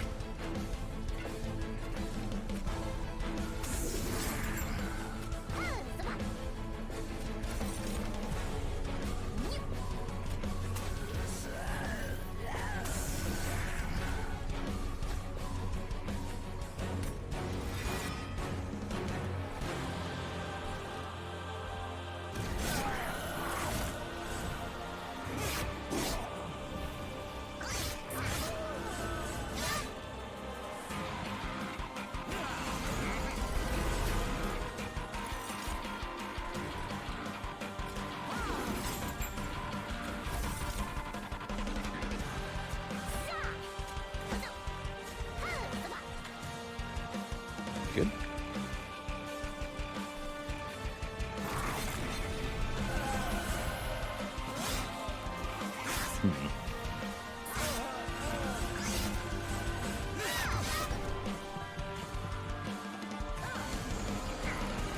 To actually be able to kill that, though. Doesn't quite look like we can get there.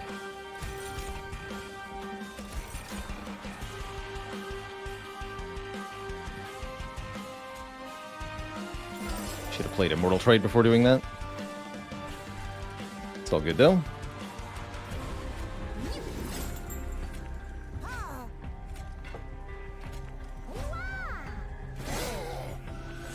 Activate by power.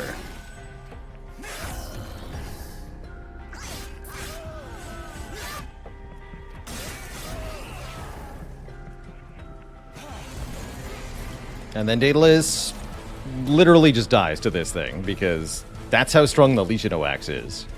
A very good boss fighting unit, because the boss has to keep attacking it, and therefore keep fighting the spawned minions.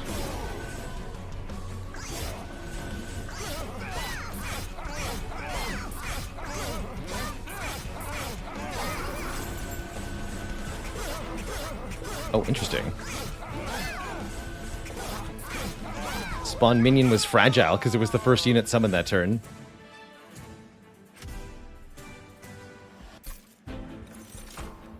Interesting. Trample seems like it could be good. Although we're not attacking for that much with the Legion of Wax. Need a way to get our kills started more easily. Trample would go on either Legion of Wax or maybe Rector Flicker. I guess neither of those are actually that good. We'll skip. Shadow Siege. Now that's a good infusion for Legion of Wax. Plus 60, plus 50. Kind of hard to use on their own, though.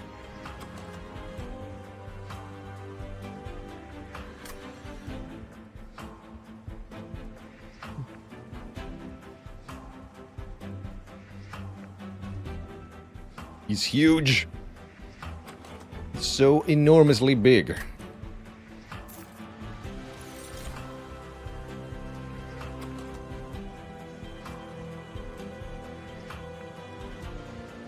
Gigabig.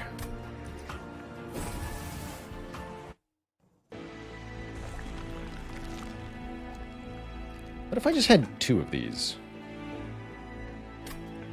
Seems like it would make life easier.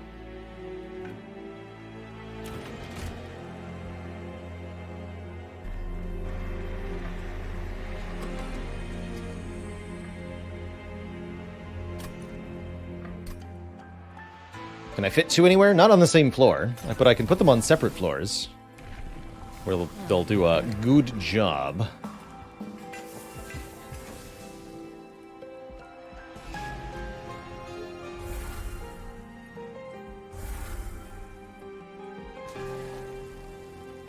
Although they do need to take damage to make damage, is my current concern, that we don't have enough damage, and that the units are just going to walk past us. See how that goes. I'm a little uncertain here. What I do know is that Spell Shield doesn't bother us, because our spells don't do damage. So that's a free challenge, at least. No decision to make there. Yeah, we can also run into issues if we draw them both on turn 1.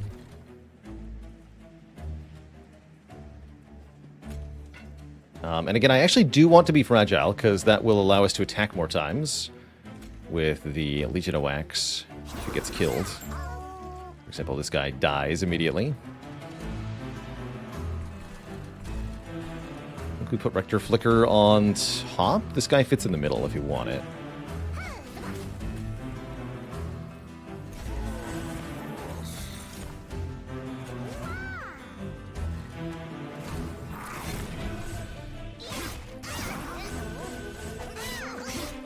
I like that the spawns immediately get a stat up from their parent dying. Yeah, this is the guy I'm worried about, though. 180 health on this enemy. How do we deal with that?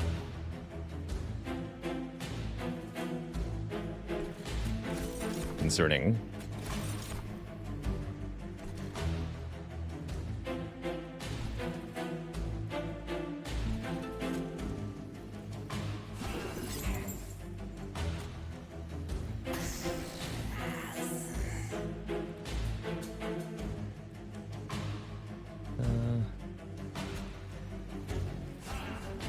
It's fine.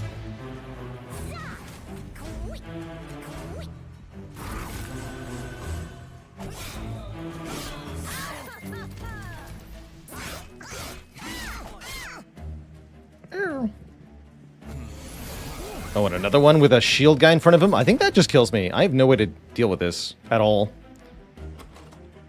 It's actually surprisingly hard to do 180 damage to an enemy on round 4. This deck is nowhere near there. So my guess is that we're about to die. Unless I can pull some miracles here very quickly.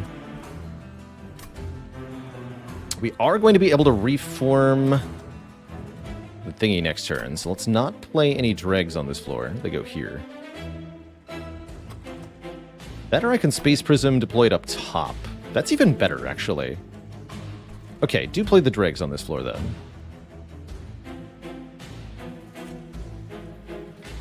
Play the morsels here. Oh, son of a... Wow, I just got completely hosed. Yeah, we're dead.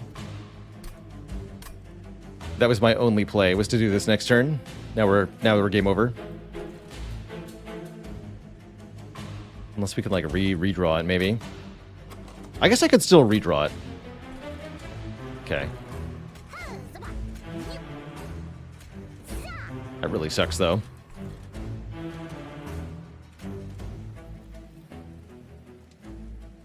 Anything I do want to reform? Oh yeah, we should reform the Legion of Wax. Then I'd have to draw it directly rather than redrawing the molded, which is actually a lower chance. No, we just need to get units out of the pool here. Okay.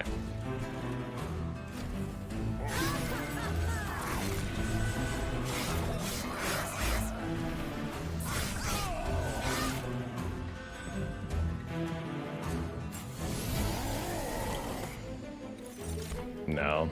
Although, we do draw one more, yeah?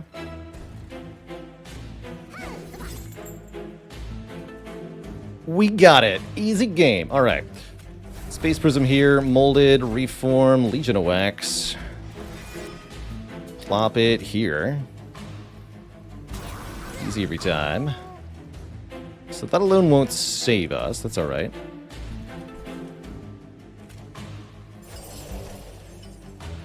This is good.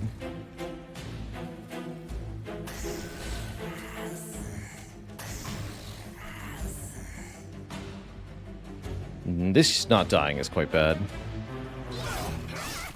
Oh yeah, actually I wanted it to be fragile, didn't I? Because these don't attack that way if they die to burnout. Oh, I could have done that better. Oh well.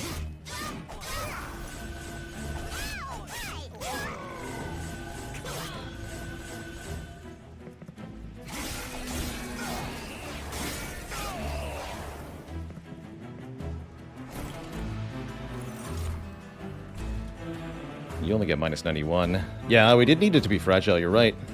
That could have been so much better. Bummer. I also forgot we duped this. Bah.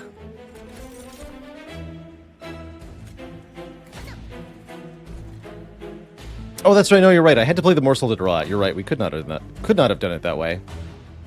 But we needed it to go that way. Bummer. Looks like we live with 6 health.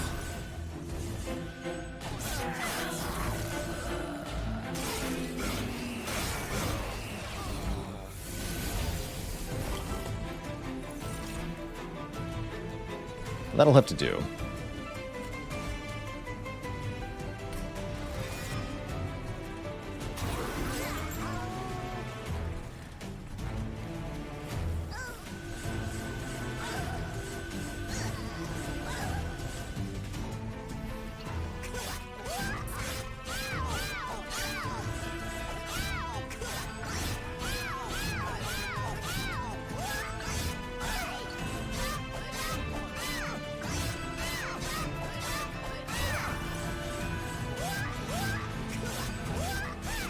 That's broken that they get to attack twice like that. The end of one combat round plus the beginning of the next. That's cheating.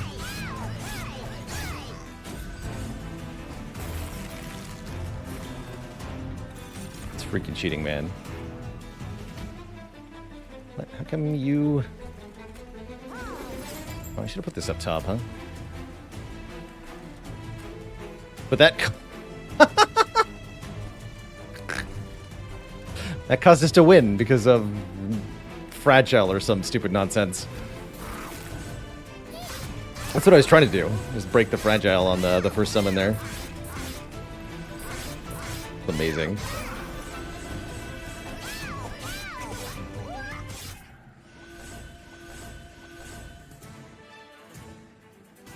I love that the combat calculator can take account for that. That the first summon thing would have been fragile otherwise. Take a random reform. That sounds great. Normally I like Ember Cash. I don't think I like it here, though. I like having more than 6 health. Oh, this will help. A Divine Artifact is a bonus for the next fight. Daze everything on the bottom. Well, let's make all of our units free, and that way I can play both Legion of Wax at the same time if need be.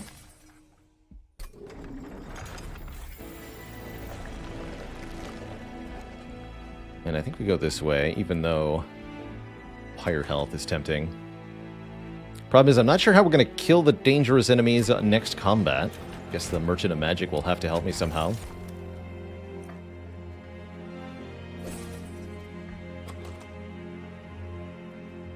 Now there's a 4th upgrade slot on the Legion of Wax. That part's cool.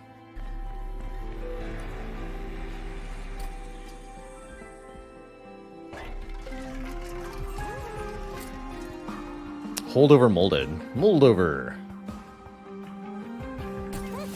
Definitely create that.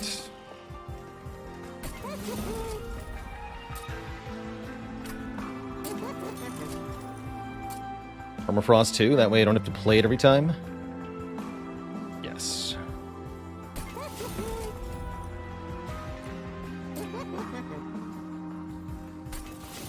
We should purge some stewards here. If I want to have any chance of winning this next fight, I need to not draw garbage. Can't infuse the same card into itself, can you? You can. Yes, cards can be infused with themselves. Oh.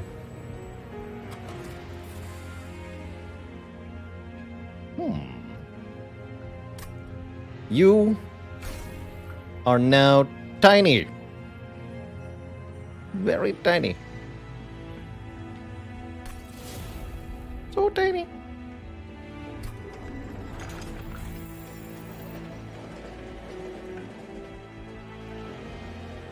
Just the smallest, really.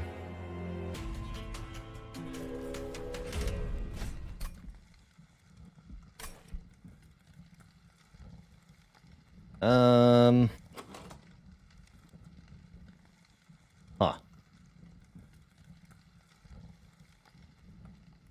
See how badly I regret this.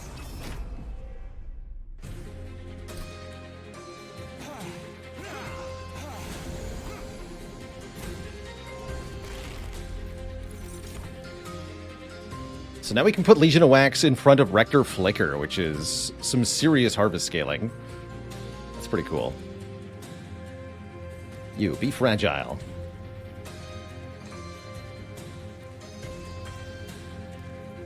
And then this one will go on the middle? I guess being on the bottom is not useful.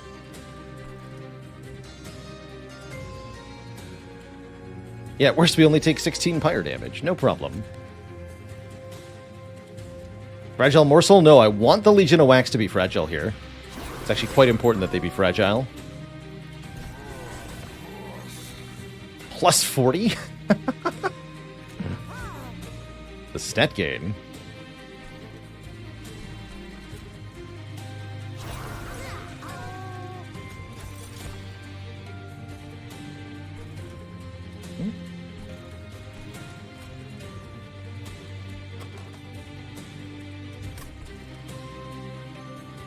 Do it up here, I guess.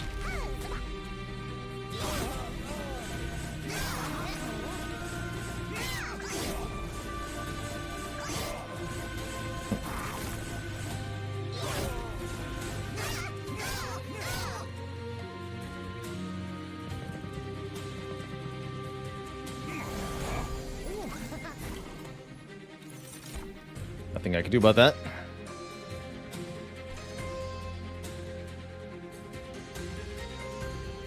This should be fragile. Most certainly.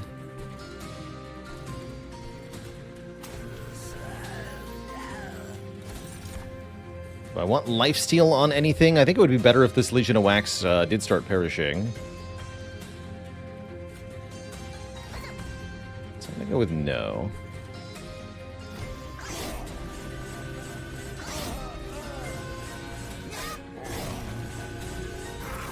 Really wanted to take this challenge because the extra harvest activations from additional enemies will make it easier for us to win the fight at large. It seems quite important. Good, and we get KO'd here, which is actually helpful. And now we can do the silly things. Like play a Burnout 1 Legion of Wax in front of everybody else.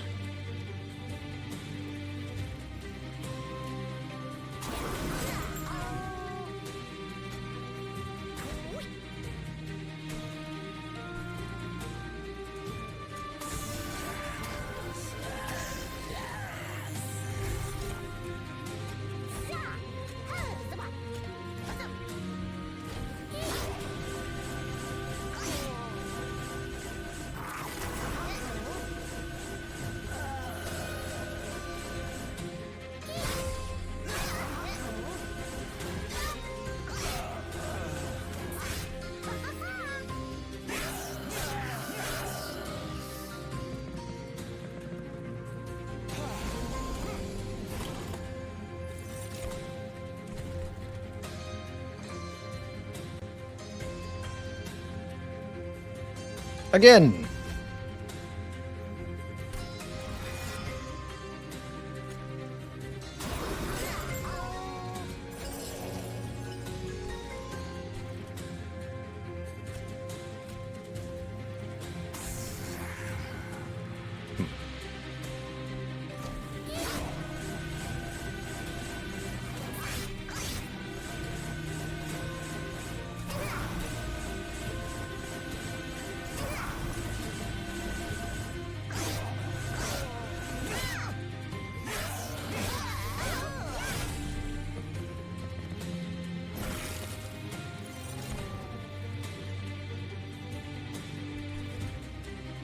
Floor has reached the 7-unit limit. I bet.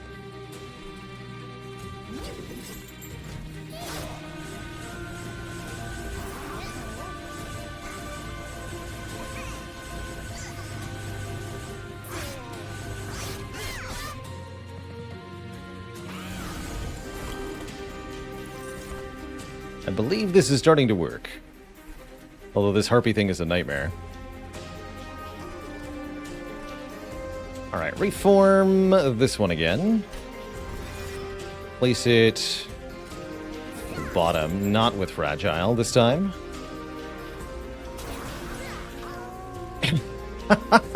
And that on its own wins. Don't need any of this other stuff. This is why Legion of Wax is powerful. One Legion of Wax with Burnout 3 beats the self-made harpy.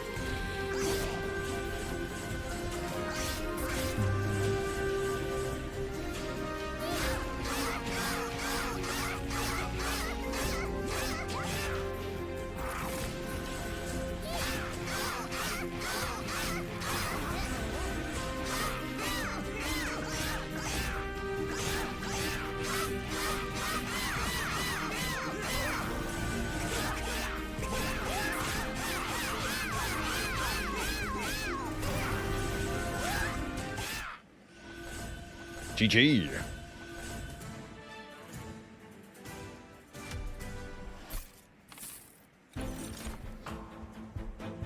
Form a unit and apply an additional +10. We need more damage. That could help. I'm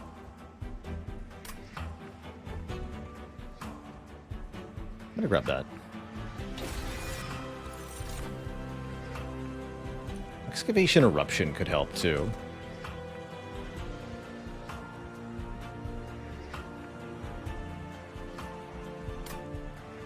Nah. Where's the thing that kills a friend and an enemy? That's what I need. Guess we'll just settle for another copy of Legion of Wax with a miniature version. Having more of them seems good. especially in place of the bad cards. Being Purifying Cleanse. These are worthless. I want my units to die, dang it.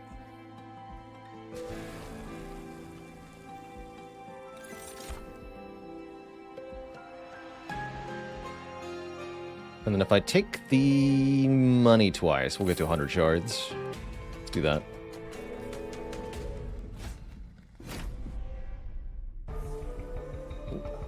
Wojanashur, thanks for the Prime sub. Welcome to the Cozy Sub Club. This is Armor Fell.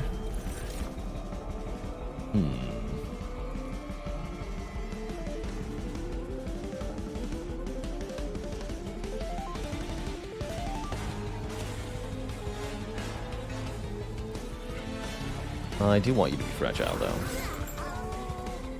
Oh! I figured. Oh! Okay. It's not good. That is not good. We have 2 of those, though, actually. So we'll draw the other one next turn anyway. Never mind, that's not bad. That's right, we have 2 of those. All is well.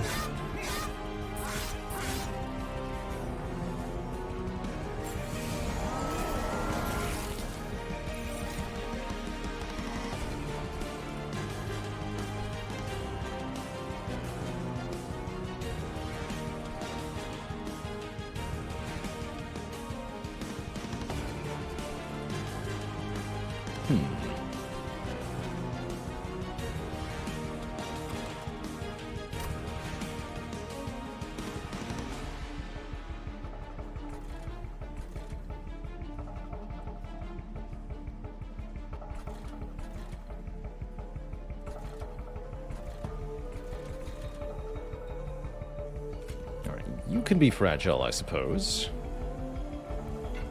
We got Wicked Blaze, too. Nice.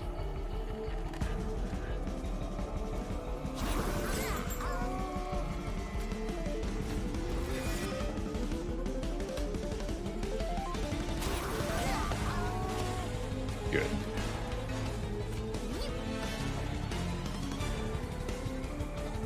For the Masters.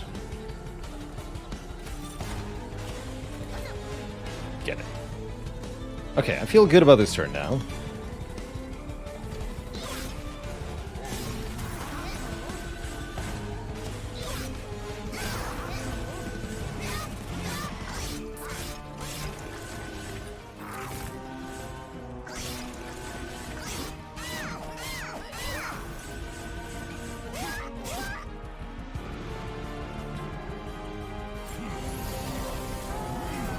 Oh, don't give them armor! Horrifying. Oh, shoot.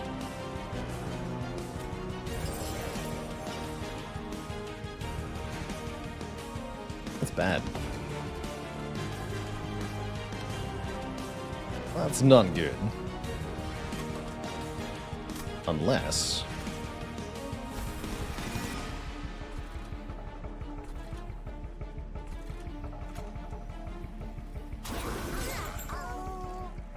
Unless it somehow was good. I guess we just barely live. That's the good news.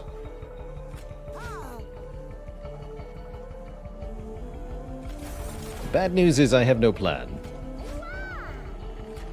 We serve ourselves to you. Freaking armor. Nova Chip, thanks for the 6 months in the Prime sub. You're heckin' welcome for the content. Thank you for the Bezos bucks.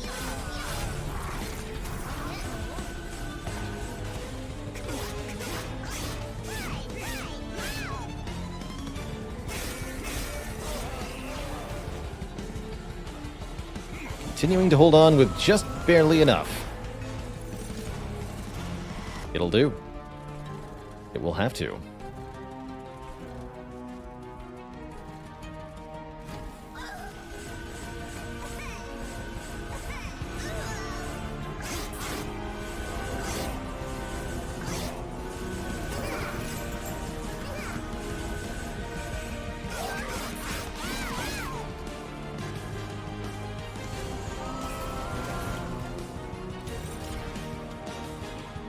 This one's real.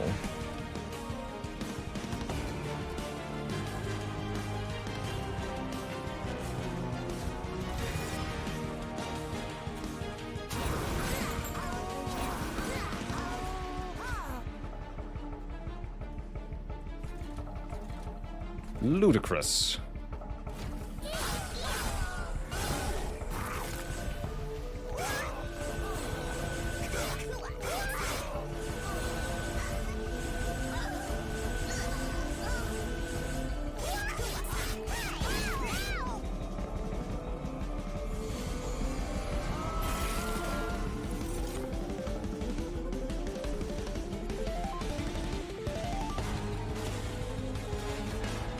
Oops.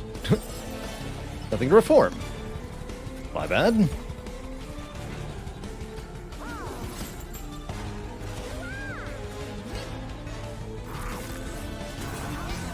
Now there is.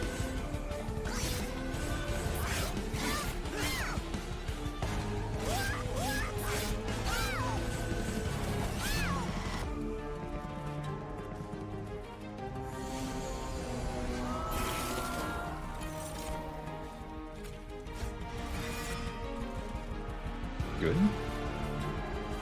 You two have some friends. Do it. We serve.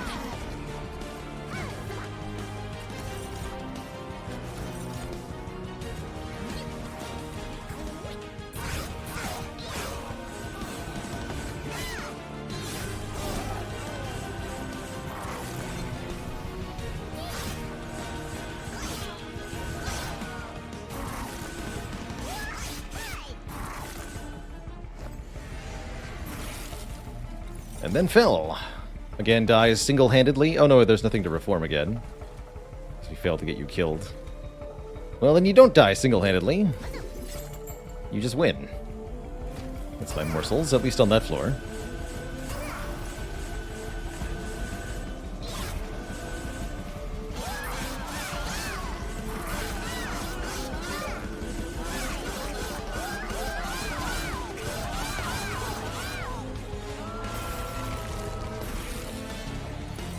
And then dead. GG.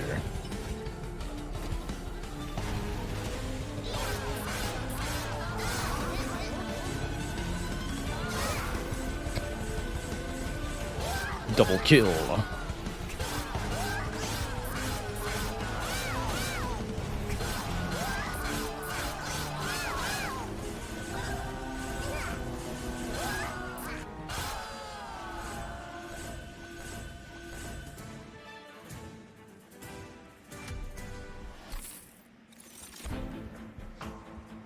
But what about hallowed halls? What if we kill our own units on purpose and then reform them? That sounds maybe good. Do I want even more capacity on each floor? We're still limited by the 7-unit cap. I think we need even more card draw still. Still even more card draw. It's mostly the units that are too expensive. Once they're reformed, they're free.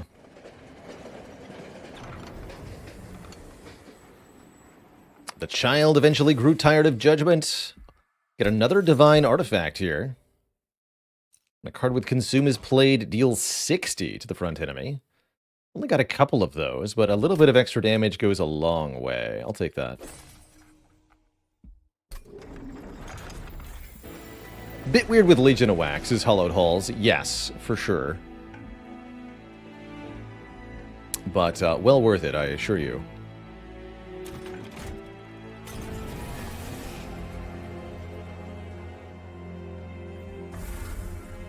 These dregs are no longer particularly useful. Everything is Legion of Wax, after all. Nothing eligible. So we just want to make Hollowed Halls free, I assume. Maybe we can make that holdover as well. Permafrost. Permafrost on you.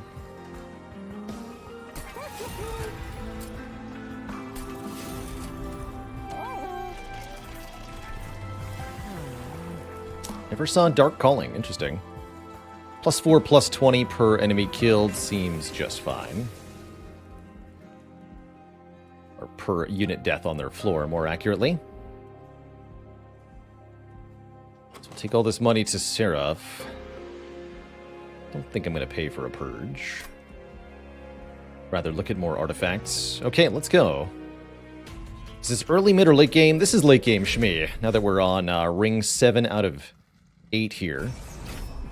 So you're looking at a fully developed deck, a fully working game plan that will hopefully be able to tackle the last few combats here. Although I'm really worried about these guys at large.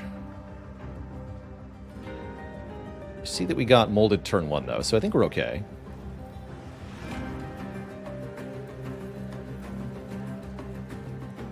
We should... No, again, as before, we want the Fragile, so we do play this first, and then even if this draws another Legion of Wax. Hopefully it drew Wicked Blaze.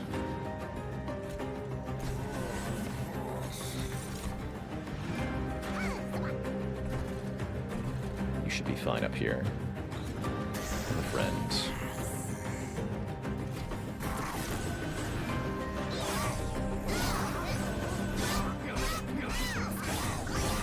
Actually, the more damage our enemies do, the more easily we'll be able to scale these Legion of Waxes, is the good news. Legions of Wax.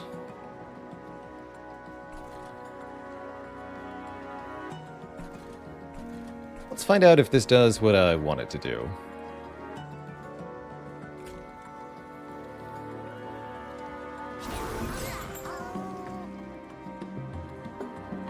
Reform with this. Or I could hardcast this one. Nowhere to do it though.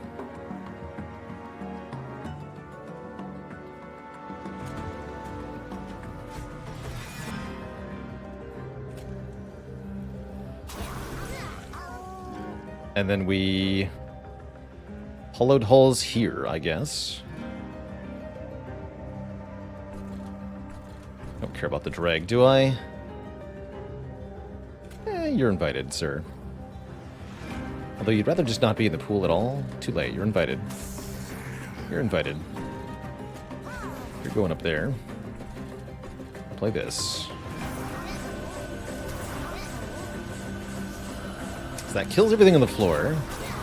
Which mostly just spawns a whole ton of minions and does a ton of damage. That's perfect.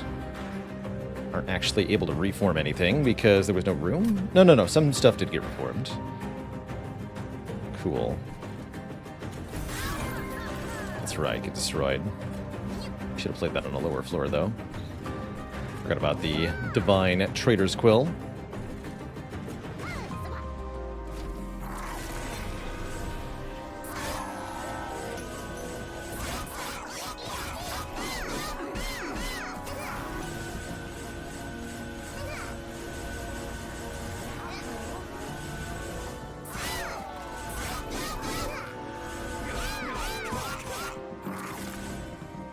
Lots of nonsense happening. That's for sure. Nice, we get the Collector. You're not dying, though. We need to fix that.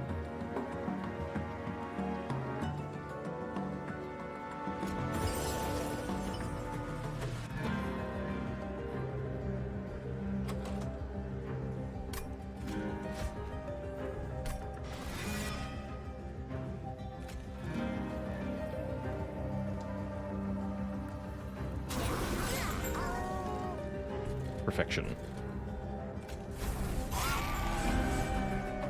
No longer perfection. Again, forgetting about that consume thing. Easy to forget, apparently. Who knew? Hello. I have no room for you.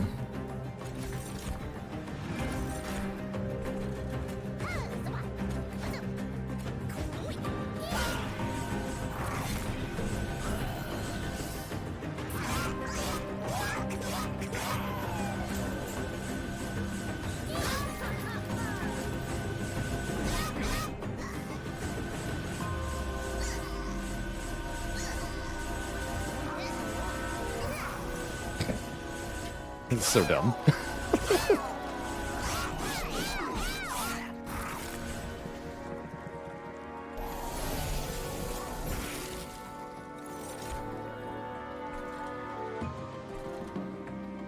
Do I even want to hallowed halls? I guess I probably do, on the bottom floor. We do this nonsense.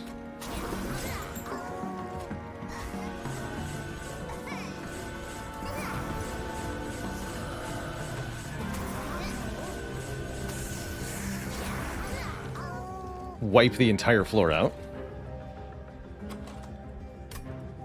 Easy.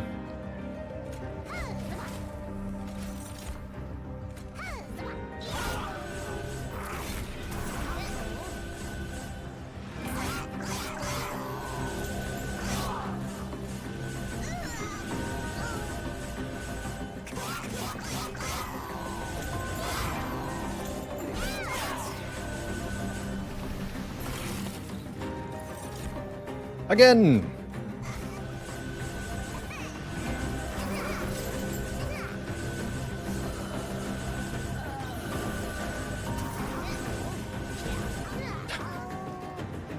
It's so dumb.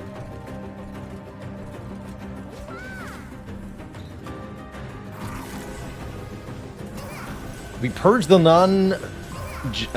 the big legion. We might want to do that, actually. Just get rid of the full-size one at this point, as it is so much worse than the others. X.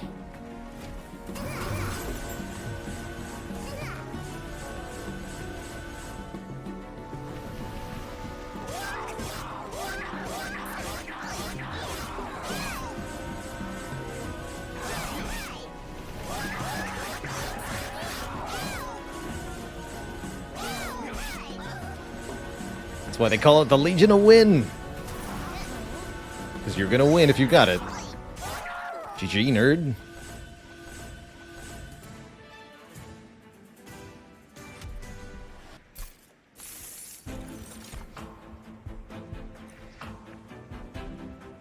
I actually don't think I need to. Having a sacrifice ability could be useful. Yeah, I want a way to kill my own unit. Take that card just for the purpose of killing our own units. The fact that it makes morsels is actually an inconvenience. Slash an annoyance.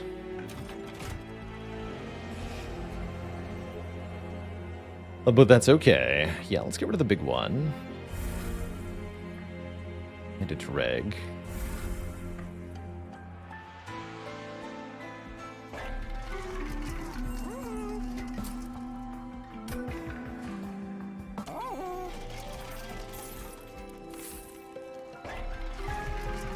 There it is, Waxer Snuffer. Extinguish abilities happen an extra time, which includes, yes, the duplication effect of the Legion of Wax when it dies. And that is mighty busted. Can also take Improved Firebox just so that I can play double Legion of Wax turn 1 if it happens. Sure, why not? Don't take these. Good gravy. Gravy.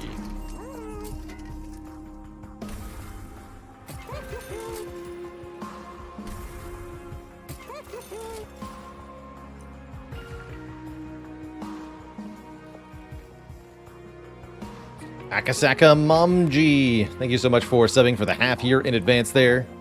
Taking advantage of that September promotion. I make your brain bigger. Well, I hope that's not all of yours that I make bigger. Maybe your spleen? Or your ears, perhaps. Thank you. Take damage shield here. Endless, so you never go to the reform pool? Even better. Have some nonsense. Your sense of humor embiggens. Perfect.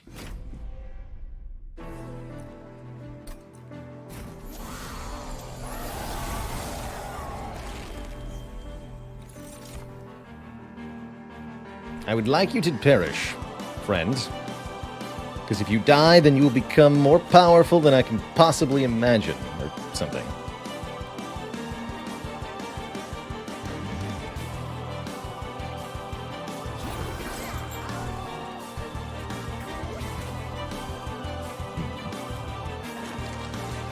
Purge the stealth off Seraph? Yeah. Consume this, though.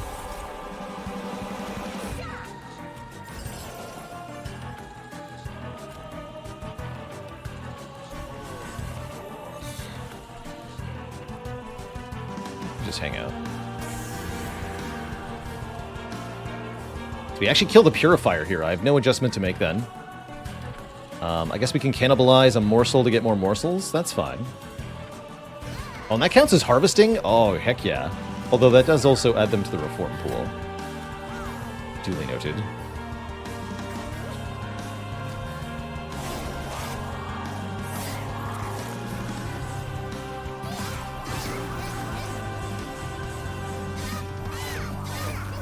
Oh, I see, because the second one got killed. Unlocking ultimate power. Wait, that didn't kill the thing. Wait, what? Did adding the morsel change that? What happened? I'm very confused.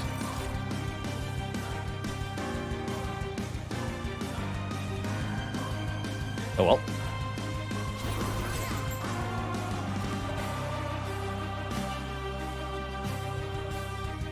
Oh, the morsel stopped one from spawning. Ah, of course. Yes, that was my mistake.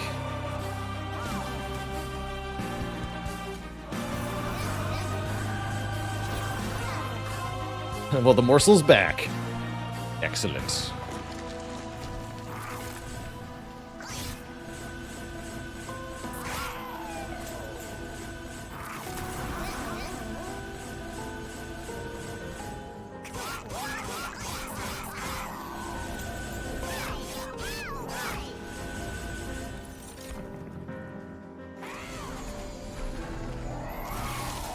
No more cells. Less cells.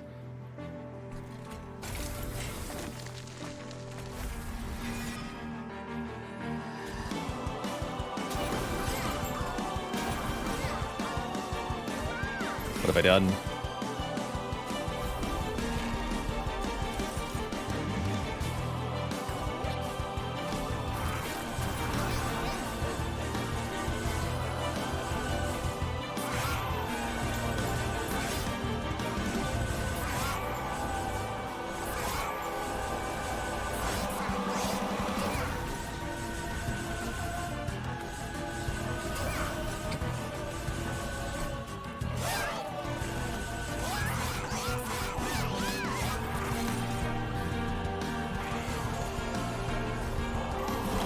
Yeah, Flicker himself is just a formality here. He's doing his best. He's trying, okay?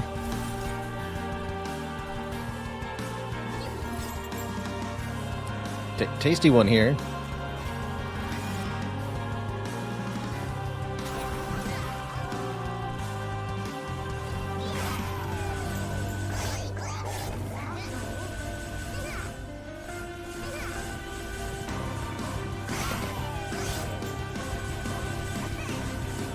So they keep doing that because they're burning out and perishing and then replacing themselves. But every time it happens, they all get more stats. So it's just stat scaling galore. Ludicrous stat scaling.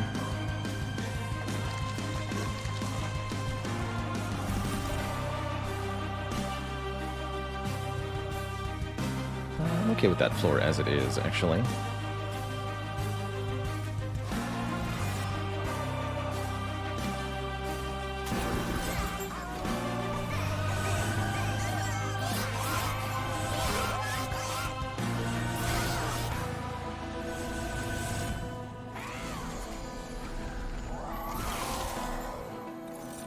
So nothing can survive more than one turn of it, seems like.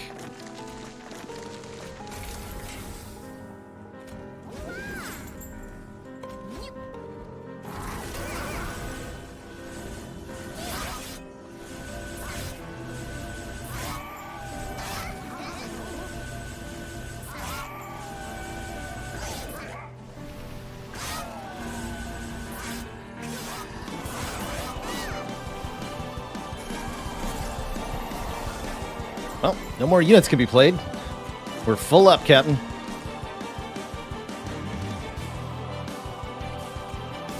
Let's get rid of that card, I guess.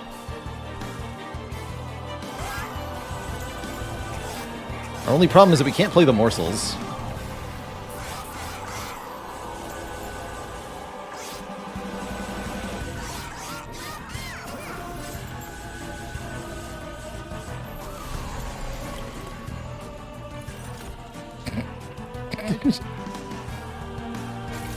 And we win. Good fight, Seraph. Rector Flicker has 400 health, by the way, at the end. Waiting.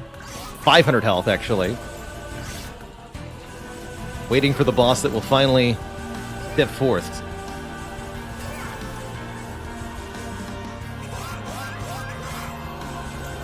Chunky.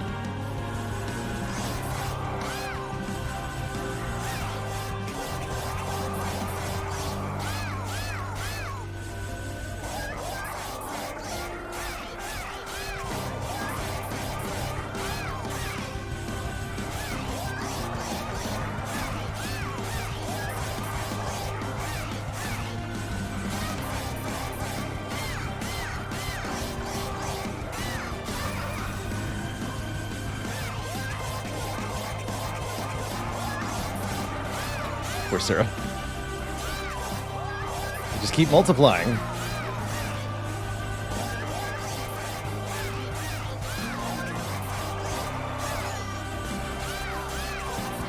GG.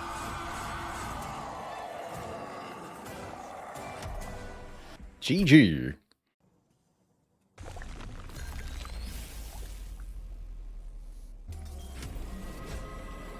Where do they all come from?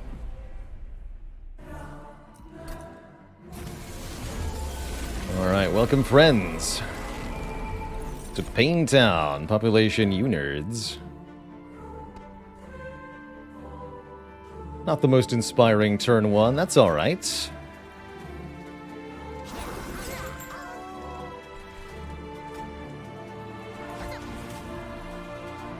Hello, friend.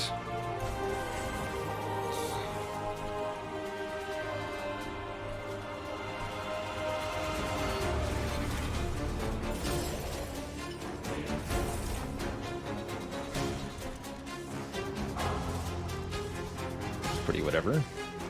Sure, you can help, buddy. Get two of them. So, the Divinity boss is present on all floors simultaneously. Top floor has sweep, meaning it's really good at killing these morsels, which means it'll actually give stats to Rector Flicker. It's a good thing. Look at that. Plus 80 because of the harvest kill.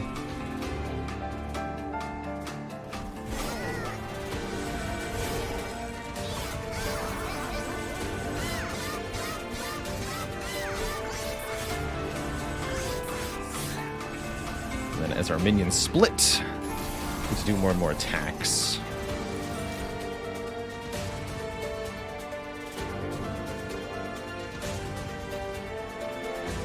This is a good one for Legion of Wax into hollowed halls on the middle here.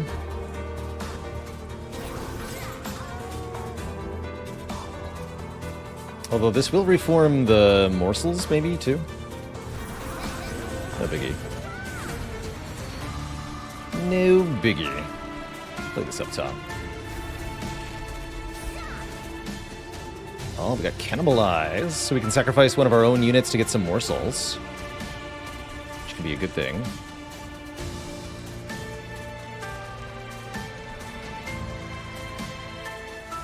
Sacrifice this.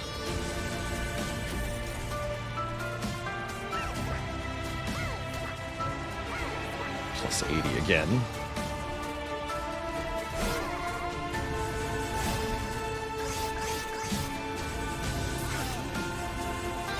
Keeping the middle floor clear is a really important thing here. We don't want Rector Flicker to have to deal with anything.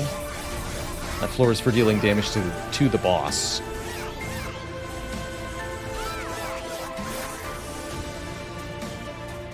Ideally. This can be a bit of an issue.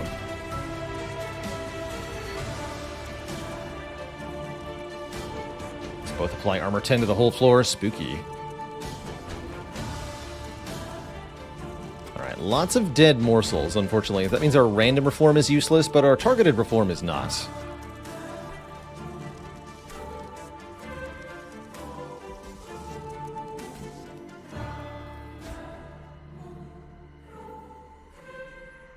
one already has burnout. Yeah, it's fine. Means I can get them both, actually.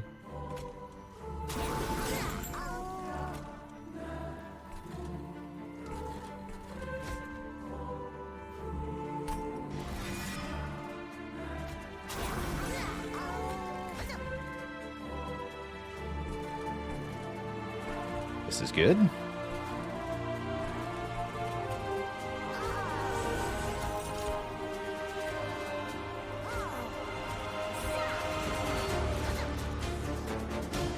Good.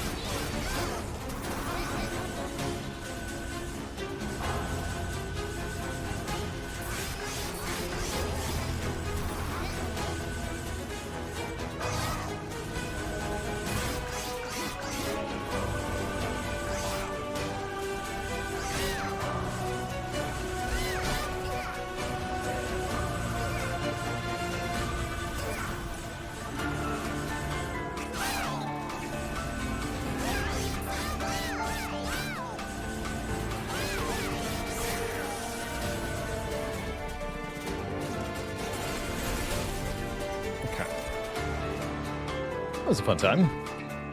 Good, we killed both of the overcharged tanks. I'm not surprised that the Clip Guardian survives the next floor, but we have the last floor. So that shouldn't be an issue.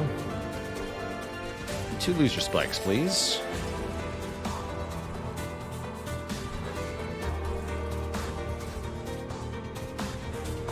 A bigger, stronger one.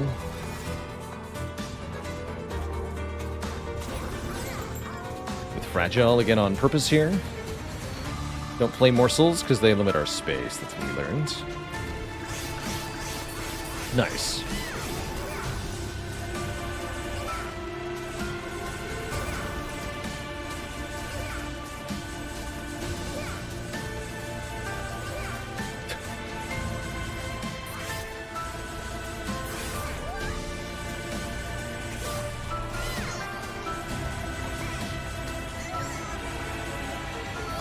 Yeah, the summons keep burning out, which is only furthering the harvesting. That's part of why this works so well.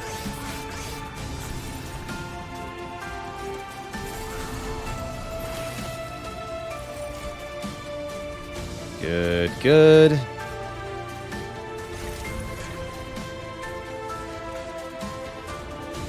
You know what to do. Get the big one back. 73-78 stat line. Go in front.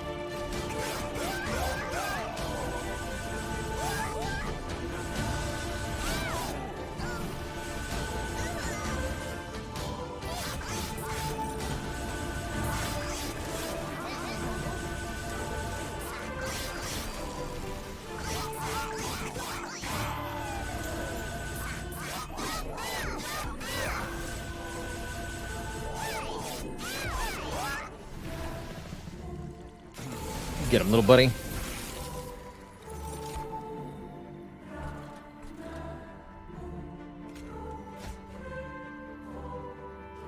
Keep getting bigger, friends.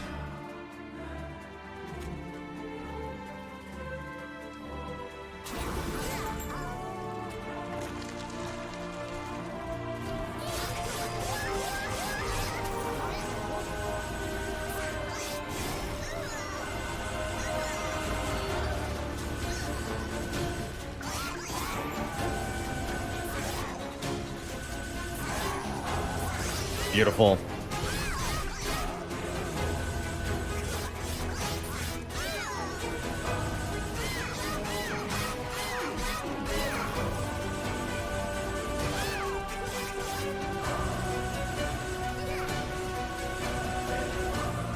Boss is at half health already. We seem to be lowering it at a steady rate at this point.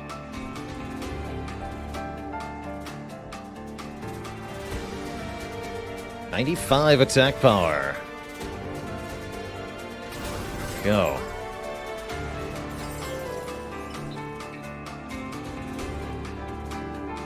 fine. This is good. Rector Flicker has 623 hit points. Of course he does. So Rector Flicker alone will beat the Divinity in single combat at this point. You just need to clear the waves.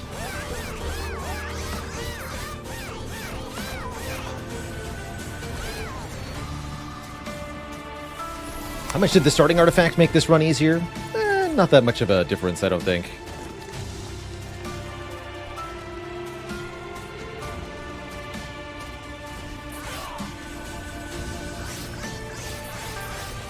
Squish him.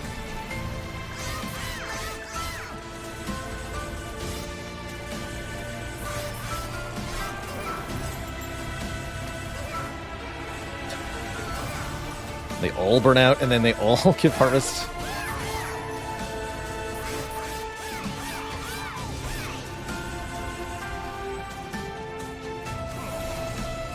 Alright, this is the final wave that comes in. 100 attack power. Crush them. GG.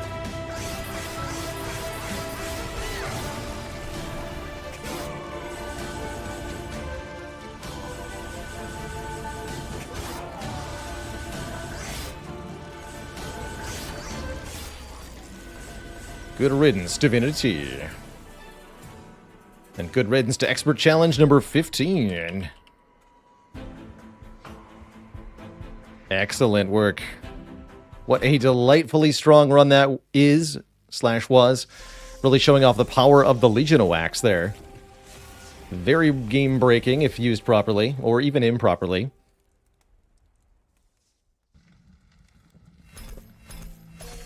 Although we came really close to losing on Ring 4, as we didn't quite have our damage up in time when the high health units came in.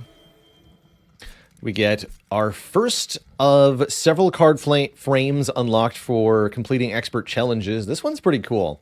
We're getting the original 15 challenges done, but we have 10 more to do that were added with the expansion pack.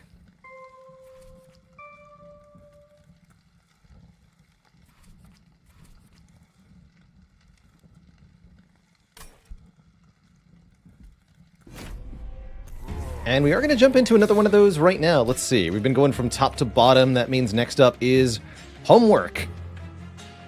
Prove that you can win once with no combat previews. Cute.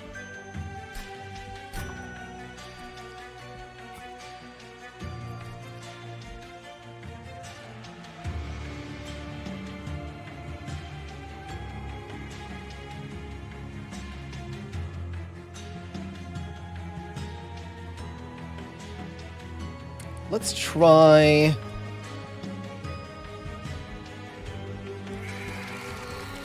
Wormkin Hellhorn for this. So this is the actually unplayable challenge. That's right, Monster Train with no damage previews. It's going to be interesting.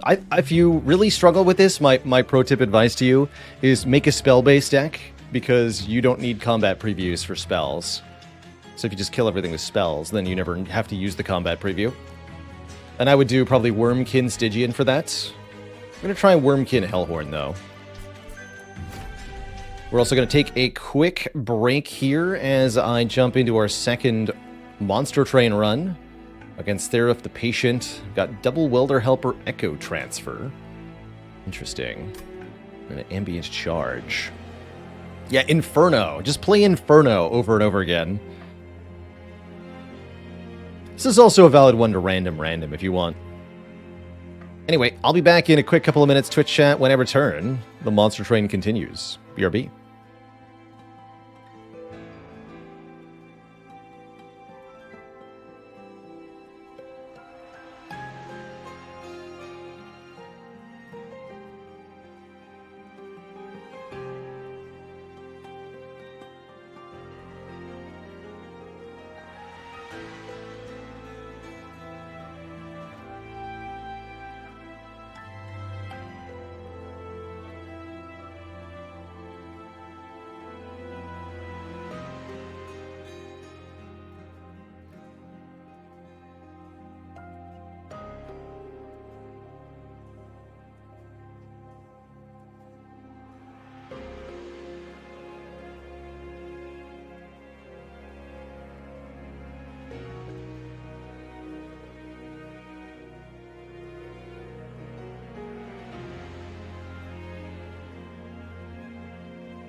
Alright, Twitch chat, we're back. I was indeed stretching the train.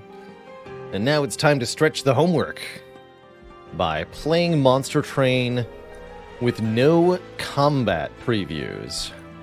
The math challenge, they call it. Corruptor versus Decayer.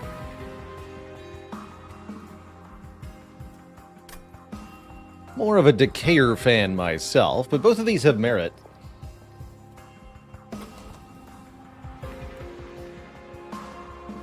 Yeah, let's take the Decayer variant.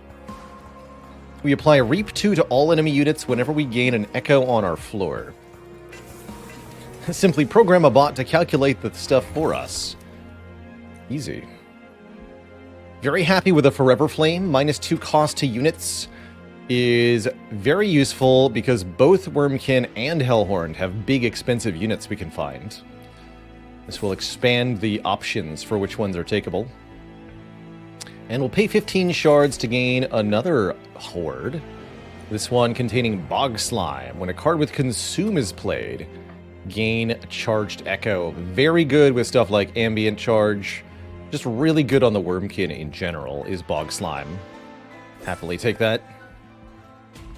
Okay. Give him some spikes. I'm not afraid.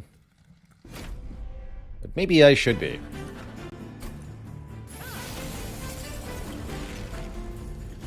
Maybe I should be. It's got a base damage of 10.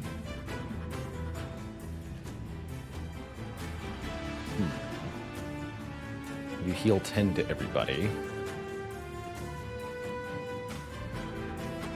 That does seem like a bit of an issue. I'm gonna put Spine Chief on the bottom. That Reap applies damage each turn, so we want it to be applied as soon as possible.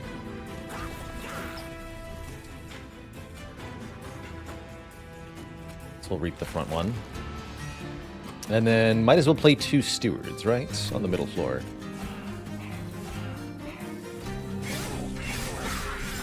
Slow that down a bit. Perfect.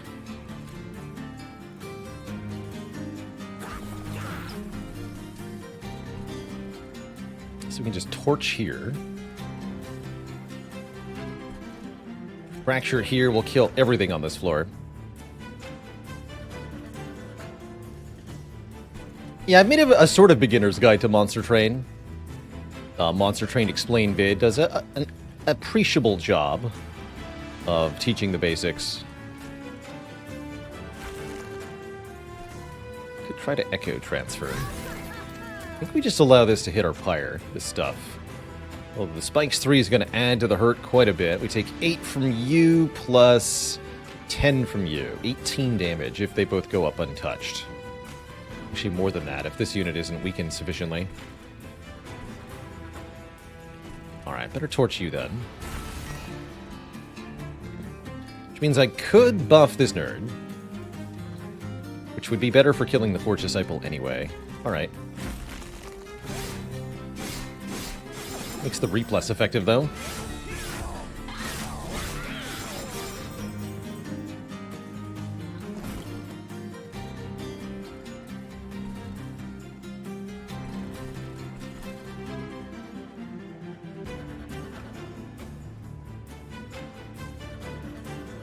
So we can get 3 Echoes up top.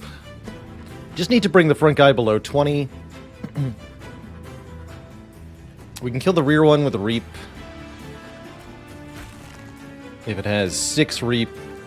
no, 4 Reap, 3 Echoes is enough. That's 4 times 3 is 10 damage. So we'll play the front one here. And then you block, I guess. Probably should have put him behind.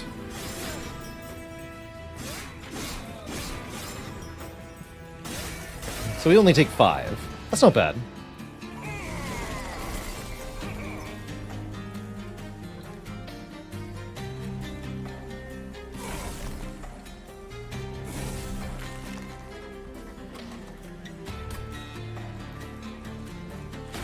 Buff your attack power. That should be an easy win with 70 health, 25 attack.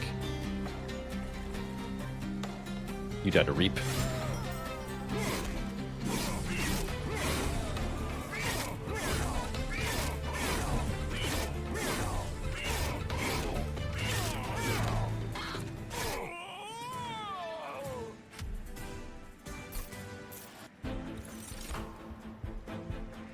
Ooh.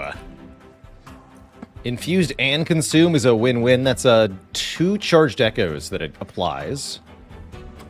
I wonder if both of them are gained before we get the armor. I want to find out.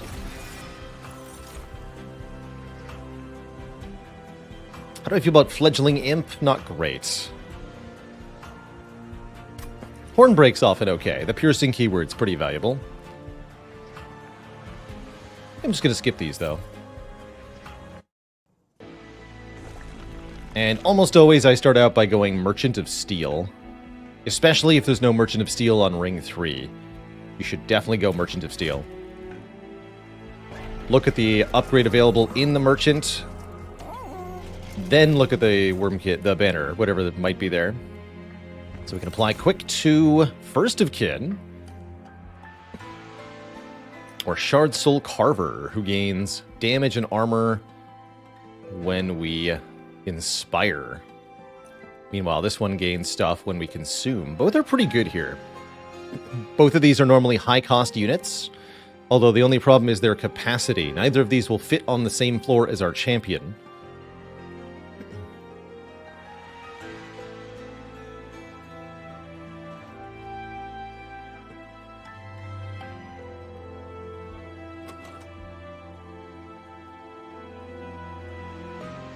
The edge keyword is particularly strong. I'm eyeing First of Kin here. Let's have a First of Kin run. Let's do it. Quickly. My kin. Normally you like to put multi-strike on this, but we can't do that at this Merchant of Steel.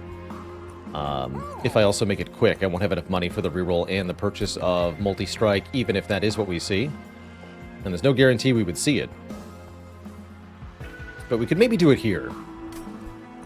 So I'm down to just buy quick and leave the other upgrade slot open here. Do I want to consume or get Shardy? The thing is, though, with Bog Slime, both of those are the same thing.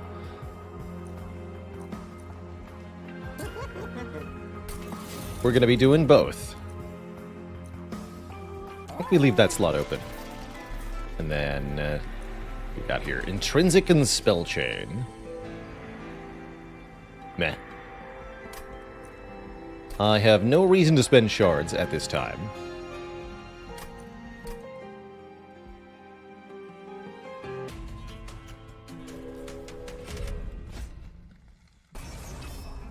What we want to find is something to infuse into the First of Kin. We can do that next floor.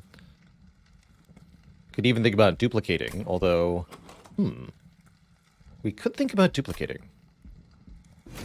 Fun options.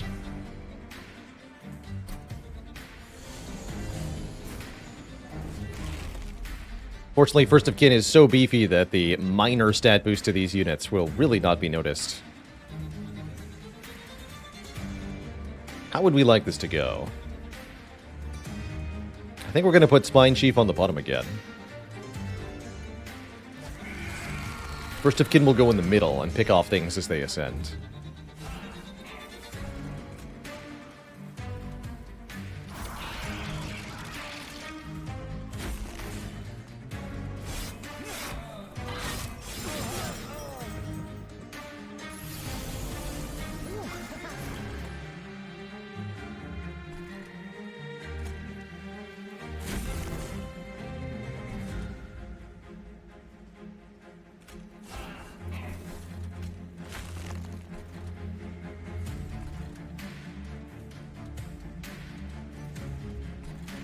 You should be stronger.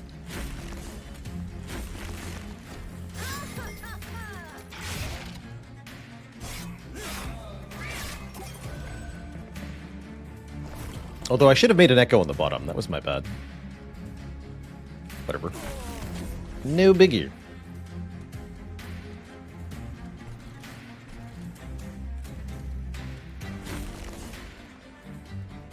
And this consumes, so let's give you 5 more attack power. Why not?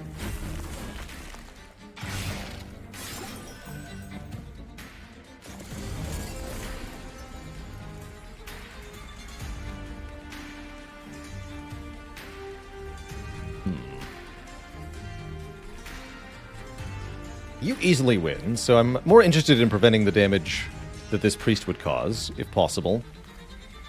Which I can. Okay, just barely. But I need the power of the Welder Helper.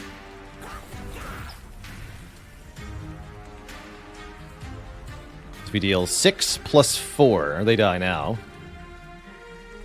So you should have some more armor.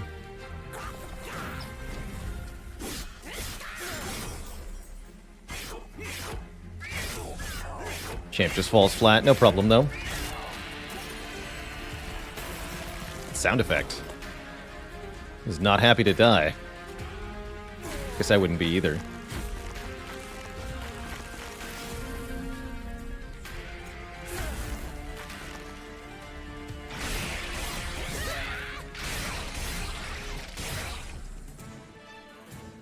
All right, a clean round 2.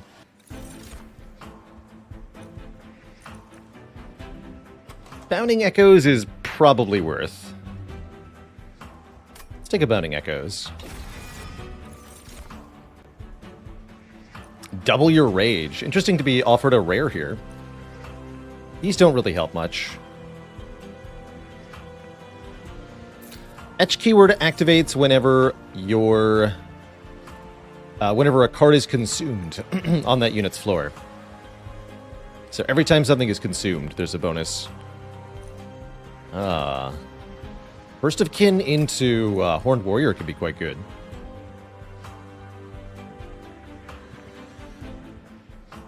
None of these seem like infusions that we actually want, though.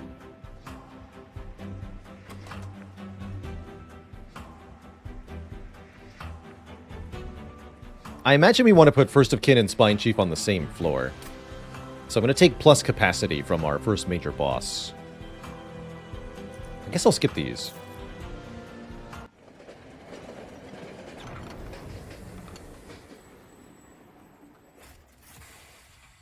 Get a divine artifact for that boss fight, too. Make the stewards superpowered. Yes. The almighty stewards. Ooh, good question. I can't remember if Purge and Etch activate or not. Good question.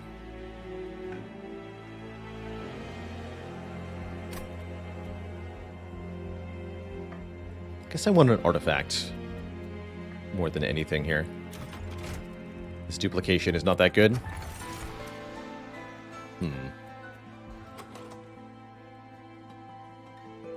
I'll just take plus 5.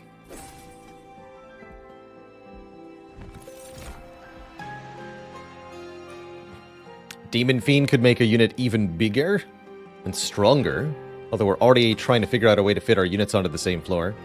Seems unlikely we're going to want that. Could take Branded Warrior for Slay a Play Rage on the First of Kin. That's kind of cool.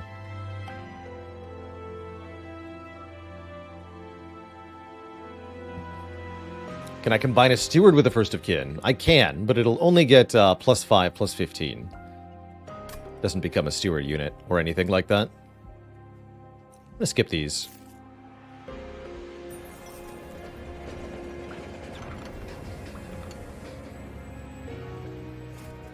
The Historian is here.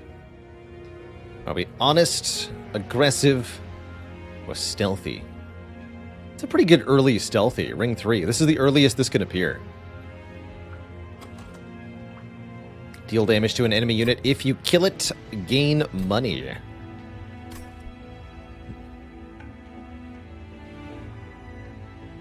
I'll take it. Or we can just one-time gain 40x money, up to 120. I'm feeling stealthy today. Give me the Petty Theft. Doesn't happen to be any upgrades for powers there now, just Spell Chain. Spell Chain Petty Theft is really greedy. Love to see that work. but I really doubt it.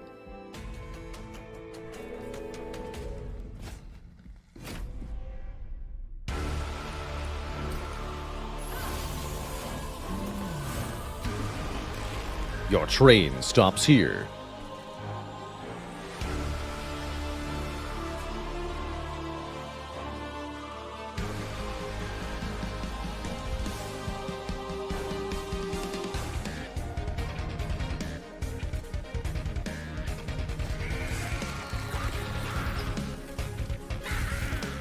Blah. Get in there, Super Stewie. So both of these will die. Okay, that's fine. It's gonna be pretty hard to petty theft anything in this fight.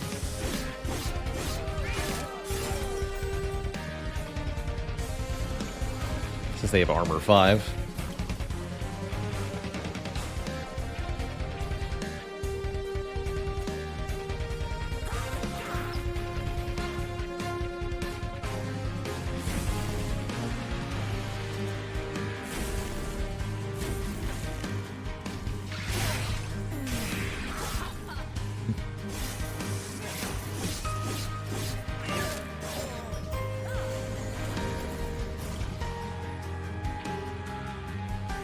Alright, let's commit some nonsense here. Again, every time we gain an echo on this floor, we apply Reap 2 to all enemy units, including the boss. And then everything takes damage equal to the Reap times the number of charged echoes.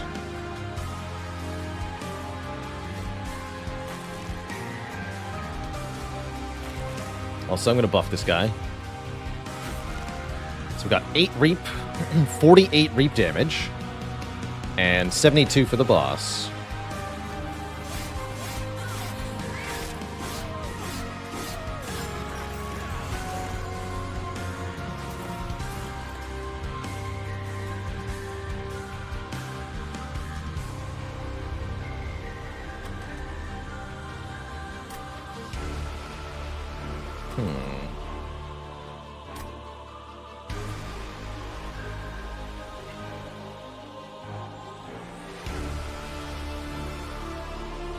Trying to figure out if there's a way I can line up the petty theft.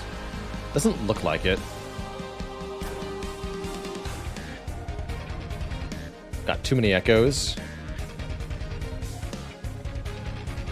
Alas.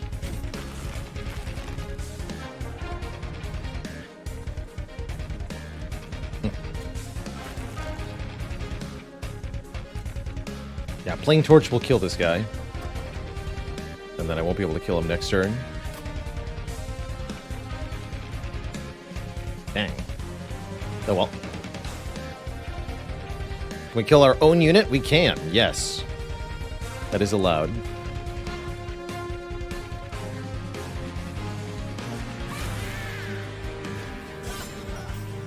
With theft? No, not with theft. That's one specifies an enemy.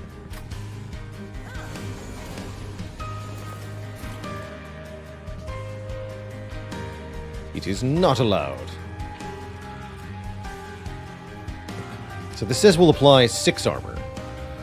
Is that true?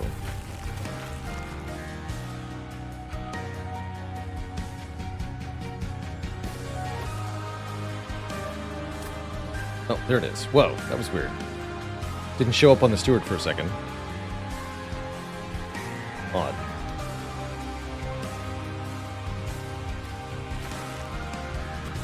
Alright, we can maybe redraw Petty Theft here. Oh wait, no we can't, because he's dead. Whatever.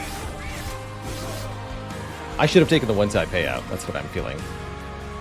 Either way, we trounce this nerd. It's trounce, nerd.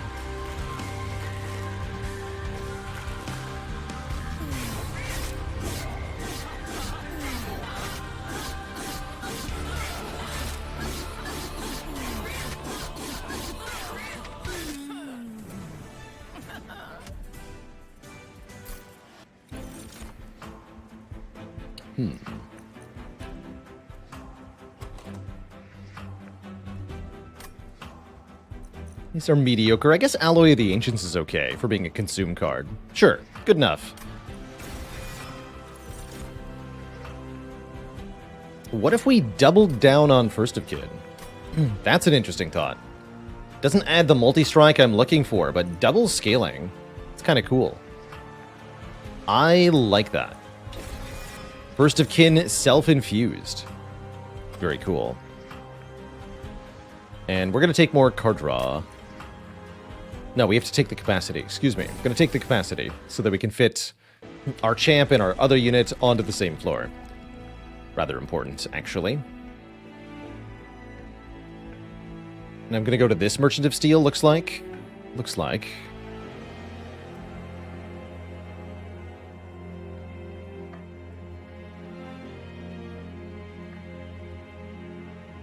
How much would it matter being able to see the both card rewards at the same time? I think that would be important for Monster Train. I think that would be enough of a game changer to be a big deal.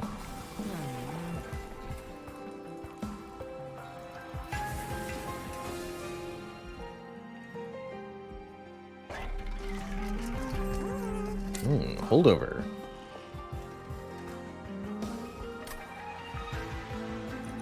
And adding Consume to some of our cards is going to be a big deal. What is this?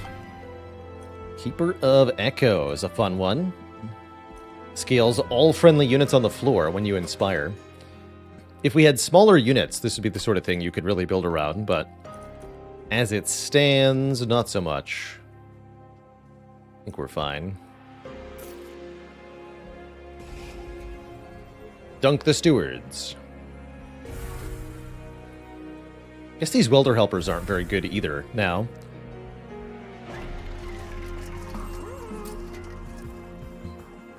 We should probably make this a one-off.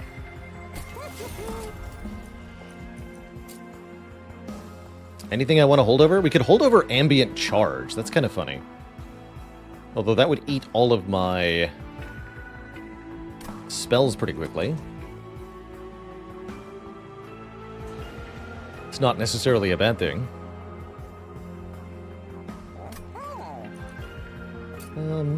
I don't think I'm going to do that. Just going to make stuff cheaper. You're free. And reroll. You're free. And you're 50 armor. Although I should have saved some money here. We can get more money from the thing. I'll take it. The thing. Ah, this thing. The boons.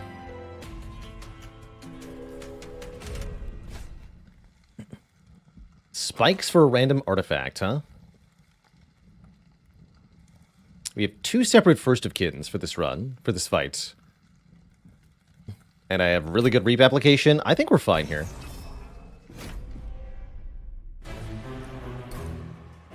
Our unit's also have very high health. So I'm not that concerned. I mean, Spine Chief gets 90. Absurd. Although we mostly brick our turn 1 draw. That's a little sad.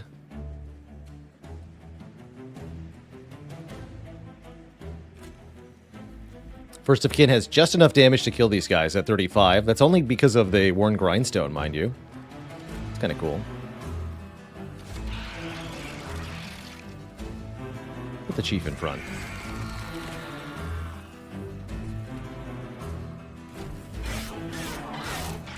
Oh, that's not the quick one. Whoops. That's right. Only one of them is quick. Shoot. That'd be you. You are quick.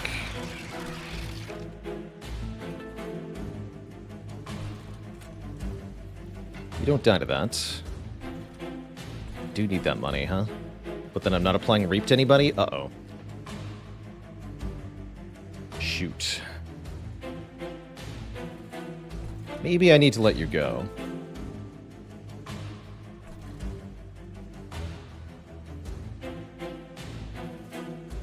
Otherwise, this enemy gets past this First of Kin pretty easily. Alright, you get to leave, Collector. Good for you.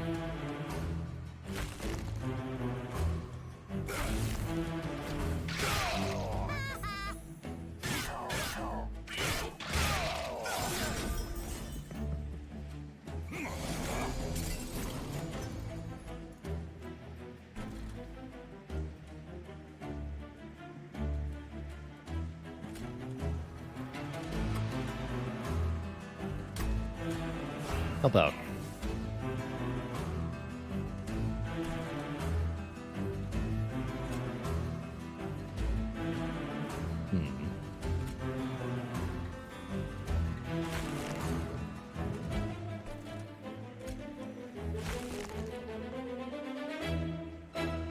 Should be enough.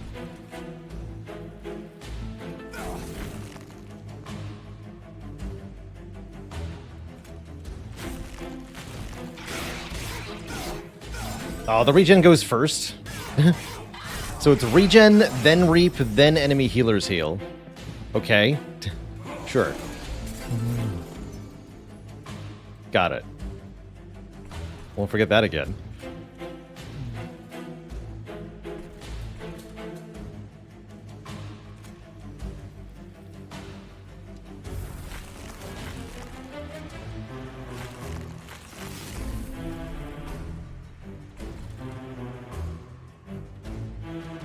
So it'll heal for 8 to 16, then take damage from Reap.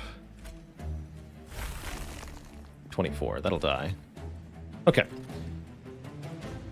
You need armor. Also applies a whole bunch of Reapifying. No room for armor here. Let's see, you're currently taking 8. We just need to make that a bit more. Now you're dead. Good work.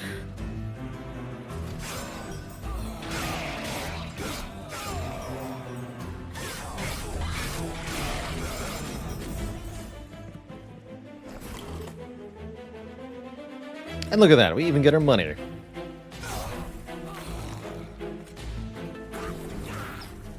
Excellent.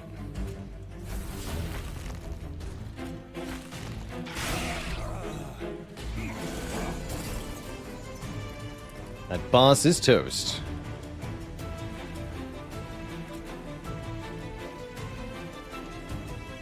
But maybe we just give it 80 attack power. That seems like it'll win.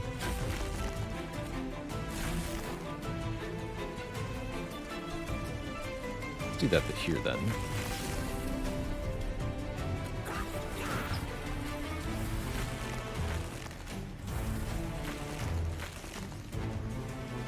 Wow, 114. Just from the Reap.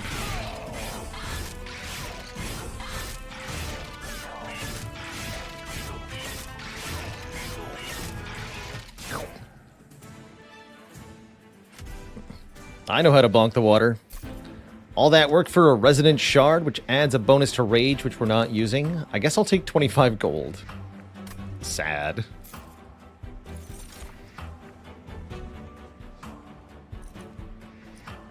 Soul-Crushing Guilt, very helpful. A daze an enemy unit. Really good for shutting down bosses. Let's grab this.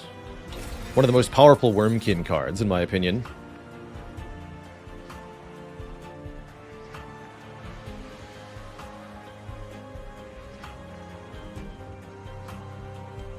Another way to apply Dazed.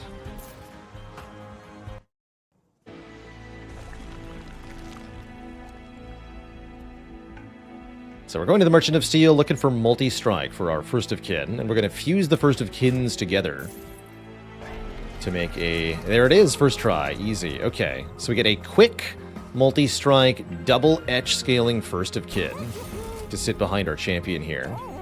We could maybe make another one of those if we wanted to, but ideally we're just going to play all of the cards on one floor.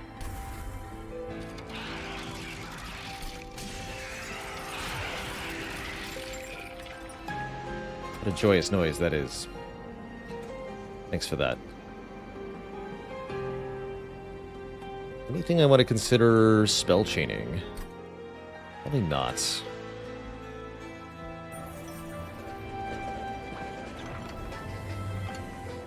Get a consumable card from the Hellhorn, the Awoken, or the Umbra.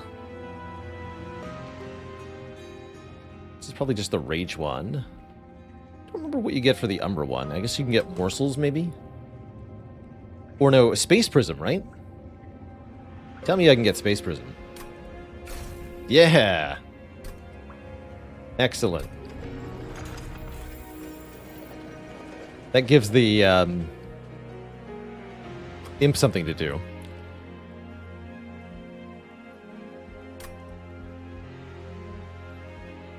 Always lucky. So we'll take 15 shards here. And there's only one more temple. Okay, we have to be careful then. If we take 15 here, 10 here, and then both upgrades from the Divine Temple, that would do it. Could also fuse the 2 Welder Helpers together at the final Divine Temple to get to 100 as well. That's guaranteed. Okay, let's do that. Let's do that. Could also fuse them now, but that seems like it would just penalize me with a higher shard count for a long time. No thanks. Are we doing dupe and remove 2, or are we going to the Merchant of Magic, is the other question.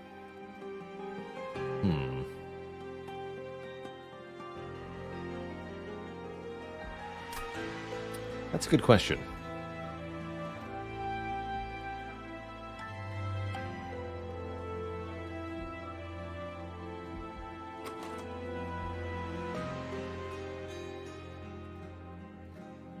That is a good question. Don't have a particularly good dupe, but remove 2 is very good. Concealed Caverns and Merchant of Magic is very powerful, though. We might go here. Keep the money, then.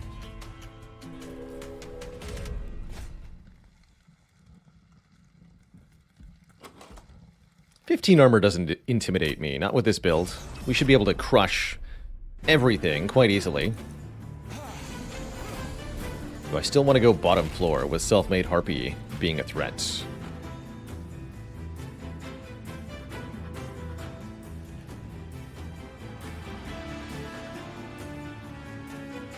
Yeah, I think so. I think so. So first of kin kills. This guy attacks for 10. He also gets armor. It's not great. 3 reap is not very much either. This guy might reach the pyre.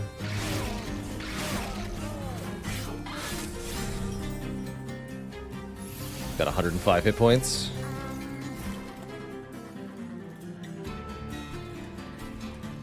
And I'm going to petty theft the collector because I'm greedy. Easy. Easy peasy.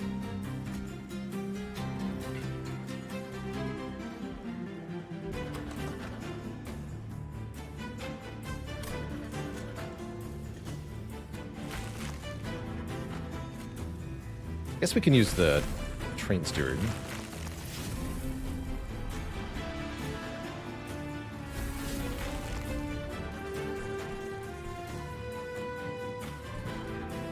And petty theft here. Then I lose 1 energy next turn, but I get more stuff down here. Sure, we'll use the steward up top. Petty theft this guy. Let me get the etch bonus on the bottom. That's actually pretty important.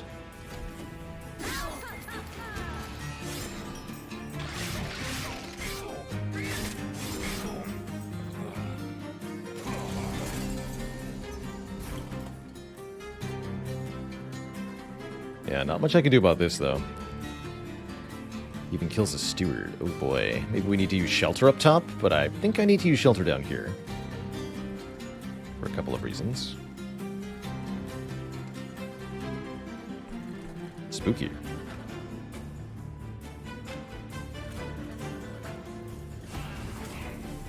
Last stop.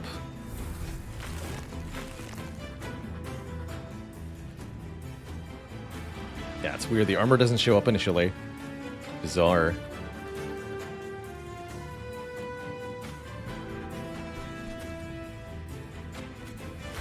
That's a 10. And then 1 reap down here.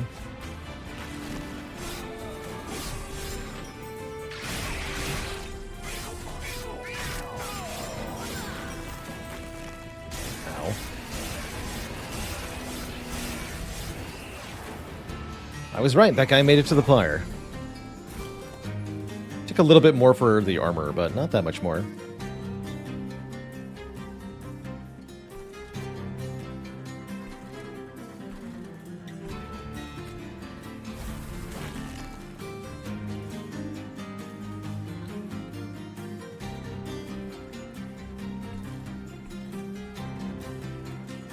Moving this to the back might be a good idea, sure.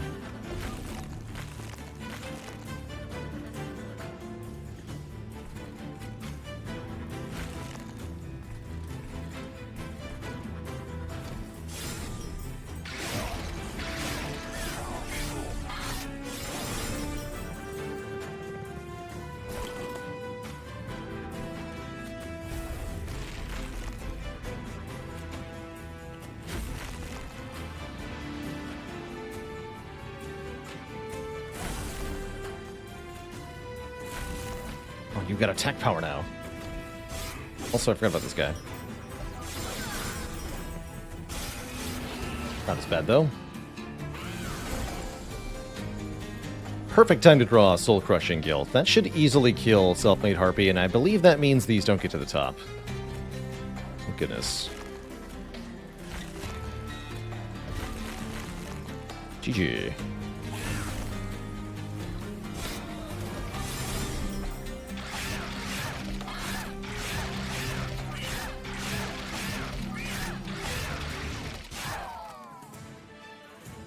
Alright, we lost more Pyre health than I would have liked, but we get Total Recall, which can add Consume to a whole bunch of stuff.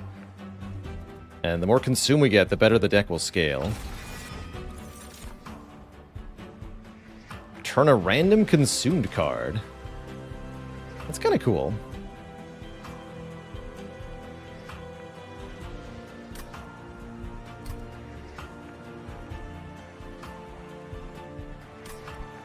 I'll take one of these.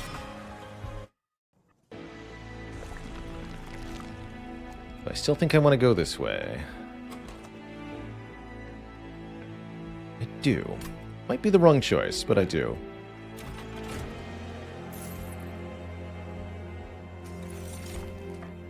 Spell cards with Consume have a chance to be discarded instead. That's excellent. Although, wait, actually, no, that's not excellent. Because of Etch. So here's the weird thing. Wing Clippings have a chance to cause Consume cards to discard. Kind of like Strange Spoon in Slay the Spire. But, yeah, not Bog Slime. So Bog Slime has different phrasing. Bog Slime says, when a spell with Consume is played, gain one thingy. Gain one charged echo. Etch says, when a card is consumed on this floor. That requires the card to actually get consumed, whereas Bog Slime will activate whether or not the card is consumed. So Wing Clippings will work against the First of Kin, but not against the Bog Slime. Very odd.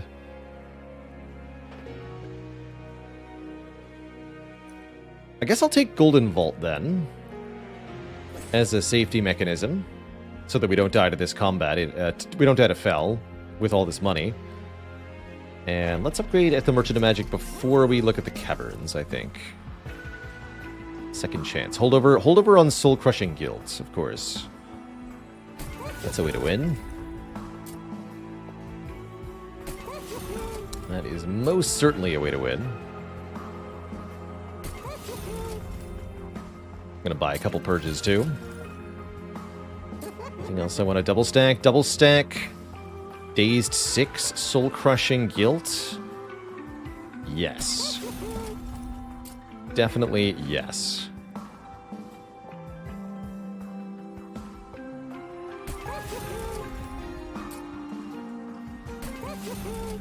And then buy Train Stewards away. Keep the rest. So we can take damage 6 times. Should be easy to do. Oh, make a unit 1 capacity. Or make a unit extra big. We can make First of Kin very small here. And that means we can run double First of Kin at ring 8. Yes, please. So small. We almost missed them entirely.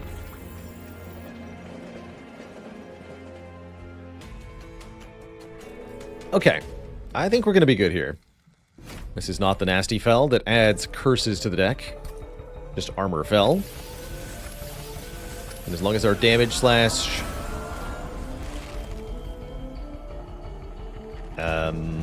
reap output is sufficient, then we'll have no issues whatsoever.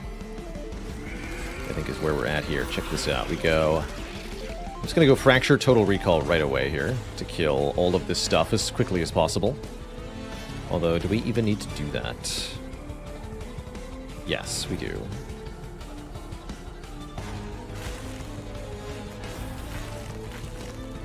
I don't need to replay the Fracture, but I think I will. Play it up top to get 2 echoes there. Only get 1 echo on the bottom. But it also applies First of Kin. Now, we want to buff First of Kin, of course. Okay, everything dies. Take some damage, though.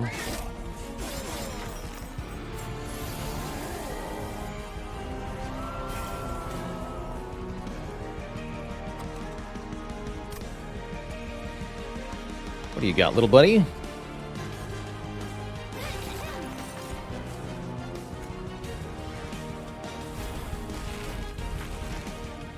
Got really aggro scaling for First of Kin is what I see.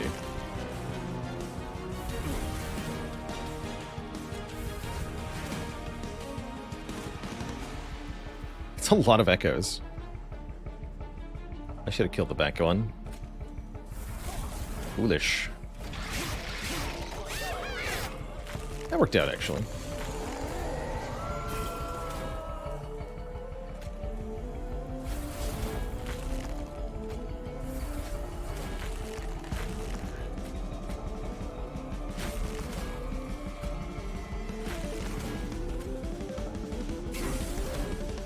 $130 by 2. Bell takes 160 damage from Reap.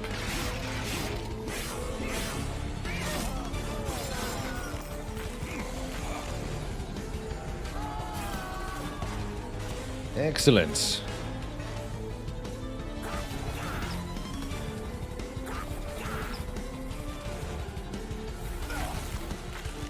$140 by 2. They just die instantly. Guess I'll play these fractures up top. Do a bit more damage to Fell.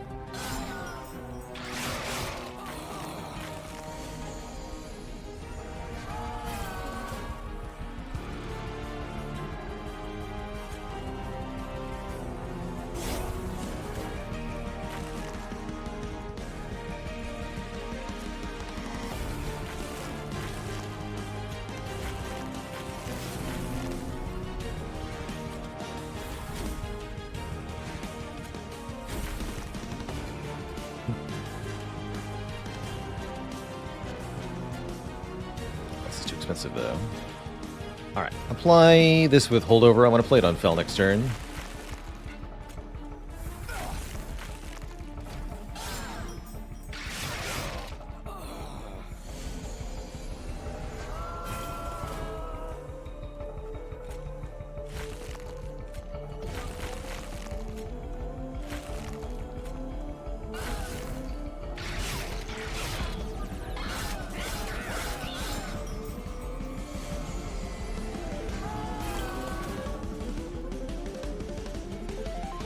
Again!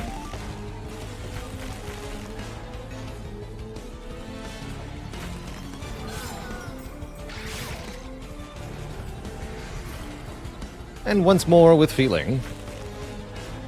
16 dazed.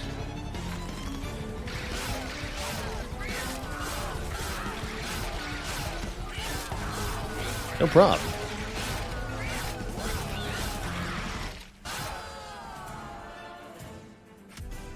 No prob. Remove shell from eggs. About that. How about I take an Alloy of the Ancients? Some more ways to get survivability sounds good. And I'm going to be taking more card draw. There's now 28 cards in the deck. We need to draw more per turn to be able to get through. Days for days.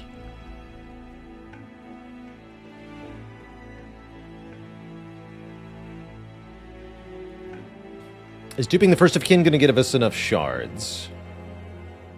Not on its own, no. But we can fuse the imps to get more shards at the last Divine Temple. That does mean that we don't need to take this 10 shards if we don't want to. Well, I think I might. Yes, we need to leave at least 2 imps in the deck, which we will do. We still have 3.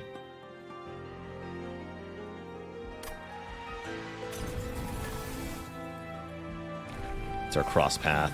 Decayer Infector. Gain an echo on strike or reap 5 per echo. Let's go full Decayer. Haven't done that in a while. You can also be armor 50, sure.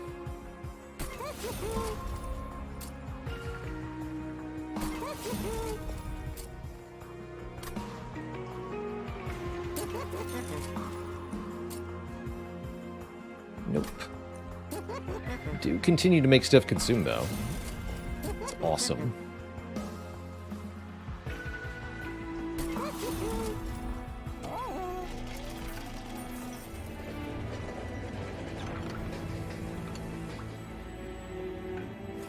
I can skip it for money, right?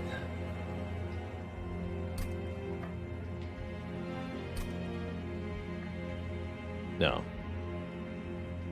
Back away warily, I don't want that.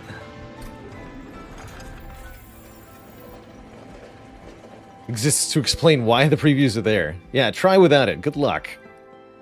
Good luck. Let me just verify here. We get 15 shards when we dupe something. 25 shards to fuse the imps. So that's 110 total, right? 65 plus 35. Or plus 40, rather. 105. There we go. Yeah, we're fine. Okay, so I'm not going to take these boons. I will not.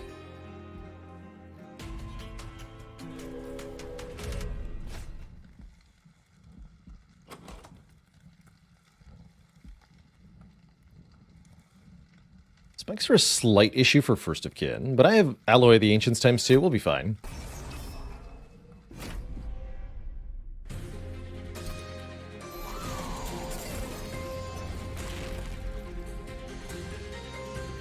Okay.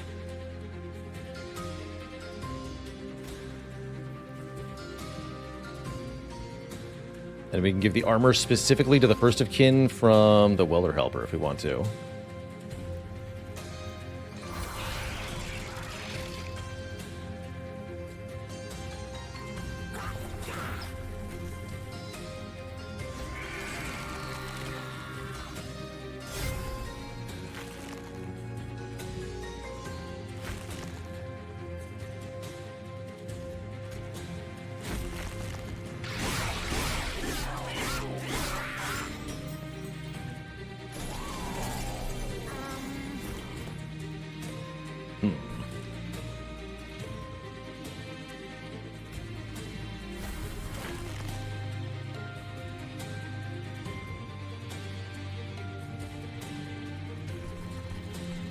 One fracture up top won't kill this guy. I'd have to use the torch up there.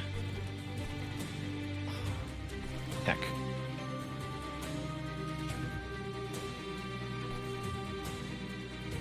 I do want to charge Echo up top anyway. Alright, alright.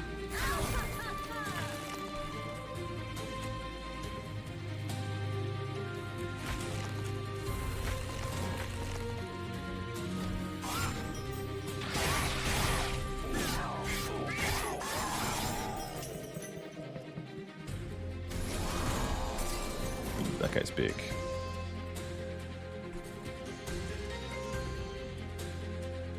So we need 4 charged echoes up top. Just one in torch will work for that purpose.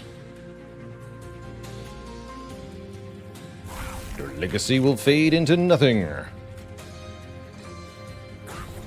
Speak for yourself, friends.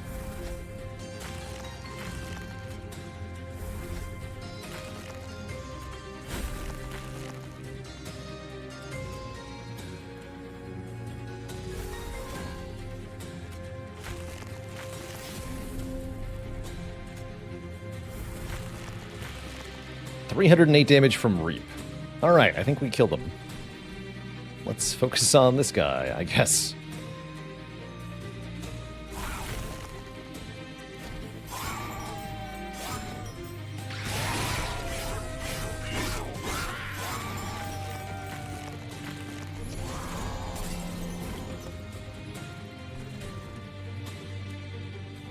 Damage. Good for you.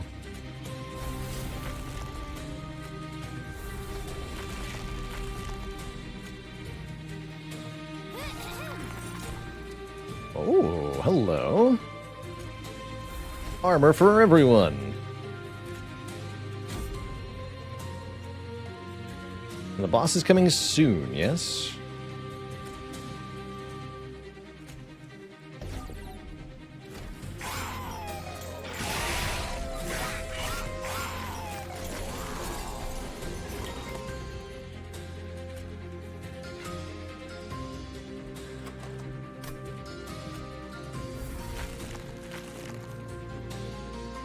I won't have anything to play Soul Crushing Guilt on. Actually, I can play it on my own unit, yeah? Alright, fine. We can keep going.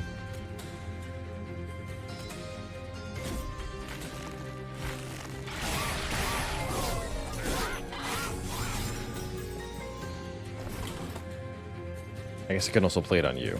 Cool.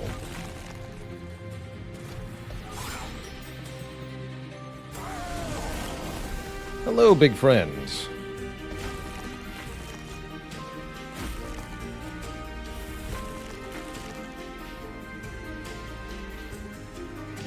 Please enjoy getting destroyed.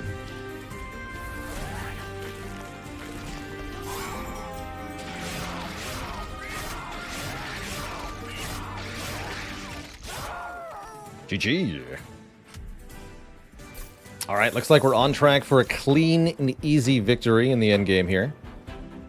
I will take a Broken Memories, allowing me to return a particular consumed card, just in case I happen to need one in particular.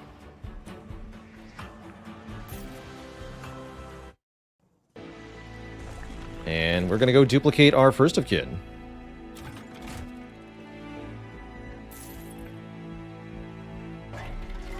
Let's see what we got here. Ooh, apply more Reap. Sure.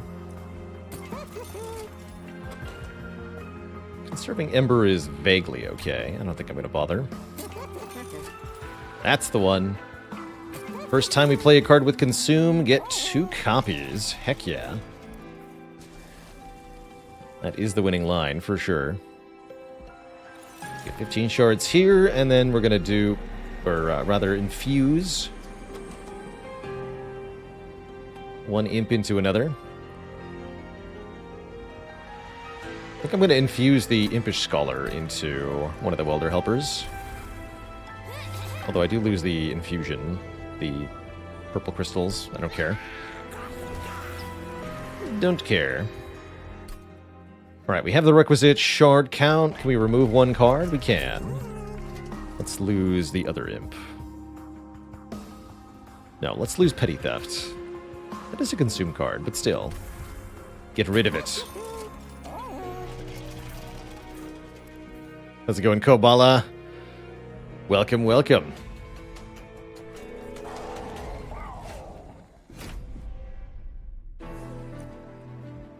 I actually don't necessarily have an answer to Seraph the Patient, do I? He doesn't have trample, that's my answer. Good talk. Yes, that's my answer. Okay, cool. But you're summoning stuff on the top floor, huh? I guess we should deploy on the top floor then. No biggie. We can Space Prism if we want to. I think I just don't play a Consume card.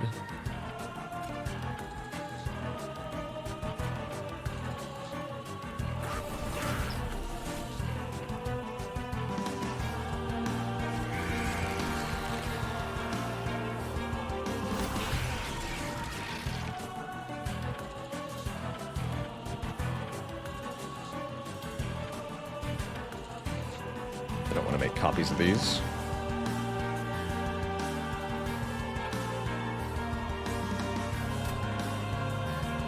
Although we could start by stacking a lot of Reap on Seraph just this turn. It's not an infused card, though. No, don't bother. Could maybe double Torch, but then I have a Torch I don't even play. No, that's not worth it, I don't think. Still debating this with myself. There's so much better stuff. No, let's not. Let's not.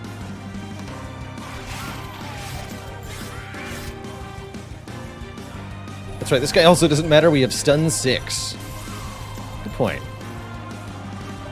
You sure do, but what if I can't play it and therefore can't hold over it? Oh, I can't play it, though. I'll probably just do that, then. Yeah, we can play it.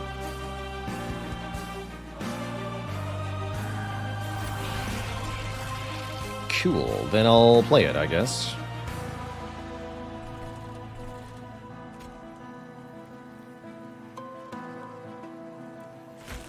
So we do get extra torches. Oh well.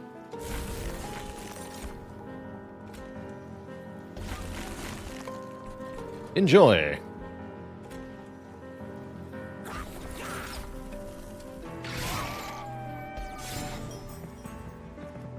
But he'll still come to the top floor to be joyfully reaped by all of our stuff.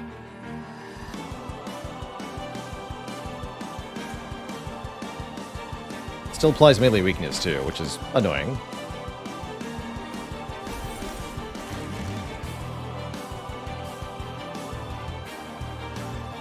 I can't play it this time. That's fine. We have a long time.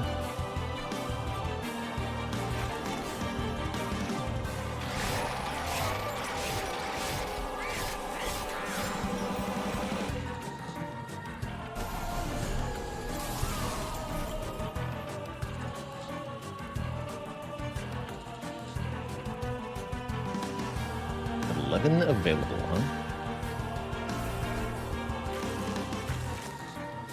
Okay, Soul Crushing Guilt now consumes. It's fine. Really wish Seraph was on the top floor this turn. So we're gonna break the game here. Just a bit. Just a bit.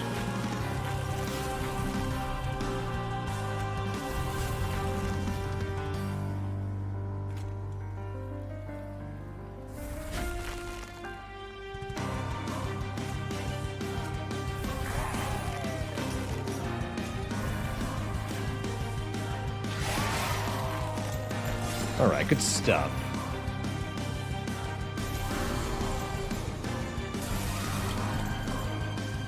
To shreds, you say?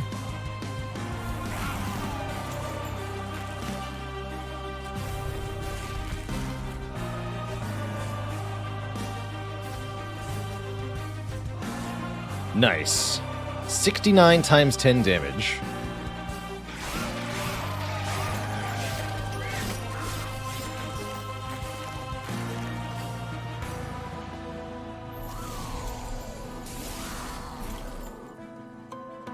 Perfect amount of damage.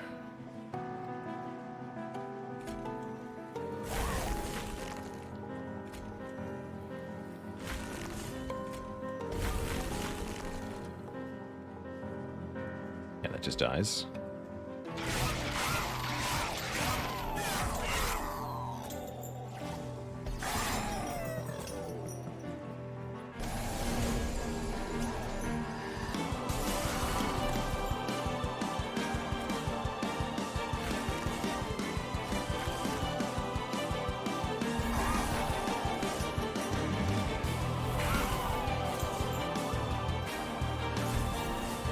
$1,287.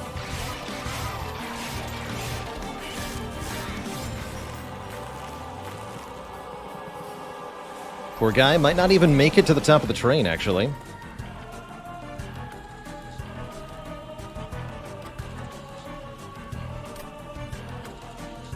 Oh yeah, I think he's in for a bad time here.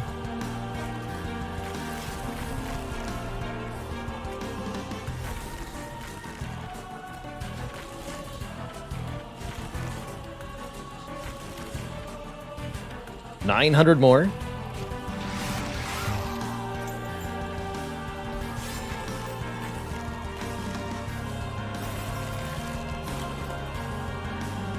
GG, friends. Nice knowing ya.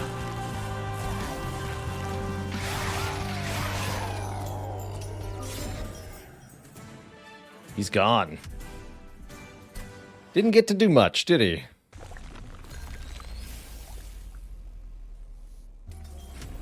Last Divinity is indeed not going to enjoy this much more than Seraph did.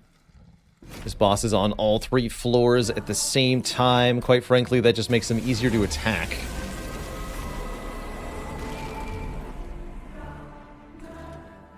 I do think that we deploy on bottom. Divinity has exactly 5,000 health. Bottom floor has trample. We get to start applying a reap to everything right away here.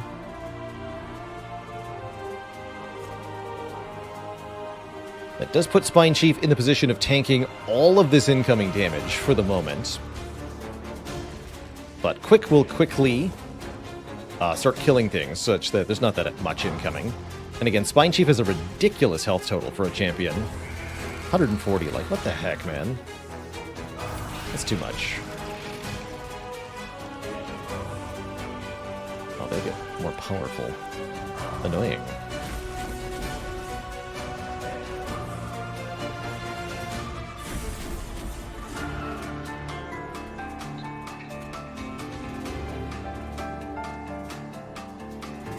Just go in front. I don't think I'm going to use Echo Transfer. No. Well, it would mean one less one hitting me. That's fine.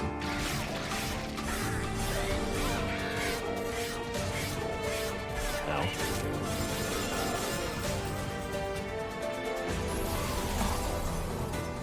Here's where it starts to get nasty with the added units. 25 by 2 is tough. Oof.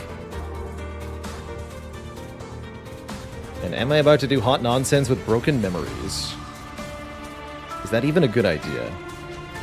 It kind of seems like a good idea. By hot nonsense, I mean play broken memories first, creating 2 more broken memories, which will have as their valid target the broken memories. So we'll put broken memories back on top of the draw pile. That's going to spam Inspire and Etch like crazy to give tons of damage scaling to the first of kins. Perfect. So here's how this goes. Then Broken Memories targets Broken Memories. Then Broken Memories targets Broken Memories. Yeah, if only it was infused, we'd get more Reap, but honestly, we have enough Reap. This is fine. I'm worried about the champ staying alive, though.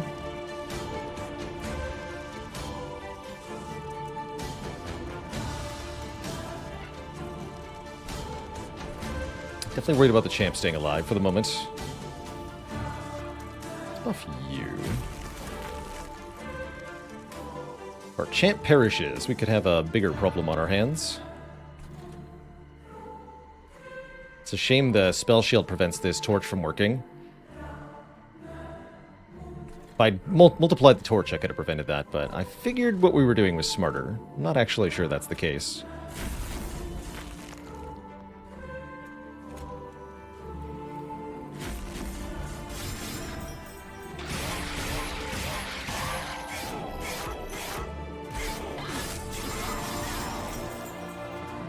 This guy gets through too.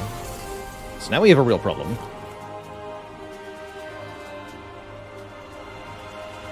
There's some stuff we can do. Is there, though?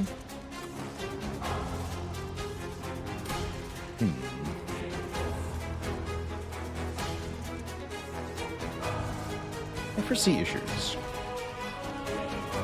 Although if we can scale them up quickly enough, maybe it's not an issue. Yeah, the armor card would be really good here. I wish. Damn it. Did not get it either. Oh boy. That was a slight obstacle.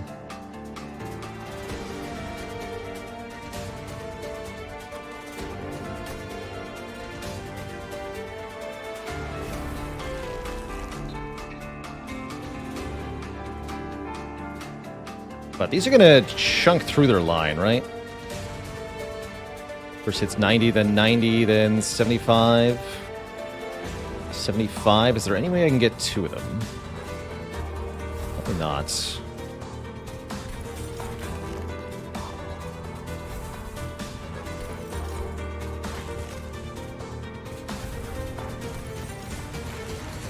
This is concerning.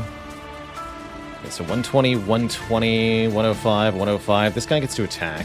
Attack, attack. I think we might lose Spine Chief here, which is pretty bad. It's definitely bad. Do not like to lose Spine Chief here.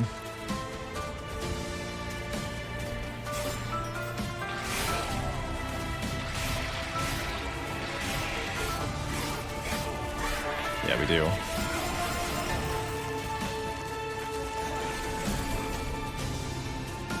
There's Alloy of the Ancients. You're late. The good news is having so much attack power with Quick might still be enough. But I am definitely concerned here. We're going to be returning Alloy of the Ancients each turn, and that ought to help here.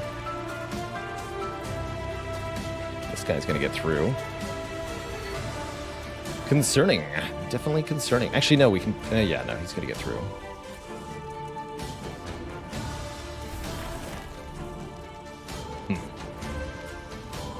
Torch you then.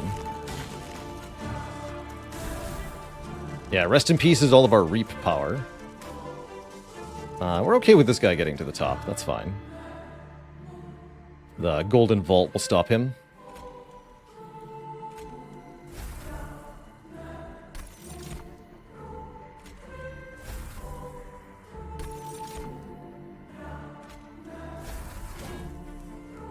That's pretty good.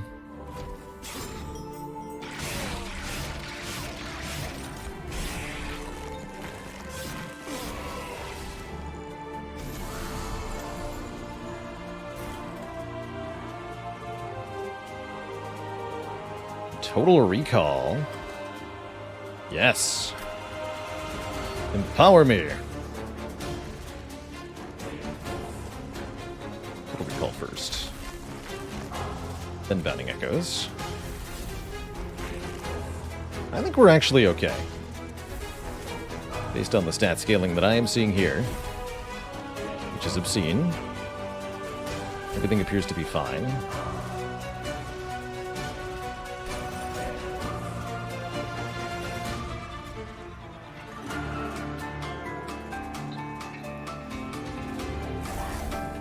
Kill you the old-fashioned way. Well, that doesn't kill you. Oh, no! Terrible.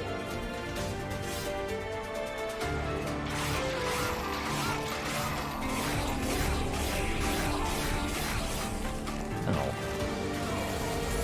With my face, though. Terrible.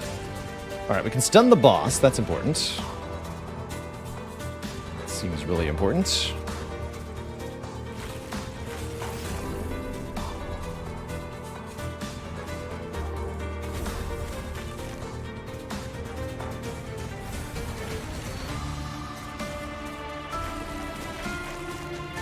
Okay, so now every enemy dies in one hit. This thing is bad, though. What do I do about that thing?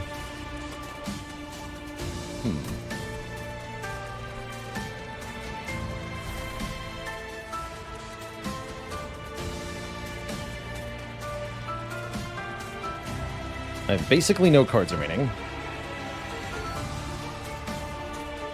But we've also basically won. I guess I'll just take that back.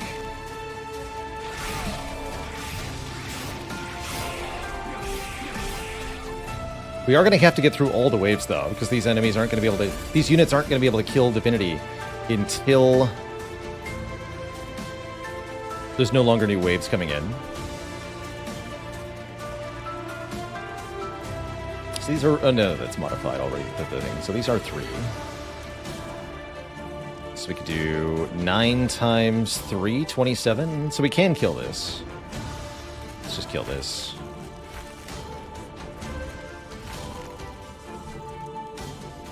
Take 1 again is fine.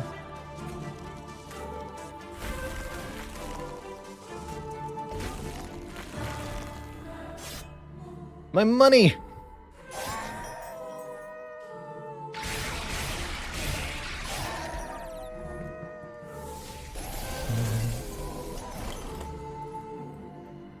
My hard-earned dollars.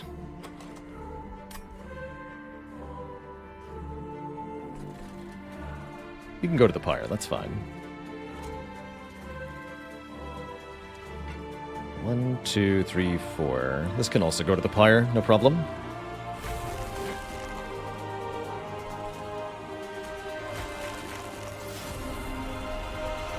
The final attack power scaling going.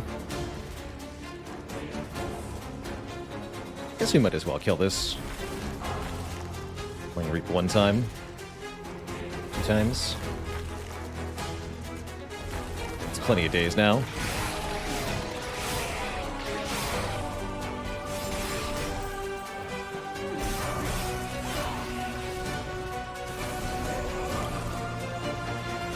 Cool. And then we just daze this thing too. No problem, easy game.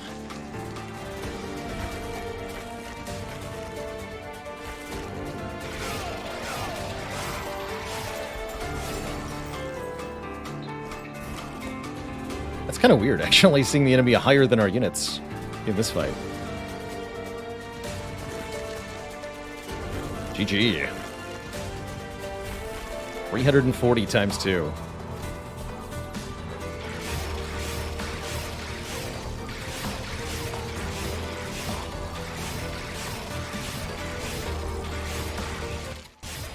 Right in the feet. Got him. Haven't done a bottom floor divinity setup in quite a long time, actually. That was neat.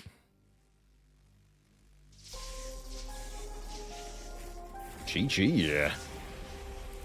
And that's how you do your homework, kids. By the way, during that run, Genovicide, thank you so much for the $10 tip. Genovicide says, thanks for all the positive and relaxing content. Well, you're welcome. Stay in school, kids. GG, another clan combo crossed off the list. Another expert challenge done. Only 9 remain now. With Steward's Stack and Largest Lads being up next. What do those mean? Take a quick look at that. What does that mean? Powered up stewards that you don't want to play. Why not? Non-champ units cost more. Start with Sketches of Salvation. Oh. And we start with more of them. Interesting. And then Largest Lads is everything is big. Big Chungus. But they have more upgrade slots. And they descend at end of turn. That's kind of cool, actually. I could see doing a really good Spine Chief build for Largest Lads. We just saw why Spine Chief wants to be on the bottom a lot of the time. Kind of cool. Other clan combos. Have we not won with? We're missing Spine Chief / Umbra. We could do that.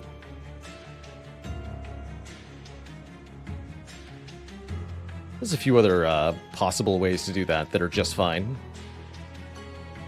Be fun to do maybe Awoken with Wildington.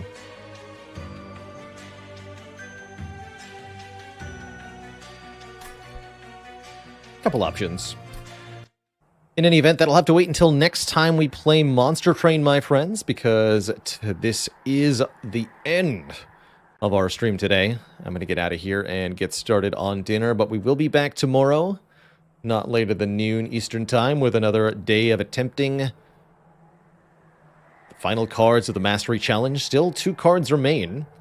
Still not a lot of hope for how to get them, but as long as we keep trying, it'll happen eventually.